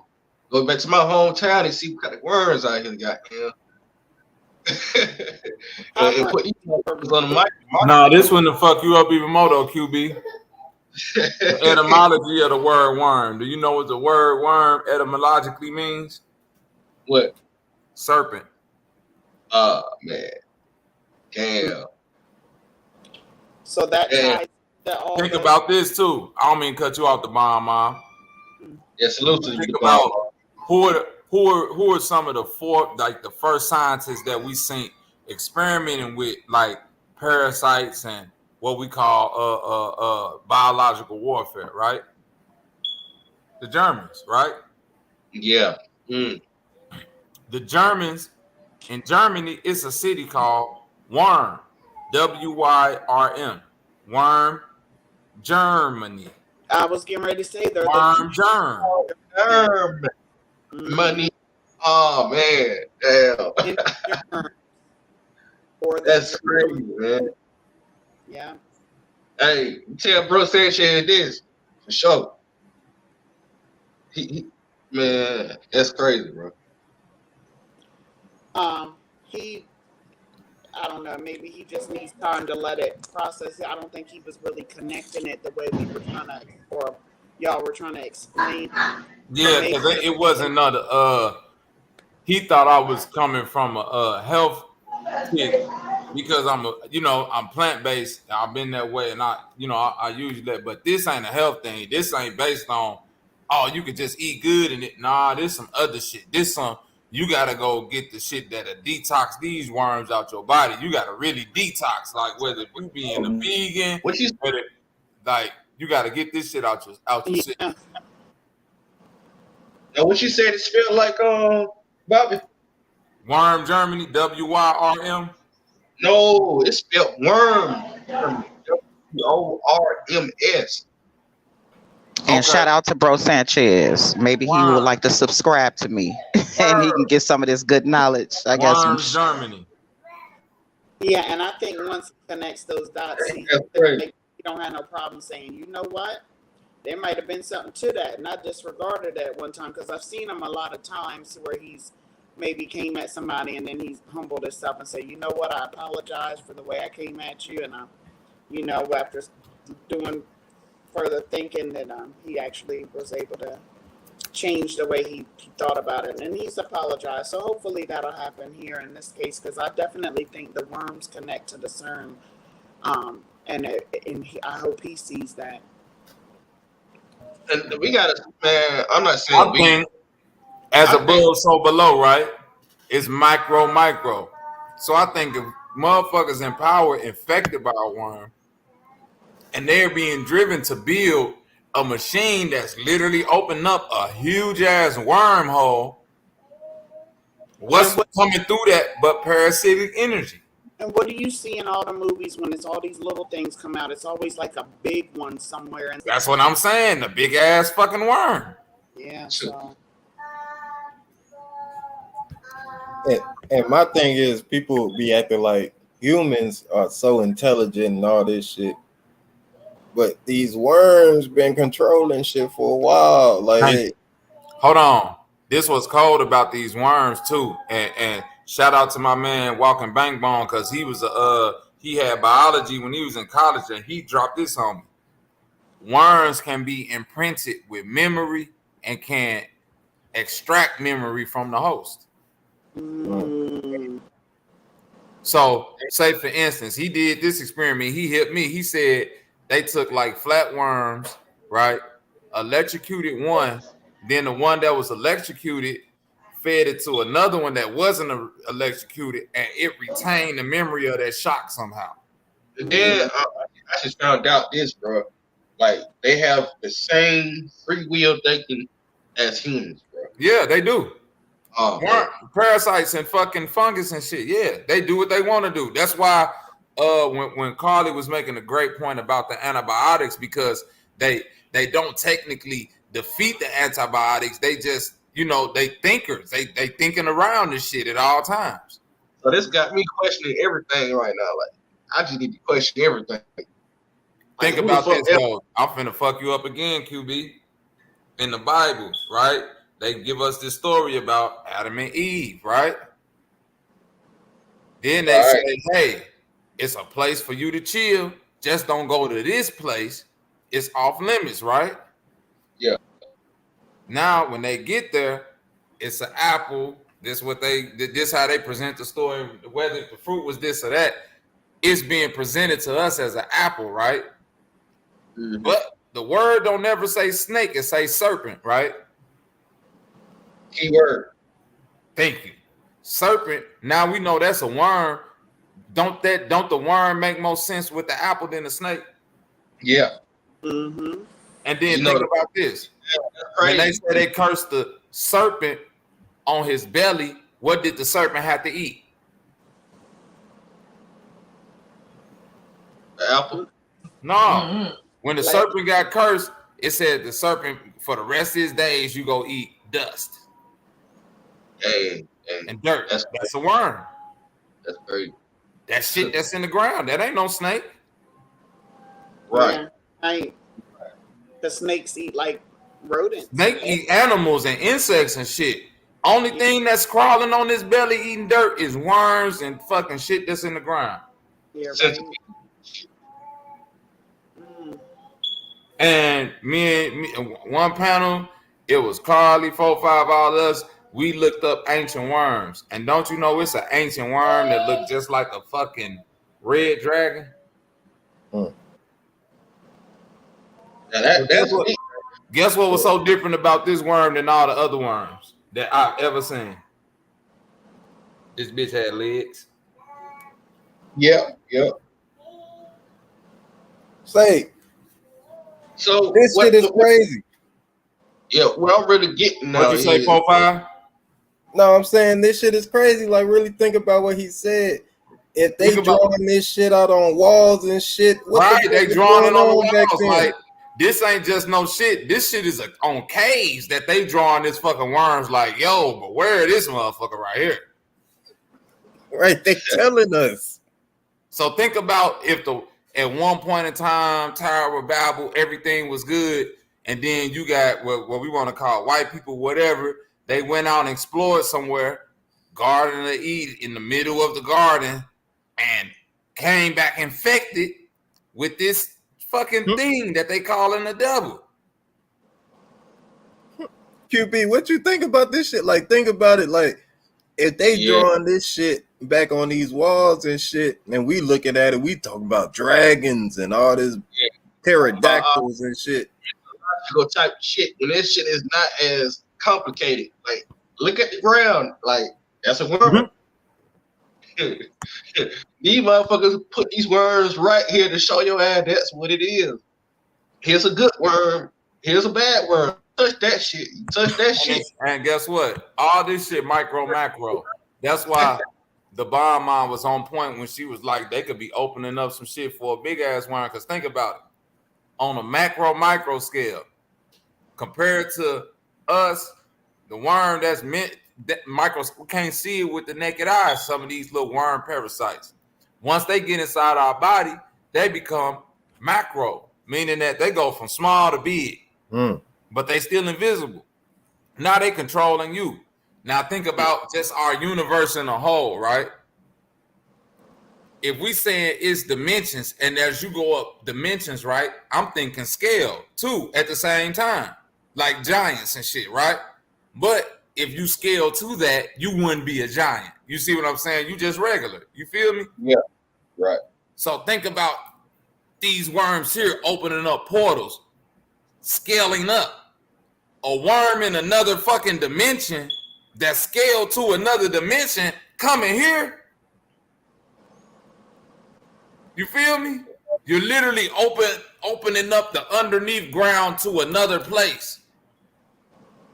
And look, Mr. Spirituality, where Paul said microbiology. What if this is the macrobiology? The CERN is the bigger biology because it's out here in the earth. Exactly. So this is the biology of the outside. See? Man, you got me thinking on what is artificial shit like this? AI technology, like I'm finna tell you what the AI is. That's the worm activated in your body. Yeah, we are the Just AI. think about it, QB. Yeah.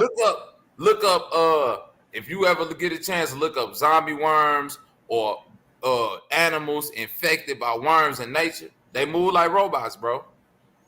They got little ticks and glitches. Birds don't really fly right. A frog or jump weird. Like they move robotic because it's the worm that's inside the body that's trying to tell this thing that it don't know how to move and do. Like, you see what I'm saying? Yeah, I see it. It's robotic. Man, I watched a video on that shit.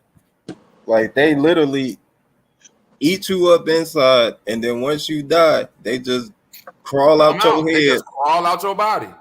Look, here's the Latin term for it: bone eater. Oxidatic worm, in its Latin name, is bone eater. Bone eater. Boom. Because remember, 4-5, they were saying like, well, how can it get down to the bone marrow and all that? There you go. This is some freaky shit, man. Like, and to me, the worms is what God care about. Like, he might fuck with us, but these worms is running shit. No, but this was gonna fuck you up even more. Does anybody know how to get worms out of your body? There you go. What's the best thing to do now that we know that these things could be inside of us? Most likely are. EMP. We need to figure out how to get rid of them, how to flush it. Yeah. Salt baths. Guess what? This why they keep saying EMPs. I think the EMPs is to kill these motherfuckers off. Electric blast through your body. Now listen, this finna fuck y'all up. In the Bible, we talk about this star coming down and fucking with all the water on earth, right? You remember that, QB? Star coming down. The wormwood, the star. It's a star that's supposed to come down from heaven and get in all the water, and it's called wormwood, right? Okay, wormwood. I heard. You heard Yeah, of that, right? Now I heard listen, that's this what you finna. This was finna fuck y'all up. Wormwood was an early aphrodisiac, right? But guess what it was? Guess what it was really used for? Killing little parasites and insects. Yeah, that's called a dewormer. Dewormer. It's a dewormer. Yeah. You know, this shit blowing my fucking mind. But can y'all hear me? Go ahead. Yeah. Okay, I'm sorry. Shut up. Devon, Mom, were you about to say something? Because I was gonna throw something in with Bobby, but I thought you were about to say something. I didn't want to interrupt you. You good? Okay. The one thing that I wanted to build on the other day when we were talking about this, and I had dozed off, was the one thing, Bobby, when you say getting rid of parasites, we're never going to be able to get rid of parasites, because as long as the housefly exists and they lay larvae and we eat the food, they're never going away. We may rid them a little bit, but that's why animals, particularly, dogs, have to be dewormed at least once a year, because they're eating the grass, they're eating the things that the houseflies feed on. So we're never, and I'm using the term never in a sense, getting rid of them. So we may be able to make them dormant, but as long as the houseflies exist and they're in our house, and we may not think about it, but when they're flying around at night, we're asleep, and they land on our forks and knives and all that, we don't see them. But as soon as we use them, especially if we don't rinse them off again, then we just put the parasite in our body, because that's what the larva is. Yeah. And I wanted to build on that. And I was like, I just had to fall asleep when Bobby was going deep. Dang, nabbit. You absolutely right. Because we never thought about the maggot perspective when we think about the parasites, because ultimately that's what a housefly is. It's a parasite. It's a parasite. It's a parasite. We're not thinking like a fly is a parasite. Exactly. Yeah. And they're go ahead, QB. Anything. Are you good? I'm finna say, man, Bible finna fuck all y'all up. Wormwood, right, is used as an ingredient in the spirit alcohol beverage. So oh shit, let me put this can down. In the wormwood is an absinthe. Yeah. And vermouth. So the alcohol is feeding the parasite to take over the body. Y'all see what I'm saying? Spirits and QB, my birthday tomorrow, bro. Chill. You better have some wormwood. Y'all go ahead.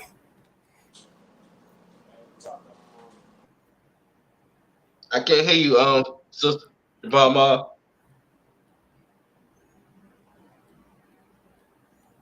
Hey, and to Sister Humlin point, think about this. They never tell us about how to deworm ourselves.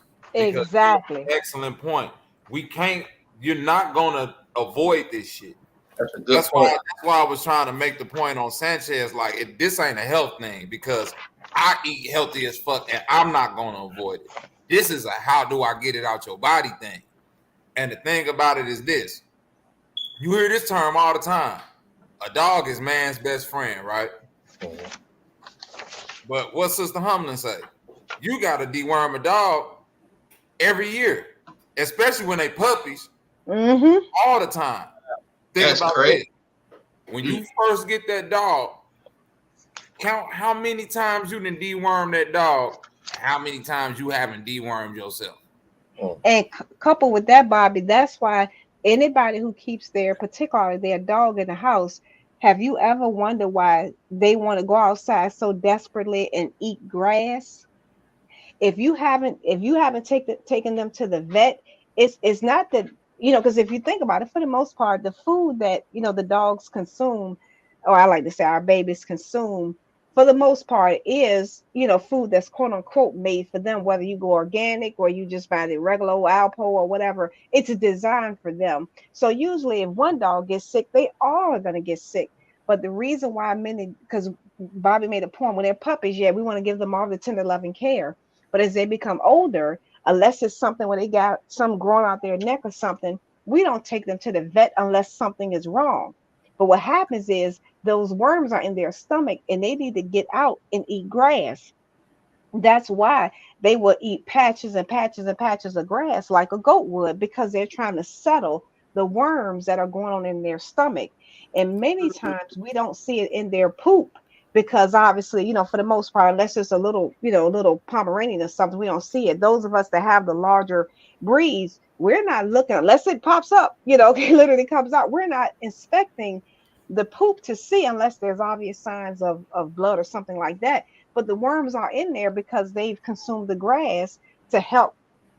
That's And one of the Humbling. reasons to get kind of 45. So Humbling. Who shit kills everything? Dogs. That yeah. shit kills all the grass.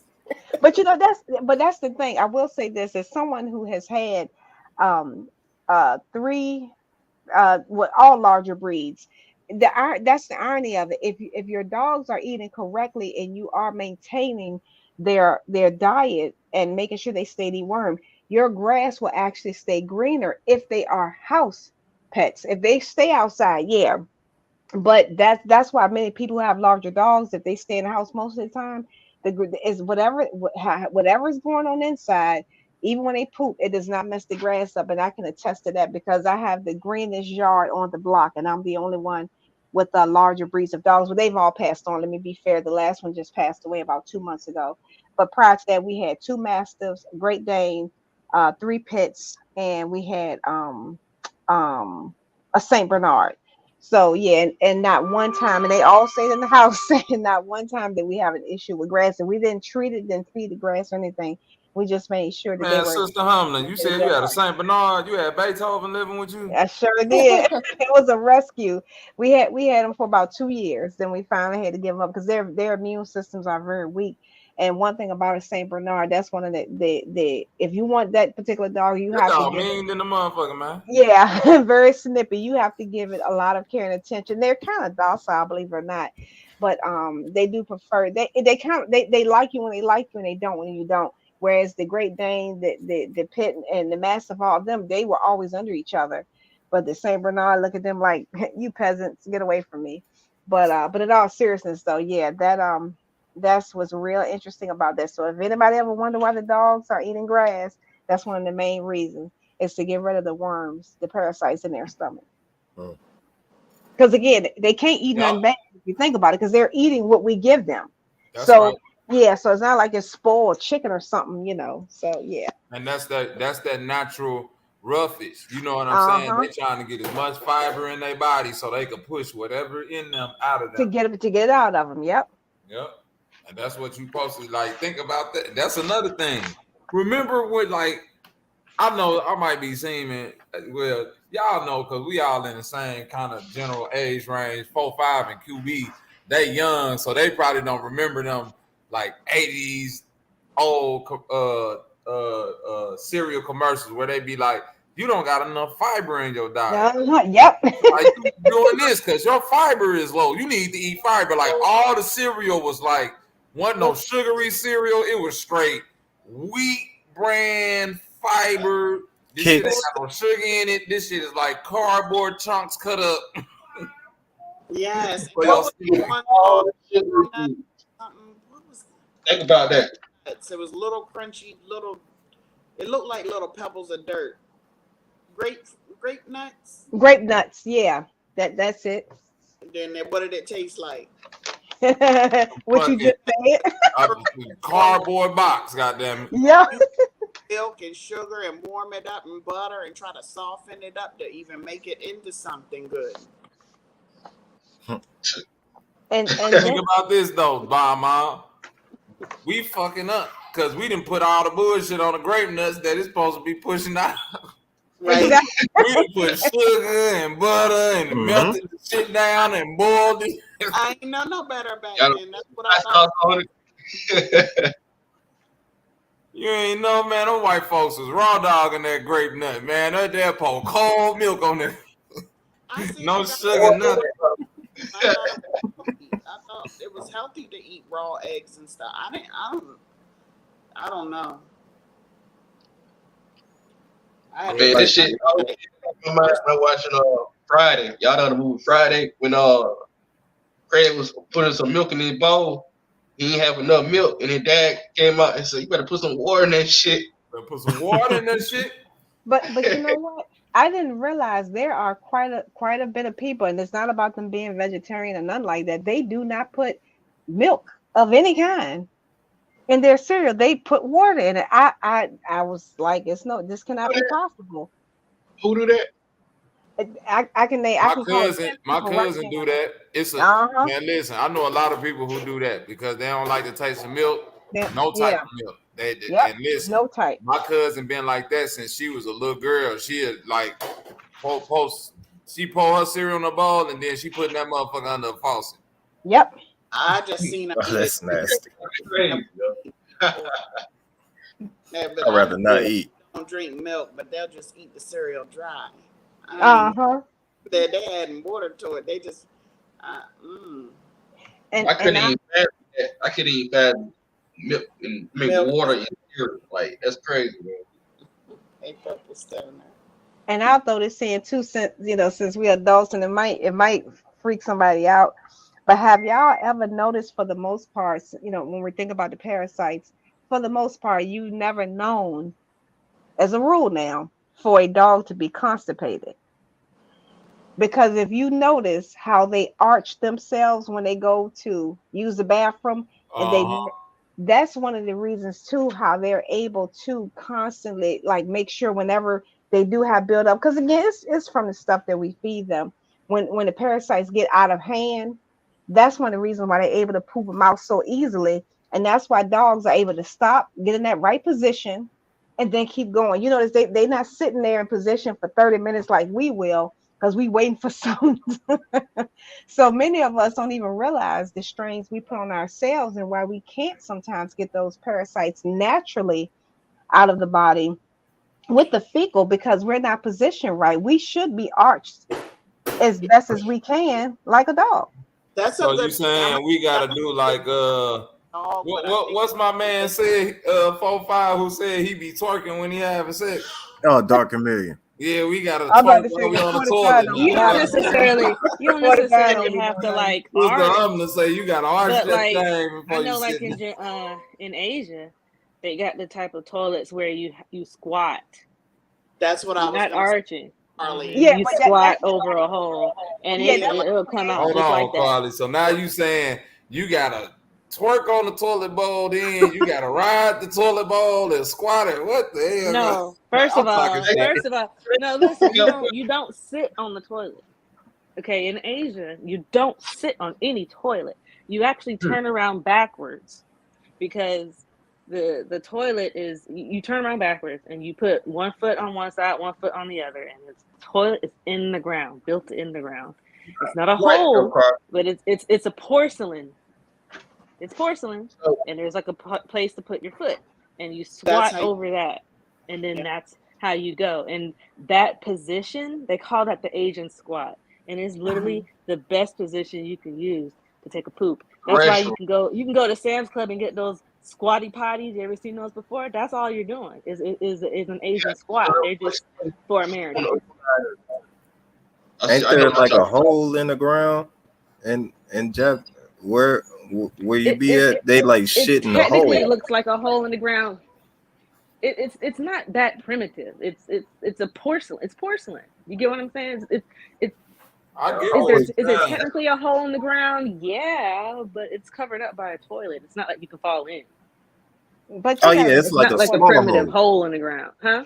yeah, I was just gonna say 45 Not at got a all. It's literally like a toilet. Think of like a toilet bowl, right?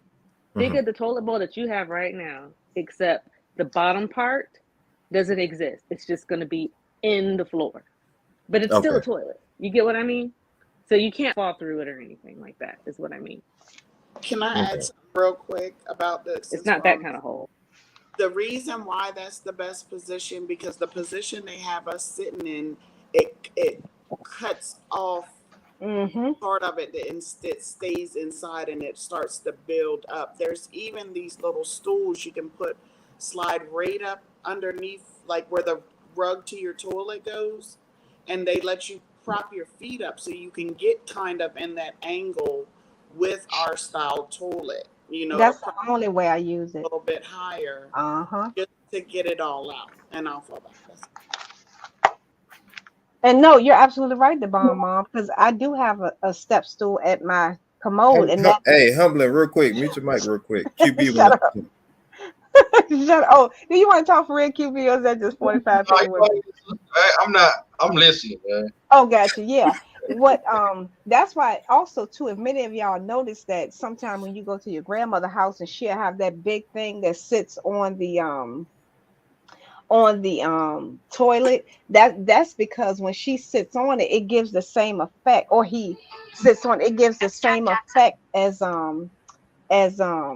what Carly is referring to, because we should be, and she right, I shouldn't have really said arch, but the squat, we should be squatting like dogs to fully get as much fecal out as possible. And that's why people who do squat, like she said, or either they have a pedestal, they use the pedestal, they're more regular than those who not. And you're rarely going to find someone like that who is ever constipated. They have frequent bowel movements as they should. So if no one is using that step stool, or if you ever wonder what's this? Why you got in the bathroom? That's exactly why. Yep, they got them on Amazon. They're super cheap, Uh-huh. like $10. Yep. Called a Yep. squatty potty. Yep. okay, so let me say something real quick and oh shit, I lost it. Oh no, don't be real quick to bomb mom. You got it. I'll just try to cut in when I think about it. It was something about Okay. I'll think about it. Okay. Humbling, you so nasty. Like, arch your back to poop. Hey, That's right. That's I, right. That's why I'm regular. And I that's why remember. I have no poop problem. Oh, go ahead. rockets. Go ahead, the bomb mom. Go ahead, the bomb mom. What if that's why Asians are smaller built because they know they're you don't see a lot of fat Asians. That's What if right. it's because of the way they're getting out the what's inside of them? They're getting it out properly, and so it's keeping them thinner. What if a lot of our fat is coming from that stuff just sitting in us? Because our intestines, I mean, it takes our body takes what it needs and then gets the rest out. But if we're not getting that out, what if it's starting to take in some of the bad that it ain't out? I mean, think about it. I mean, just collectively, Americans, we're I don't want to say only exclusively, but we're primarily the ones with the bloating issues, with the obesity issues, with anything with retaining unnecessary baggage is Americans. I mean, you can go to almost any other country. Of course, you're going to see a person here or there, but let's be real. If you're in a more major city like a Chicago, New York, look at how many people are wobbling to Mm-hmm. walk. I mean, but like, and Carly can speak on it better than any of us. The weight issues from where she was and where she's also been.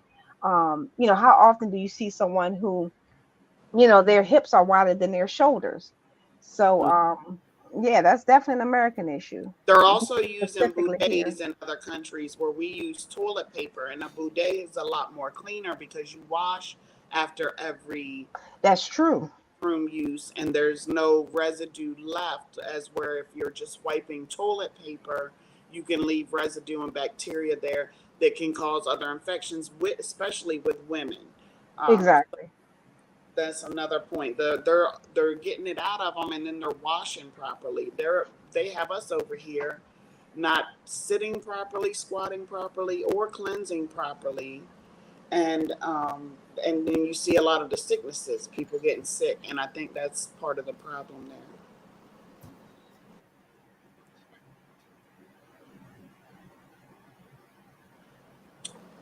But anybody else? Humlin, mute your mic real quick. Oh Yeah, no, I ain't got I shit. just got a call right quick. I'm listening. All right, keep it muted. Y'all go ahead. QB, Bobby. Go ahead, Bill. The mom, Hey, Carla. that nigga fun. Hey, 45. Oh my God! Don't you bring that over here. Anyway, um, but yeah, I definitely think if we were teaching our people that they have us doing things backwards and it's not good for us, and teach them ways that could, more people would invest in a bidet. They got them where you can hook them up to your toilet, or they got the portable ones, and then they have those stools and other, ways. So maybe you would get a shorter toilet when next time you remodeled, get a shorter toilet and get that little. What? Then your knees are in the right position. Oh, you want a plum? You want a plum? Wash up and stay fresh. Is the apples in there? There's peaches. I've heard of people doing these coffee enemas, and I don't know how good that is to squish coffee up in there, but it's supposed to be able to cleanse your colon out. I've seen people addicted to them too. I was watching a show where the one couple was addicted. They'd spend hours in the bathroom, laying in the bathroom floor with coffees dripping up their butt. They said that was Were the best feeling. they? Were they? Like, You yeah. know? Yeah. Okay. Just wondering. But Hey, it's when I looked it up, they're not the only ones doing it. It's like a community of people. It's like when we seen that white girl that was doing hurdles. But then when you go look it up, they got these people like this everywhere, and they're shaped for it. They're like shaped like that walk on all fours, and they're people of all colors. I've seen them Chinese and brown.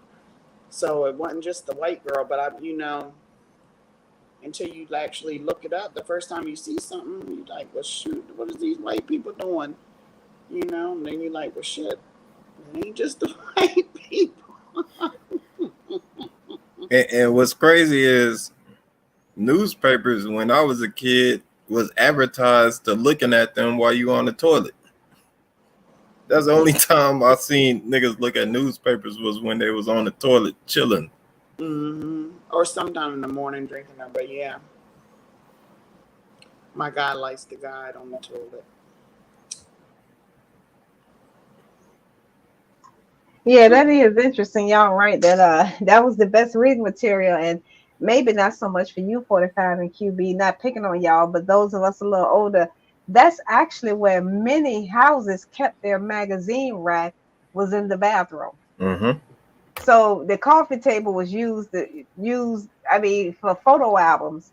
So kept photo albums in the living room, but the actual magazines and the reading materials was in a nice old basket in the corner right beside the toilet. So just imagine everybody's wiping themselves and touching the magazine, and you don't even think about it because you go right in behind behind them touching it. So of course, you wash So, your hands. But yeah. yeah. Um, Now, let me ask you, now, this is a question I've had for somebody about the bidets, right? So, this is for women, not for men. So, let's say you go to cop a squat and it's looser than you thought it was going to be. But for a woman, like that backsplash and getting to your front area, I mean, aren't you more prone to like getting like bacterial the infections more that you're in way? the squat position, the more it puts that when your pelvis presses down, anything that's coming from the bottom.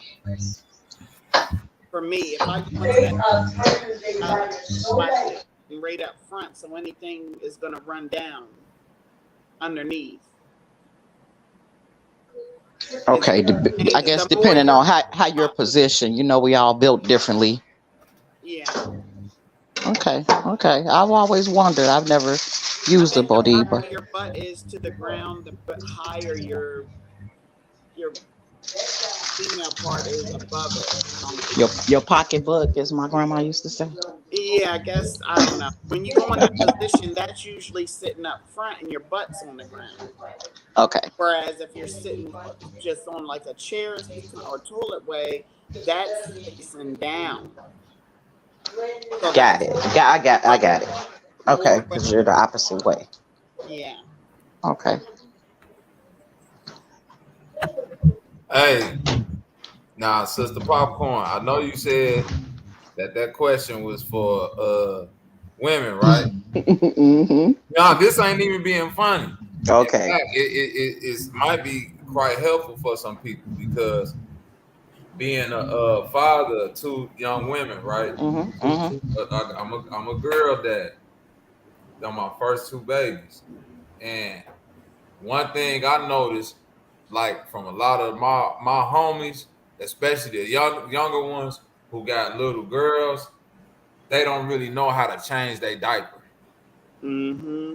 And it's a weird, Mm. it's like with all this weird shit going on, because like to your point, when you like changing a look, like a little shitty boy diaper and a little Mm-hmm. shitty girl diaper, it's two totally different processes you gotta go through. I'm No, laughing at I'm I'm laughing being at real. 45 Black because he's such a jerk. He said I'm being a sexist, but anyway. So, but this is important for men that don't know how to change a woman's diaper.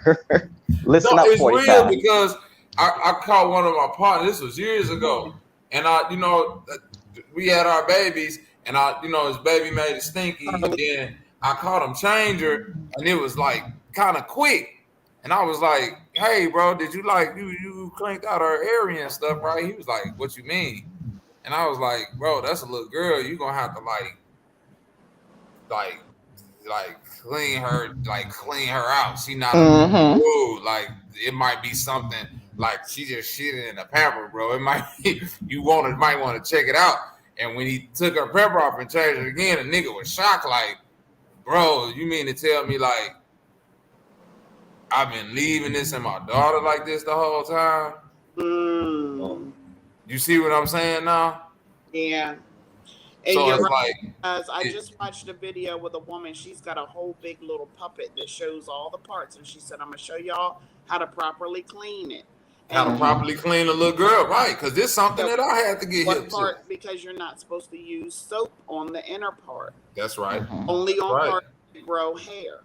You're not only water for the inner part. You're only supposed to use soap on the part that has hair on it, and that's because that hair part can sweat just like any hairy part. So that's to keep odor. But if you're using Carly soap, backstage, Pop. yeah, Okay. All right. I did put it in the back chat. But if you're putting soap on the part inside, then you can cause infection because soap has fragrance and stuff that just doesn't go there. Your vagina naturally cleans itself, so that part only needs water.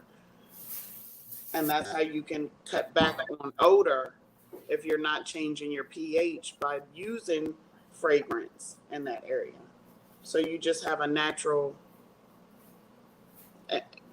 it's a natural smell. It shouldn't smell like barely anything, but like skin or like, you know, I don't know what this call it. Y'all know what You're I'm saying. right. I remember when It's supposed to smell like the jungle. I remember my dad kind of got freaked out when my sisters were, little, because my dad never changed my diaper. My real dad, this is my stepdad, but he's been around since forever. Anyway, when my sisters were in diapers, he freaked out when I told him. I said, "You gotta lift the folds." That made him feel very uncomfortable, but it is what it is, They I don't don't. touch their daughter like that because they You don't don't want feel exactly, inappropriate. but But you at got to do what you This got to why do. thank y'all. This is why this conversation is so important to me, because I done seen a lot of young men be like, "Man, like I don't want to change her like that because I don't want." I'm like, "Man, this your daughter, bro. Like nobody's finna." But that stigma is out there. Like men, even with their own like daughters, don't want to like change or care for them in certain type of ways because they feel like, yo, I don't even want to get looked at like I'm trying to do. I just leave it to our mama. I think it's important that women their mate how to change their daughter's diaper. They should walk them through it and show them how to grab it, spread it, wipe, Yep. which ways to go down. You know, I like had to learn with my son. You know, I was freaked out when he was all the what time. 3 months old, and he had a pitch tent, if you will. I'm like, what the hell? You know, I'm calling my daddy and my uncles. I'm like, what is this? And they're like, oh, it's natural. This is what boys do. I was like, oh, What we talking okay. about here? About changing diapers now? I'm talking about we're talking about the difference between male and female diaper changes. It's different. Okay. Yeah. You No matter know? what, yeah. I knew all about the girls, but I didn't realize the boys have surprises. They're full of surprises. You know? Oh yeah, Oh yeah. pisses, all types of stuff, man. You gotta. Oh man, I didn't know that they Hey, could pee on the popcorn. curtains. It's How the all over hell the is place. you gonna Yeah. put this goddamn? I'm finna leave. Did he leave? Oh, But he now I will. Fabuloso. Shit. I know, right? That purple. thought he was about to do a drop. But I will say this, especially for the men, don't assume that if a woman may have a smell that can be identified similar to a thing that swims in the ocean, that she's not maintaining herself.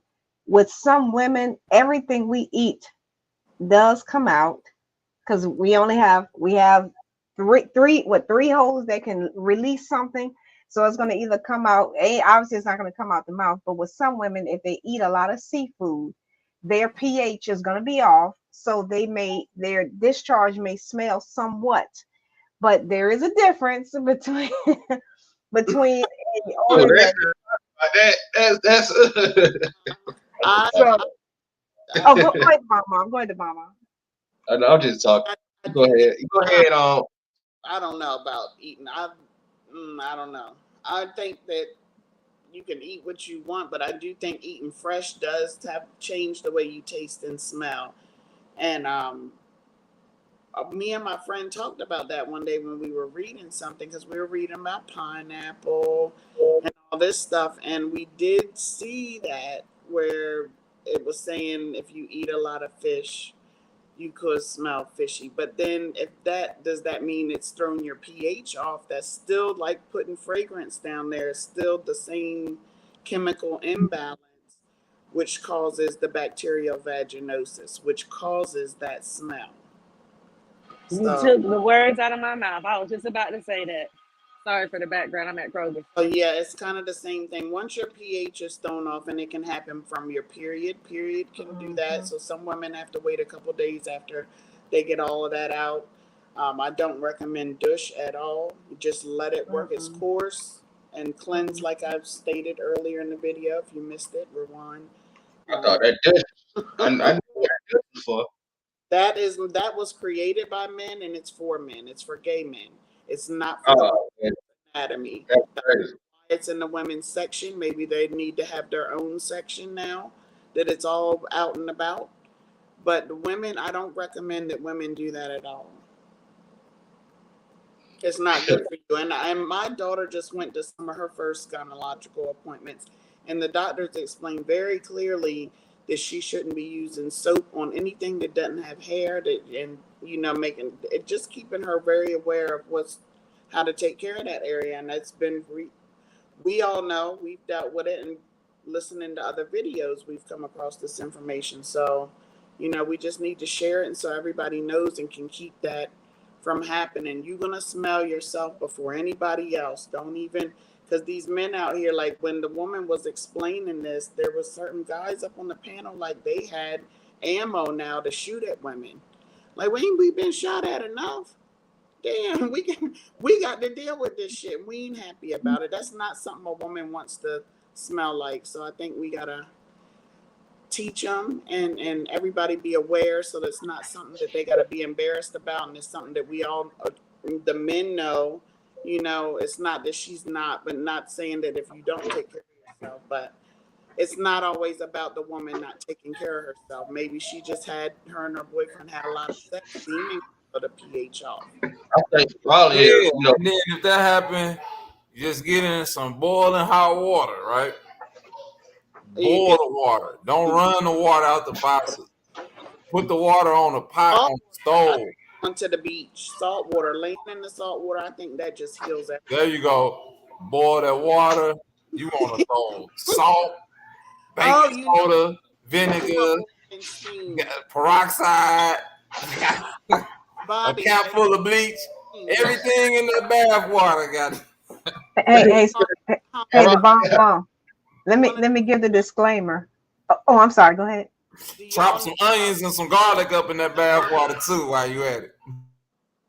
that they do? Women all do the herbal steam where they have that little stick that goes over the potty and they put the boiling water and the herbs in it and they just sit over it with like a little towel and let the steam clean. So you're not even touching it, you Man, know? I bet you that bathroom smell like steamed broccoli after she done in there. Nah, it's actually lavenders and I'm crazy.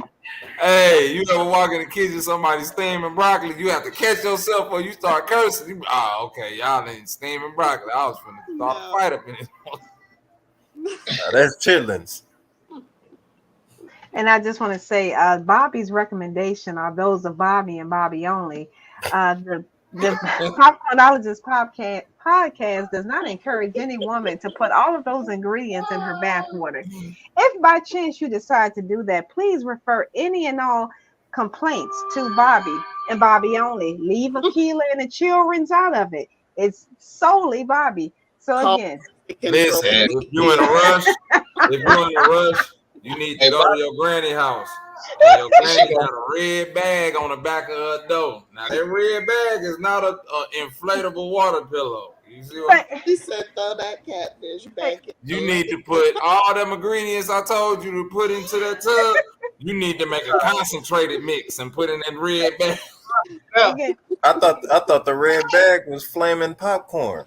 All I hear is yeast infection, yeast infection. That is all I hear right now. That's why I said the thoughts of and recommendations of Bobby Knight are solely 1,000 gazillion bajillion %. Those are Bobby and Bobby only.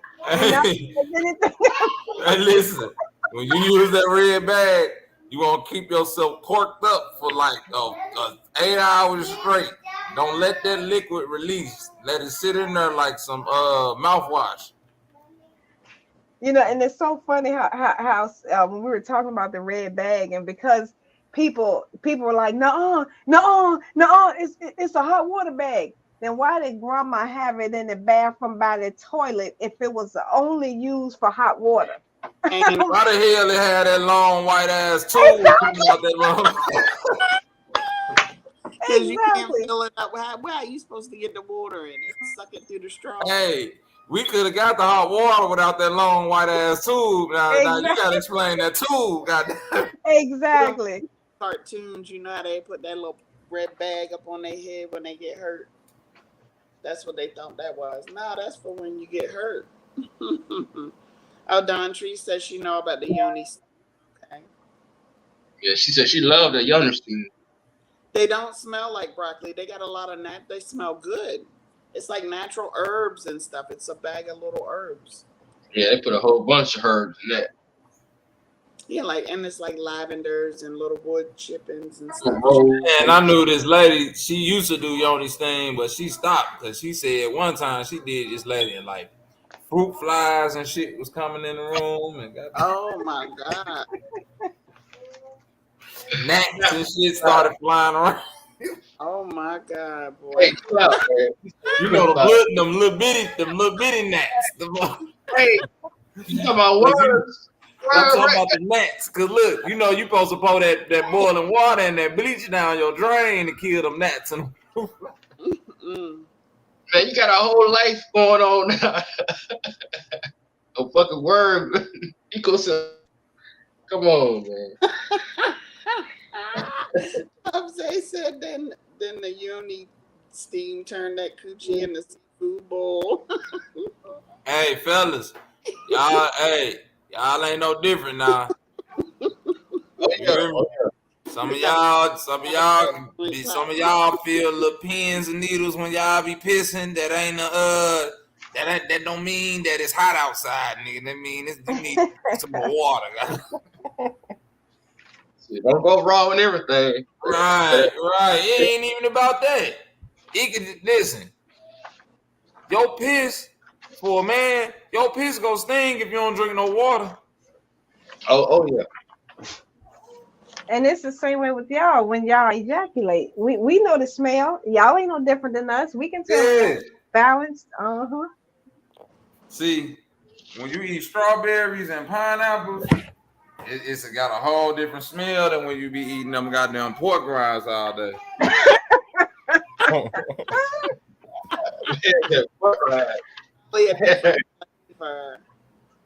Whole body smell different. You see what I'm saying?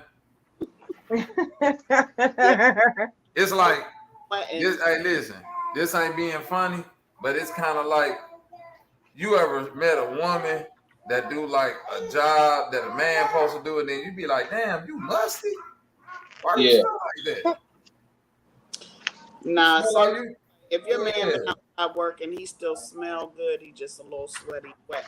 It ain't gonna stink unless he ain't been bathing. No, I'm saying this. Men and women both stink, right? But I'm saying, even when a woman stink to me, it still stink like a woman. You see what I'm saying? Yeah, it give off a sweet smell. Right. It's tolerable. Saying, I know some women that when they get to stinking and sweating, I'll be like, man, who this nigga? That's what I was saying. Go to the club and everybody start dancing because the sweat give off different. You know what I mean? When you walking through the club and you can smell, and this has been years. You know, I have a high sense of smell, so I could smell the sweat. And some it'd be sweeter in areas, some areas be hot and musky, some be a little. What is y'all doing back there? And then to be the weed smokers in the back, you know. Sure. Hey, play with all these folks now. That's deflecting right there. Yeah, the meat does rot in your system and causes a stronger smell to you.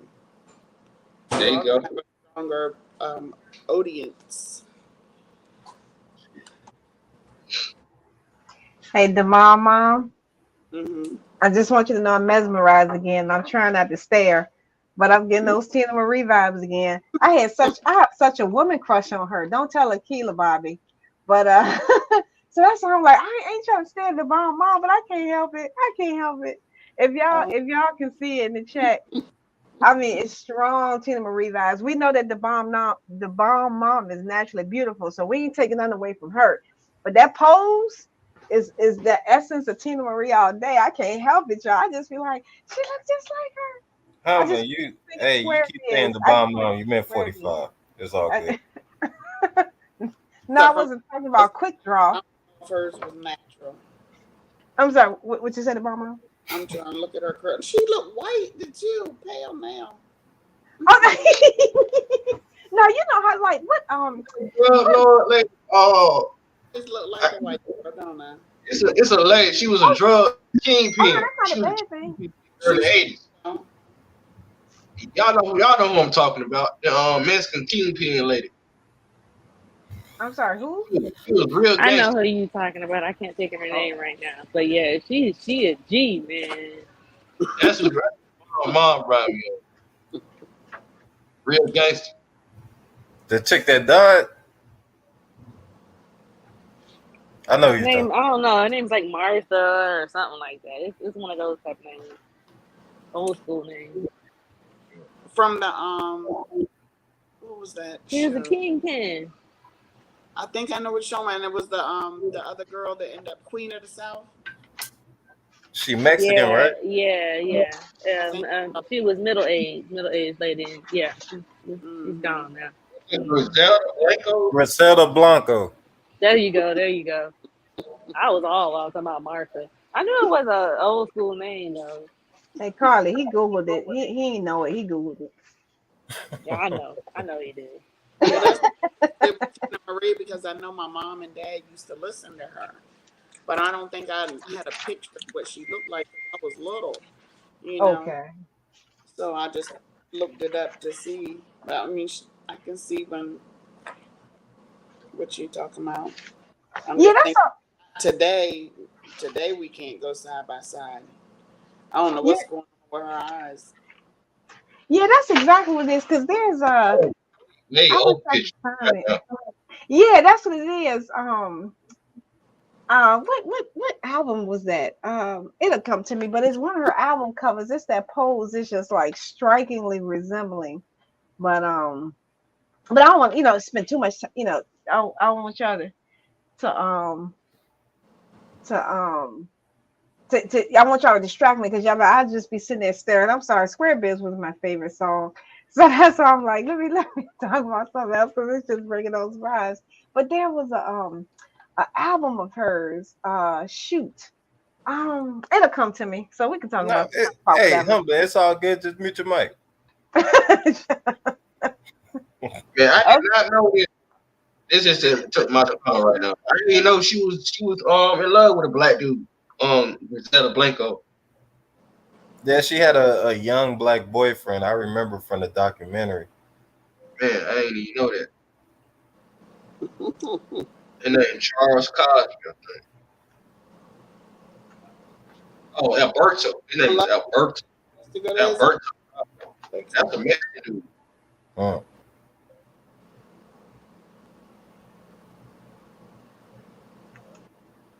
Shout They out go to to show. the chat.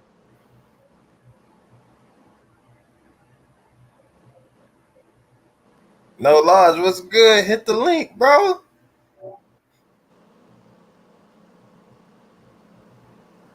Yeah, I'm looking at it right now. This nigga got a snapback on and shit. No, his name Charles Cosby. I don't Okay, even know how I got. I found it, y'all. I'm sorry. It's the Icon CD. I was like, I know I've seen it somewhere. So that's the one that's giving me the Tina Marie vibes. It was just irritating me. I had to find it. Okay, so I'm gonna stop talking about it now. Y'all got it.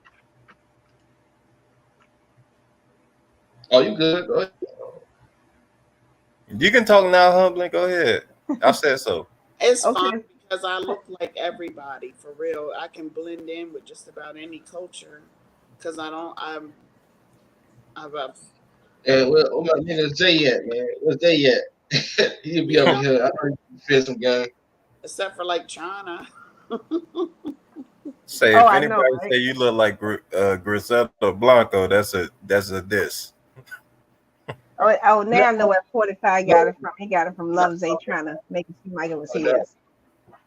He look way different. Now. That's like a pretty lady.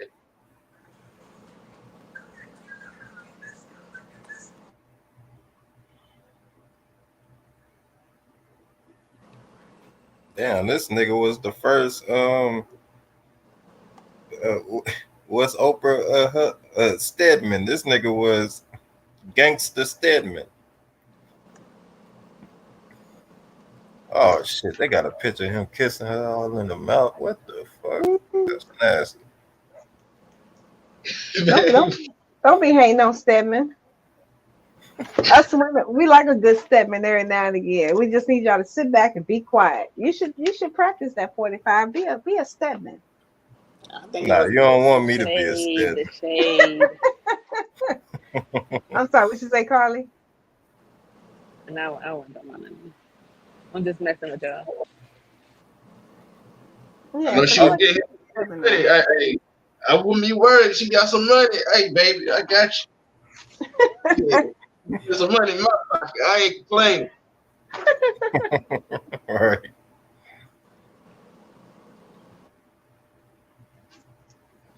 Yeah, Carly and Humbly, just keep your mics muted. You know what I mean? Okay, What you got Stedman. this man? Man, you got a Seriously, little vendetta going you on. Hey, lucky I can't really talk No, like that I'm because fucking with I'm you. over here at Kroger, man. I can't really be talking like that. they People got a are purse. looking at me all crazy.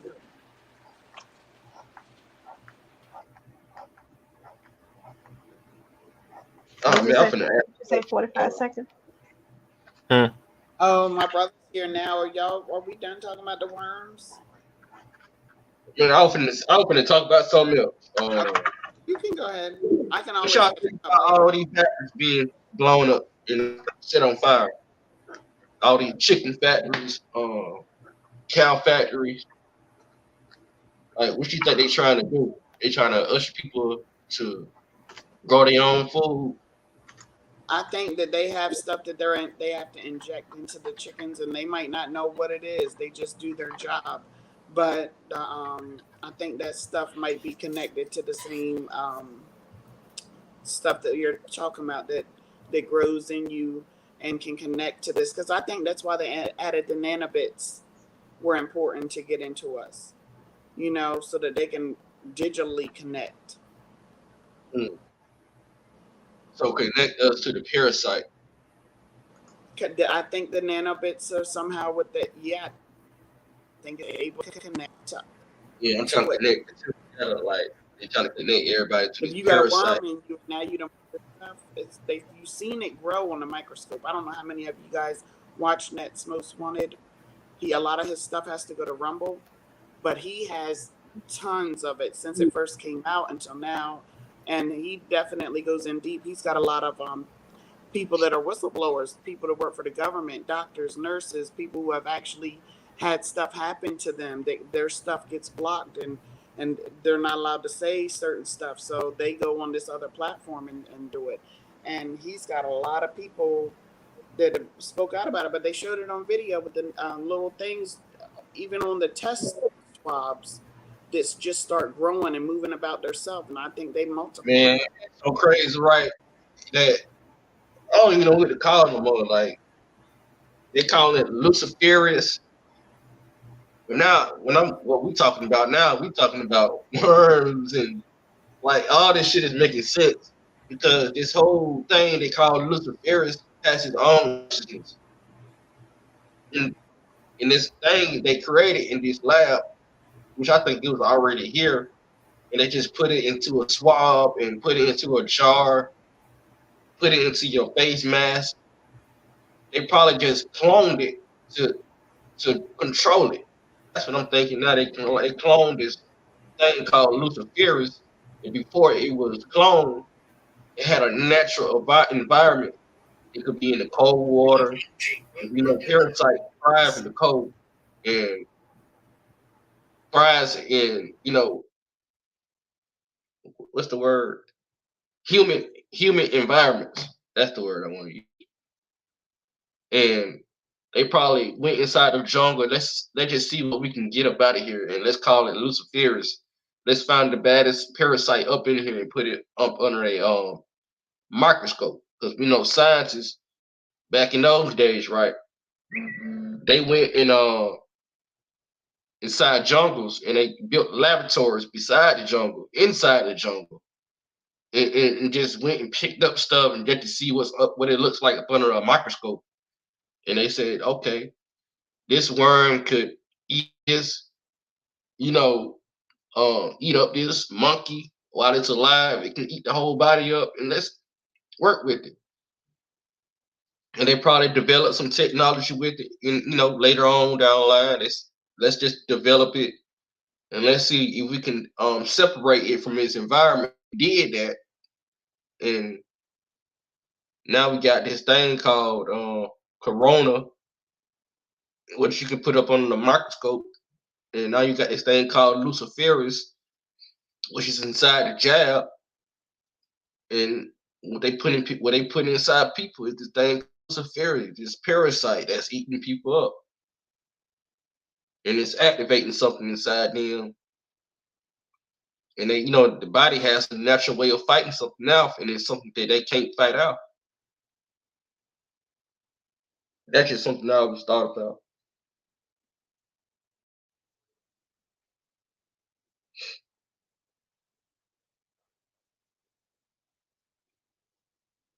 That go to show, don't get that jab.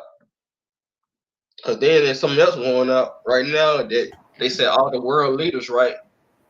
They went against taking it. They even lied. Now it's news going out that they being tried in court right now. They're being basically they got to testify that they lied about taking the jab. They signed some papers to fake that they took it and they didn't take it, and it was some type of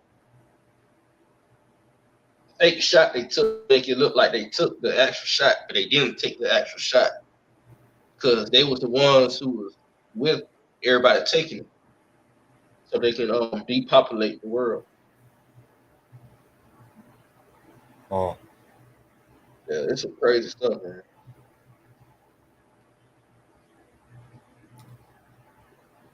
yeah, shit. Hey, give me that fake shot. Put that water in that Epsom salt in that motherfucker. Why you Hand me think my the owner certificate. of Pfizer, right? The owner of Pfizer, he not even allowing his family to to take the jab. So what makes you think I'm gonna go and take it if the owner of Pfizer says no, I'm not getting shot, for personal reasons. Mm, Family's not going to get it because we got a select blood type, and that blood type can't take it. So what you mean? I'm gonna take something my blood type can't? Nah, bro, you're trying to kill people, bro. right. And you making millions of dollars off of people basically dying off taking this jab. So Mm. that's a big light bulb right there. Shit, the jab is really a bioweapon. That's what they used it for. They castrated women in third world countries with it. Oh yeah, Like it don't. This shit ain't rocket science. Like niggas make this shit rocket science. man, it started to make sense. And what Bobby was saying, like parasite, you gotta look real deep into it, like the wormhole and all this. Mm. It's starting to come back around,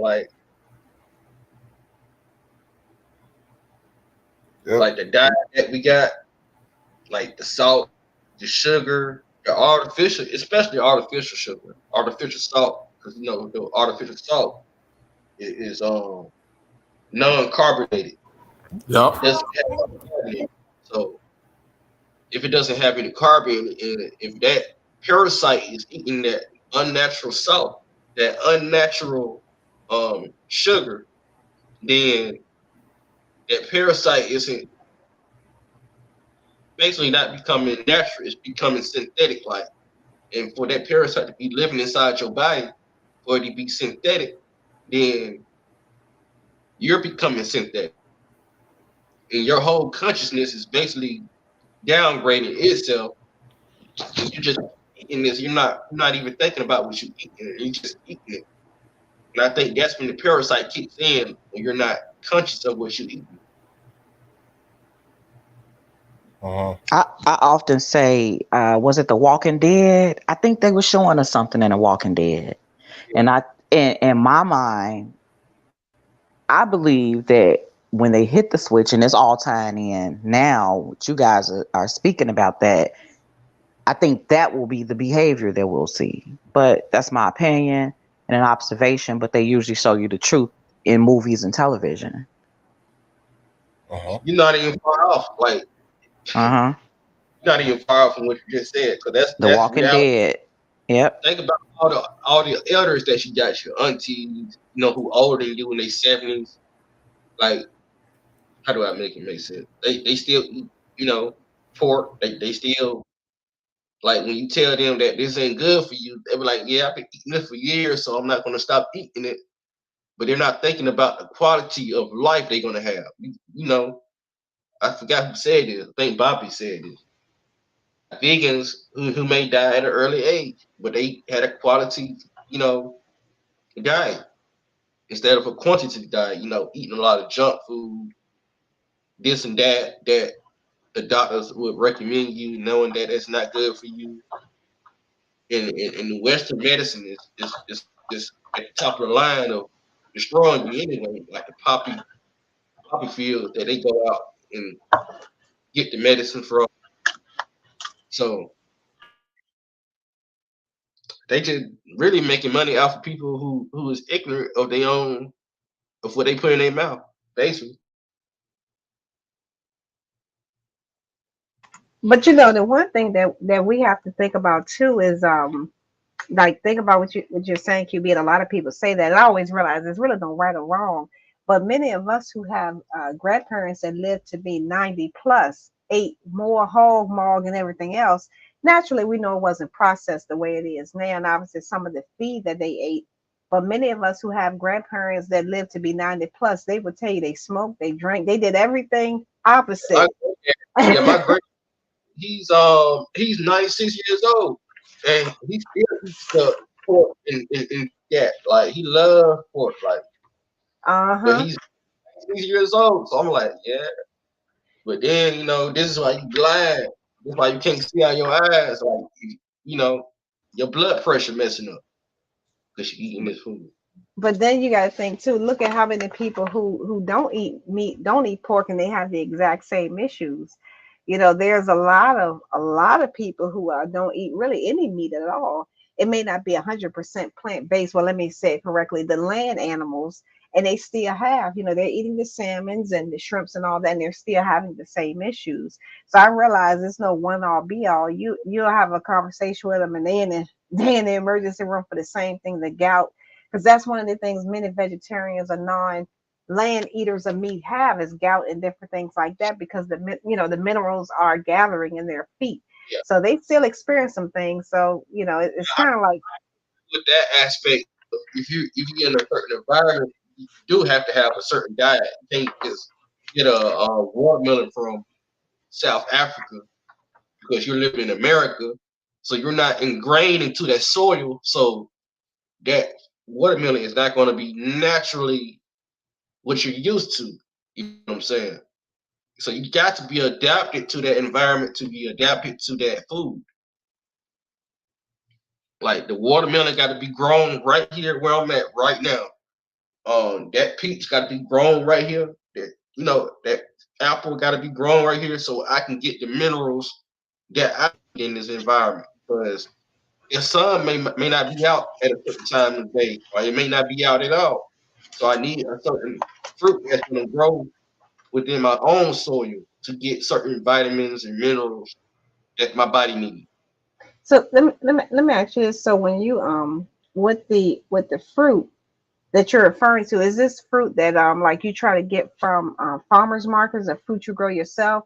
Because 95% of the fruit we eat is not even raised, is not even harvested, nothing here. It's very few pieces of fruit. Everything pretty much is coming from South America or from Asian countries. Anything that you can get from your local farmers market, because they grow that food. That's not true. A lot of them they get it wholesale. Because depending on where you live, you can't grow, you can't grow in massive quantities certain things. I mean, I know, like, for example, you're not getting a red delicious apple on the East Coast because we don't have the weather, like you mentioned, the sun and the weather for it. So some of the things that they get as well, you can use a tail, um, if it's locally grown, because you can pretty much tell by the way it look. Because if you're growing things at home, they're not going to be consistent in color and texture and size. So that's a misnomer as well with the farmers market, especially when it comes to certain fruits that are just not. And obviously, I can't grow oranges where I'm at. Ain't nobody growing no oranges up north. So, that's not something you could get from a farmer's market that would even be remotely close. But they do sell them at the farmer's market and trying to pass it off as their own. And I'm like, yeah, where'd you grow that citrus fruit at? But okay, but yeah, but unfortunately, yeah, when you look at the origin of them, even the bananas, I mean, they used to come from Hawaii, but not so much anymore. Even the green vegetables as well. It's not much of them that's grown on our actual soil. So we're getting them from other places. Now, how they harvest it, if they get some from here, I don't know, but yeah.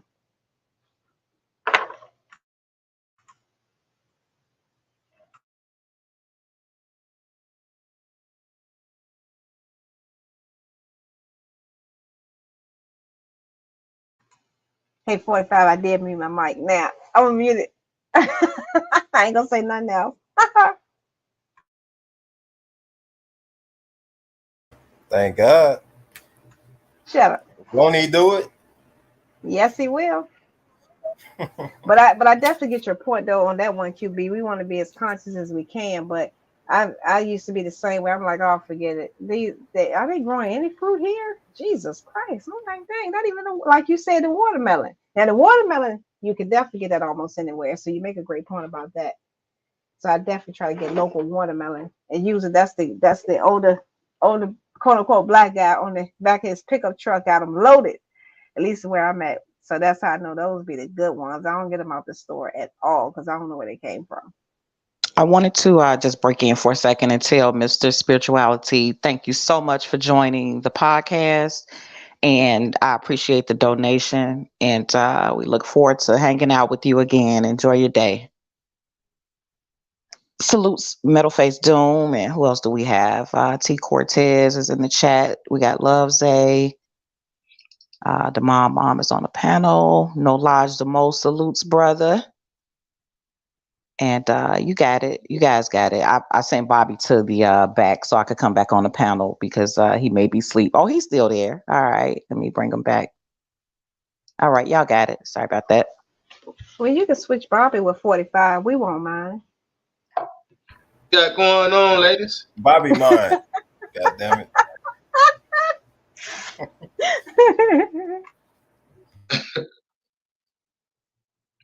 Now, Y'all what was is, we yeah. talking about? We were talking about this jab shit. Okay. And I'm trying to add two together, right? The Luciferus is Parasite. And I was talking about the jungles and how they got laboratories in South America and Right. in the jungles and stuff. So they know about this shit. There you go. They know about parasite shit that you can pick up a leaf and look inside that leaf, and there's a parasite in that leaf. It's a parasite in there. Yep. There's parasites on everything, and that's what they're not telling us, bro. Listen. That's why like when we was going deep on the mushroom people, now we getting into the parasite world. It's like, man, this finna sound funny, but ever since I watched that Ant-Man movie and started like really understanding about micro to macro and that the micro world is really a whole nother world within itself. It really started opening my eyes up to, man, it's a whole battleground of mushroom, fungus. Go ahead. When you go to sleep, right, and you have a dream and shit, and you see shit at the corner of your bed, now I'm thinking like, what That's if the that worms in your body, man? I was, folks. Man, Y'all you see where I'm going now, bro? And listen, yeah, I see. We talking about literally. We know we're not the body. We are the energy that's emanating inside the body. That's, you know what I'm saying, influencing the body, so to speak. You feel me? Yeah. So this is all about influence and control. So if we the light that's inside, and it's things that can get inside our ship and grow and interfere with the light, that's what we talking about. Now you starting to see shadows. You starting to see shit that's floating, all type of stuff. Facts. Man, this is crazy because now I'm thinking of like from a magnifying perspective, not even from a macro or micro perspective. I'm thinking of it from a magnifying lens perspective that I'm over here separating myself from everything around me. And that's my biggest problem right now. That's our problem as a human. We separate ourselves from nature when nature is like, now think about this. Follow this though, QB. Check this out. The body, the mind, everything that's happening, right? We know that we the light creature, and like as we looking at these screens and experience, all of this is happening on the inside and the mind's out, right? Right. So if we know this is happening on the inside and the mind's eye, then that would mean that inside your universe, which would be your body, if an alien invaded, now you following me? Yeah. You're inside of your body. Your body is the plane which you exist in. You see what I'm saying? You're right. Right now, you're existing inside of your body because you're the spirit. When the spirit leave that body, it's going to exist somewhere else, right? Yeah. So if you're existing inside your body, which is your world, which is your universe, and we talking about alien invaders. You feel me? And like you just said, when you magnify these things, what do you see? Aliens, Everything, man. demons. Yep. You feel me? All these things that we keep on saying, like, man, that shit ain't real. Dragons and aliens and all these little weird creatures. Man, magnify the micro world. I bet you find all that shit. You'll see all that shit. All that shit is real, man. Like, damn, like nothing is new under the sun. Nothing is new under the sun, brother. And they've been Then, telling us forever, but we've been looking. We keep looking then up. think about this, bro. You know, eagles, they have a vision. They can see things farther. And like a worm, they can see like a worm A mile away. inside soil. Like, how the fuck can you see that in your up in the sky? You're not even on the ground. So that's a big perspective for me because I'm thinking like that's the way we should all be seeing. There you go. But the diet that we have is so fucked up that it's denting our vision. There you go. It's blocks in our light code because your vision ain't nothing but the amount and the type of light you could take in and convert. You see what I'm saying? So it's literally like saying, hey, it's a spectrum of light. It's a magnifying of light. It's a code. It's a frequency out there that you just can't quite tap in with your eye. Man, and it's happening all around you right now. Because the eagles actually hear the worms. They don't see them. They hear them. That's even crazy. Yeah, man, they hear. Because now I'm thinking like, we're supposed to really sleep inside houses and shit. Then we supposed to go outside and sleep outside in nature. Now I'm thinking on a different frequency. Like the homeless people, they sleep outside, right, in tents and shit. But I'm looking at it like this. This is why they say like ancestors would live inside caves because they was connected to the soil, connected to the world. And they making it seem like it's primitive to live inside a cave when you're actually just living inside a cave to protect yourself from rain and stuff like that. Mm-hmm. But they actually had canopies. They would have like tree houses and stuff like that. They would actually sleep outside, and they didn't have to worry about being stanky and this and that. They had natural deodorant, all types of shit that was natural. Man, crazy, man.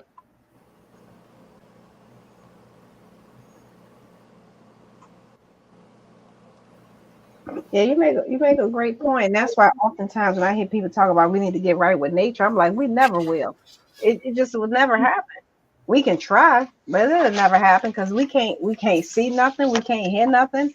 Like you said, an eagle can hear a worm, from as high as the Empire State Building, and of course once they hear it and they come down, then they see it. You're right, because they know the movement in the ground, and they but with us, just as a collective, we know obviously there's people like you said, but uses its ears, right? It uses echolocation to spot, where it's going and stuff. So, man, we way behind. I mean, not saying we, but no, I mean, as a species, we are.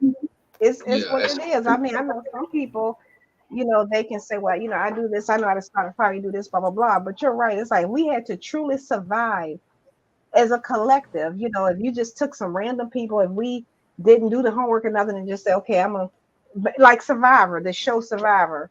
Just think about that. Just randomly, 10 of them from the chat. Laughing at fucking worm eating the maggot. That's so fucking nasty. But that's actually how, we can judge him and say whatever, but that's just probably how his ancestors really live. They live in the wild. And our ancestors live in the wild. Like, I wouldn't say to the point of eating worms and maggots, but they had to do what they had to do to survive. Like, we migrated. We didn't just stay in one part of the world. We migrated.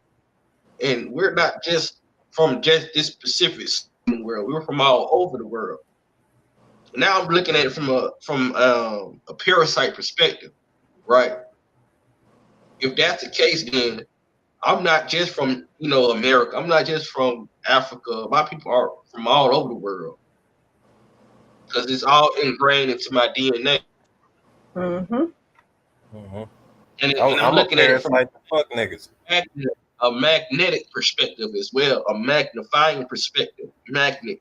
So all this shit is mine. So I can go to France today and be French, and have a child in France, and my child gonna be part French, part American. That's just like a magnifying perspective. I'm putting myself all over the world, not just in one uh, geo location. Oh, military men been doing that. What you mean? They got seeds all over the place. Just saying. All over Afghanistan. And I already know.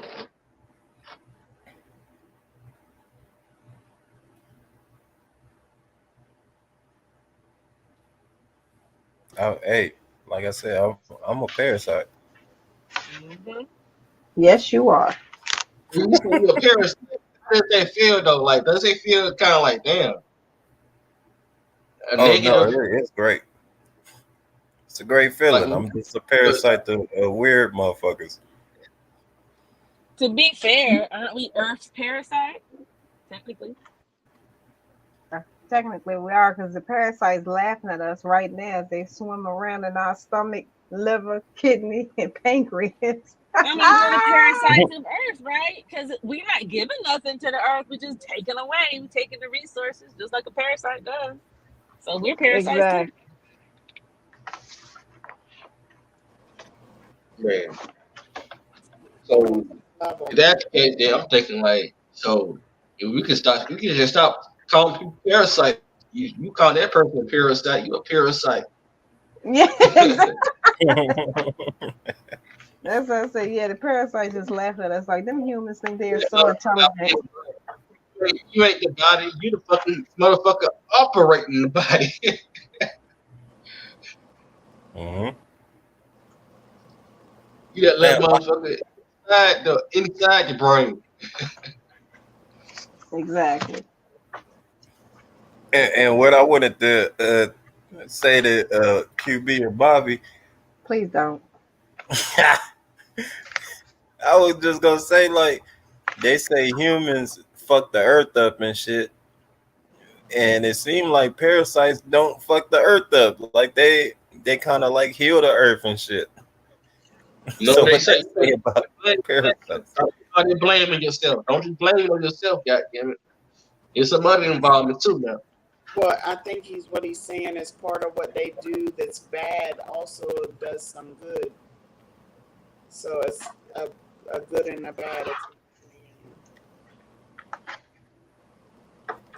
Yeah, And plus, the next time you don't include the bomb mom, myself, and Sister Popcorn and Carly, it's gonna be on. Talk about something, Bobby. And like the rest of us ain't sitting here. Prompt you. no, Yeah, popcorn man. is the only one that's sexist.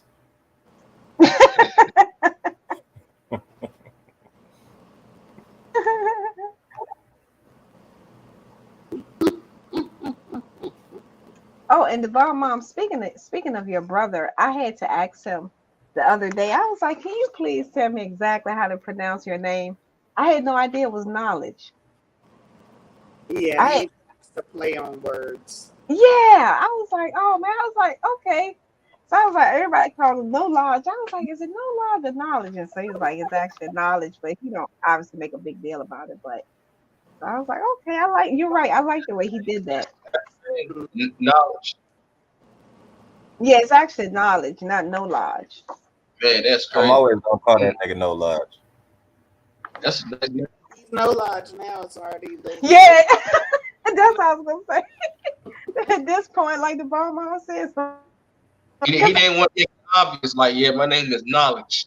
Like that'd be real like corny, like, but not really corny because that's your name for real. And he's Uncle Man now. 45 black. That's because you can't read. That's why you call them no lodge. Exactly. That's what You it's love, you love, saying. you love parasite. 45-second parasite. Got your ass back. Don't play with me. 4 to 5 one and done parasite. Hey, popcorn, mute your mic real quick. Get him, Sister Popcorn. Ooh, if you knew what power I had right now, knock your ass right off this panel. You better be glad tomorrow your birthday, you little parasite. Happy birthday. Thank you, thank you. That'd be a real funny conversation, just calling people parasite. What's up, parasite? Man, people gonna look at you so crazy, like, what the hell? You don't get your goofy ass out of my face. Niggas gonna get mad too. That shit'll be hilarious. Like, just do that when you get on Bro Sanchez shit. Just start calling niggas parasites. They gonna try to debate you. Break down the word parasite. Give me It's boot like it out. a pair of sights. They're like, we're not. Are we seeing it for ourselves, or are they directing our sight? A pair of sights. It's more than one. A pair. Pair of sight. I don't know. Parasites. That's kind of interesting. Parasites. You know, Pair of eyes. to break the word. That's the parasite is seeing things. Yeah. It's connected to the serpent, the eyes. Mm. And in that Snakes have eyes. So on macro respect, worms have eyes. But Bobby said earlier that they only eat dirt, but they also have some blood-sucking worms, so they'll eat dirt and blood. And blood is also good for soil. Mm-hmm. No, not blood. Period blood.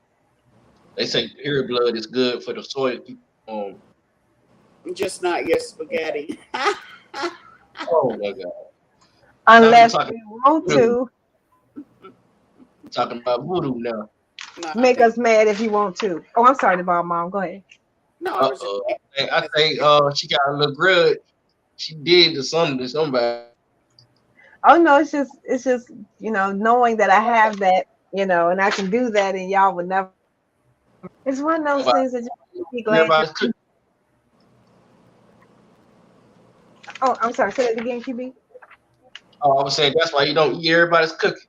Excuse me, 45 black. Would you like some spaghetti for your birthday for dinner tomorrow? Not the spaghetti. Hey, spaghetti is actually my favorite dish. When I gotta put in, when I gotta identify myself on shit, they be like, "What's your favorite food?" I'll be like, "Spaghetti." Nola voodoo. It has all them worms. The little noodles is like little worms. I got the hairs growing on my back now. I ain't nobody's food for a minute. And sometimes it's not always pennies. That's that parasite kicking in, goddamn. That's in that yoni. My brother said in the chat, plot twist, your pineal gland is the parasite, and these bodies are our hosts. Yeah, that's deep. Yeah, it could. But the pineal gland's not a worm, but it could be a parasite, I guess. Is it the pair of sight, third eye? That made sense though, from a human perspective. I only like using human perspective word, but it's like we try to make things all mythological and mysterious when this shit is so simple. That does make sense though. Lovezy said bingo. Is that the little man in the brain? You know how they show that little picture of the guy sitting up in the brain? I don't know. Pedal on the bicycle pedal. It's kind of signifying your pineal gland, but he's controlling everything.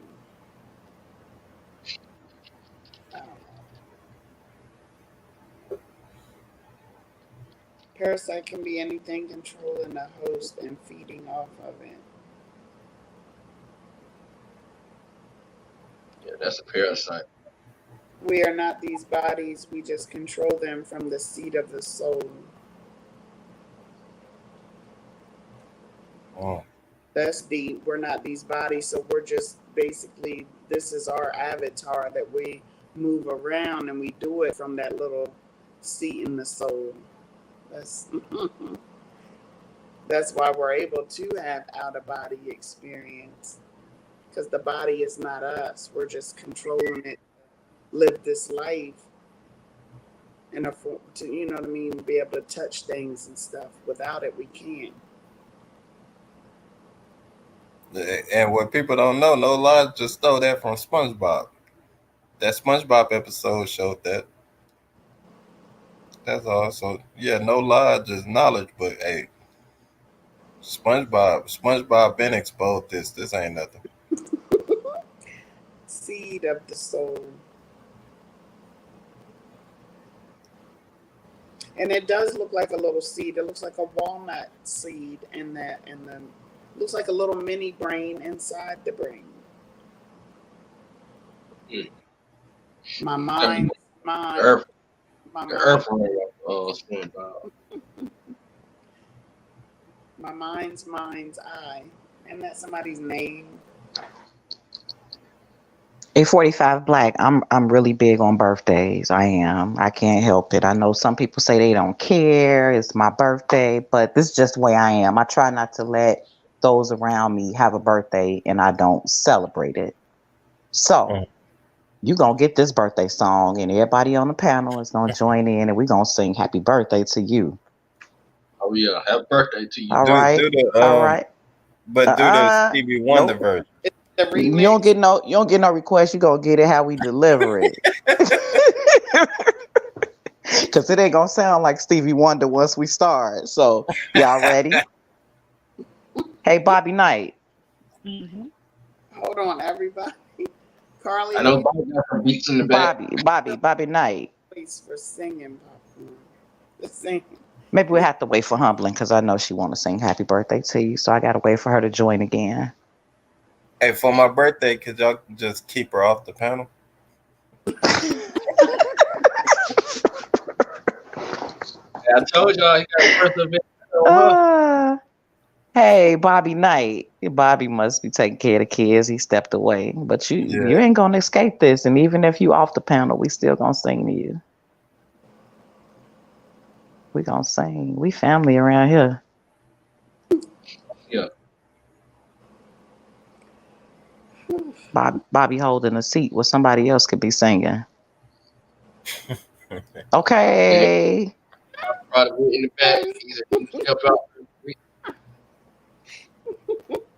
Smoke him a little, little J. Yeah, that's what I'm doing too. And you know, when I get smoking, I get a little husky. I don't know. Okay. Sister Humbling. Y'all probably got one of them little choir voices. Sister Humbling, you still there? Sister Humbling was in the back chat, but I just brought her back. I think you should just sing it to him, Pop. Ain't no way. You tripping. We want the whole group. Y'all say, I'm gonna step back. Bobby laugh. Happy birthday, 45. You sing. Appreciate you, bro. Q, you singing too. Oh no, I'm not the same type. Sister Humbling. All right. Sister Humbling Just not kick answering me. Don't shut up.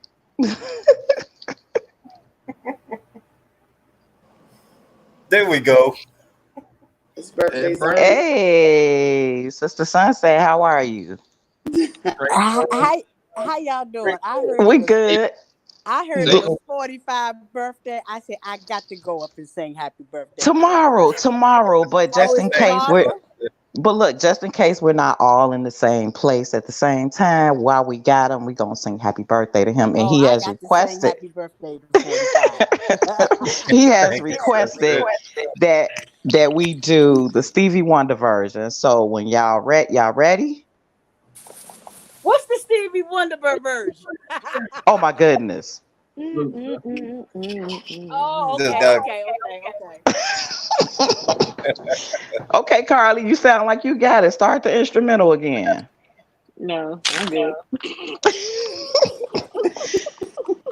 Y'all scared to sing happy birthday? Come on. Come on. Happy birthday to To ya. Come ya. on, y'all. Happy Happy birthday birthday Birthday to ya. to ya. Happy Happy Happy birthday. birthday, Happy happy birthday birthday to ya. to birthday, Come on, y'all. ya. Catch up. Happy hey, Happy mute your birthday. mic. birthday birthday to Birthday to ya. to you. ya. Happy Happy birthday. Happy birthday. birthday, happy Oh man, y'all need auto tune. Birthday. birthday, Birthday. happy Happy Happy birthday. birthday. Hey, how about don't roll the song now. We didn't say we was professional now. I was trying to tell you, I was trying to warn you in the beginning, but you weren't listening. But happy birthday, big head. How old you Thanks. how many years young, 45? Nah, real shit. Thank y'all, man. I'm 27 now. Oh, Well, tomorrow. okay. No lies, you better not clip this. He said he gonna clip this.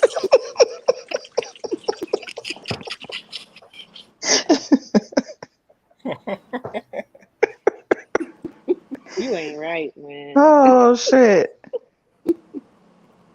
Uh, thank you, Don Trees. She was positive. She said we did good. So Don Treese is being nice. She's a nice lady, and that's she always nice to people. I turned my sound off. I didn't even hear it. So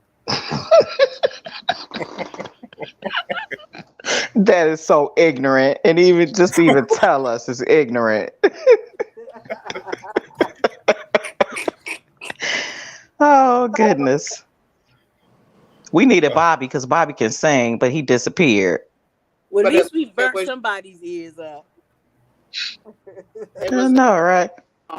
yeah. I think everybody gave it their all. I was over. I didn't chime in because I'm just gonna tell you, happy birthday, 45.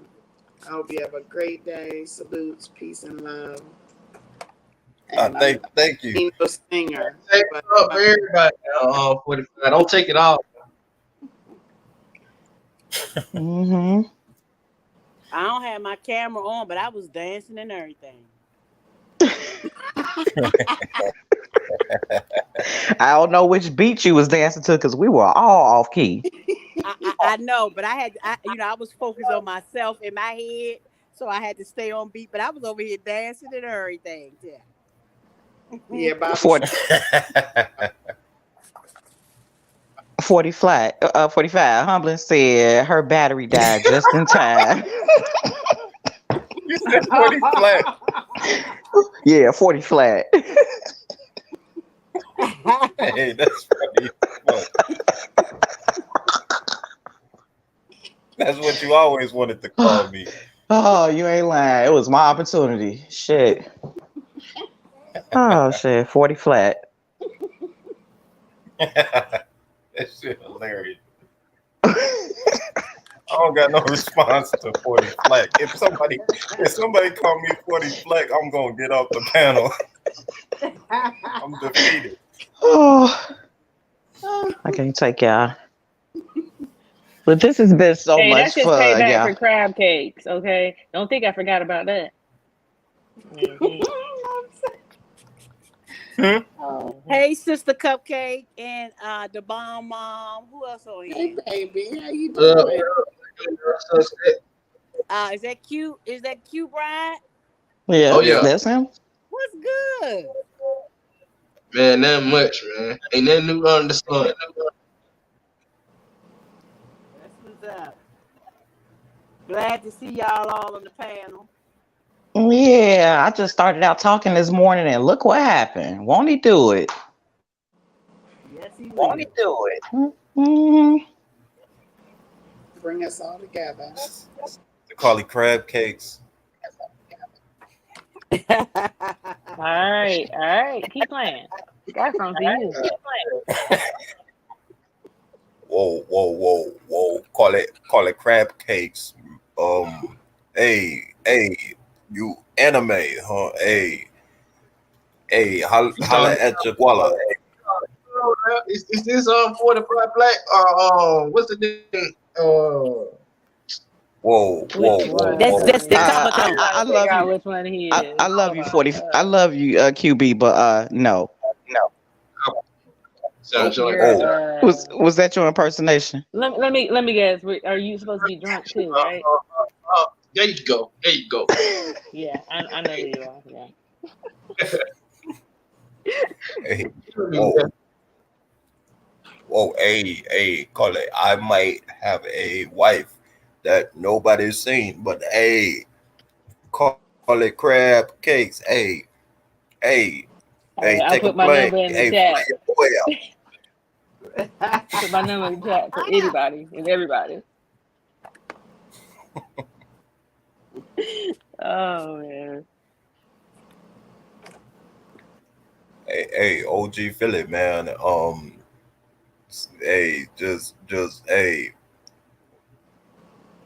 Hey, go somewhere. Hey, fly somewhere. Hey, No lies. Pull up, man. No lies. Pull up, bro. What to do now?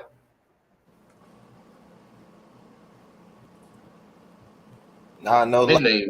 lies watching Yeah, SpongeBob, bro. he might be pulling up to your house because we getting off this panel soon. We be on this thing 5 hours. Y'all been on here for 5 hours? 5 hours. Not everybody, but they did at least 3 to 4 hours. Y'all cook. Yeah. We'll be back. I got a podcast with my family this evening if they all can get together. So I'll be back on at but that's with them a little bit later. But I appreciate each and every one of you all for joining me. Oh yeah. And Salute. it's been a great bill. Thanks for what everybody brought to the bill. My brother Bobby Knight, I think he's still in the background, but he started taking care of the kids, I think. And Good again, deal. thanks for joining me. Thanks for everybody in the hey Sarada. Thanks everybody who joined me in the chat. Please like, share, and subscribe. And we got a lot of good stuff coming your way. And we'll be back. Happy birthday again, 45 Black. Don't Thank you. overdo it. Don't drink too much. Oh, hey, you're a parasite now. Stop it. Anybody got any closing remarks before we close out? I'm just delete. Hey, throw your phone in the trash. Like that. That's all. You know you can't live without humbling. Stop it. I'm a parasite. I can't help it. Let me Humbling gonna make you some lasagna tomorrow. Oh, She gonna upgrade your spaghetti. humbling can't cook. How you know that? That's what the dogs tell me. Damn. You terrible. Body bag. Salutes Q Brian. Q jumped off so fast. I guess he didn't have any closing remarks. But salutes everybody and thanks for joining us. Anybody else got anything to say? No, thank you for having me up. And Me too. talk to you later. Anytime, Sunset. Hopefully you can catch us a little earlier. Sorry, we've been on this thing over 5 hours now. And Sarada says happy birthday, 45 Black. Thank you, Sarada. Much All right, love. Carly. Anything, Carly? I was having a hard time unmuting. Okay. Yeah, I appreciate you having me, and yeah, it's been a pleasure. And I'll catch y'all next time. And thank you so much. You bring so much to the build. All right, and we're out. Oh, I'm Peace. sorry. Peace. And Dontrice, thank you so much for the donation. It is greatly appreciated. And enjoy your day, Paul. sis. And Paul too. Paul. Yeah, I thanked Paul a little earlier because he was getting off. Oh, okay. Okay. All right, you guys. We're signing off now. Goodbye. Thank y'all. Peace.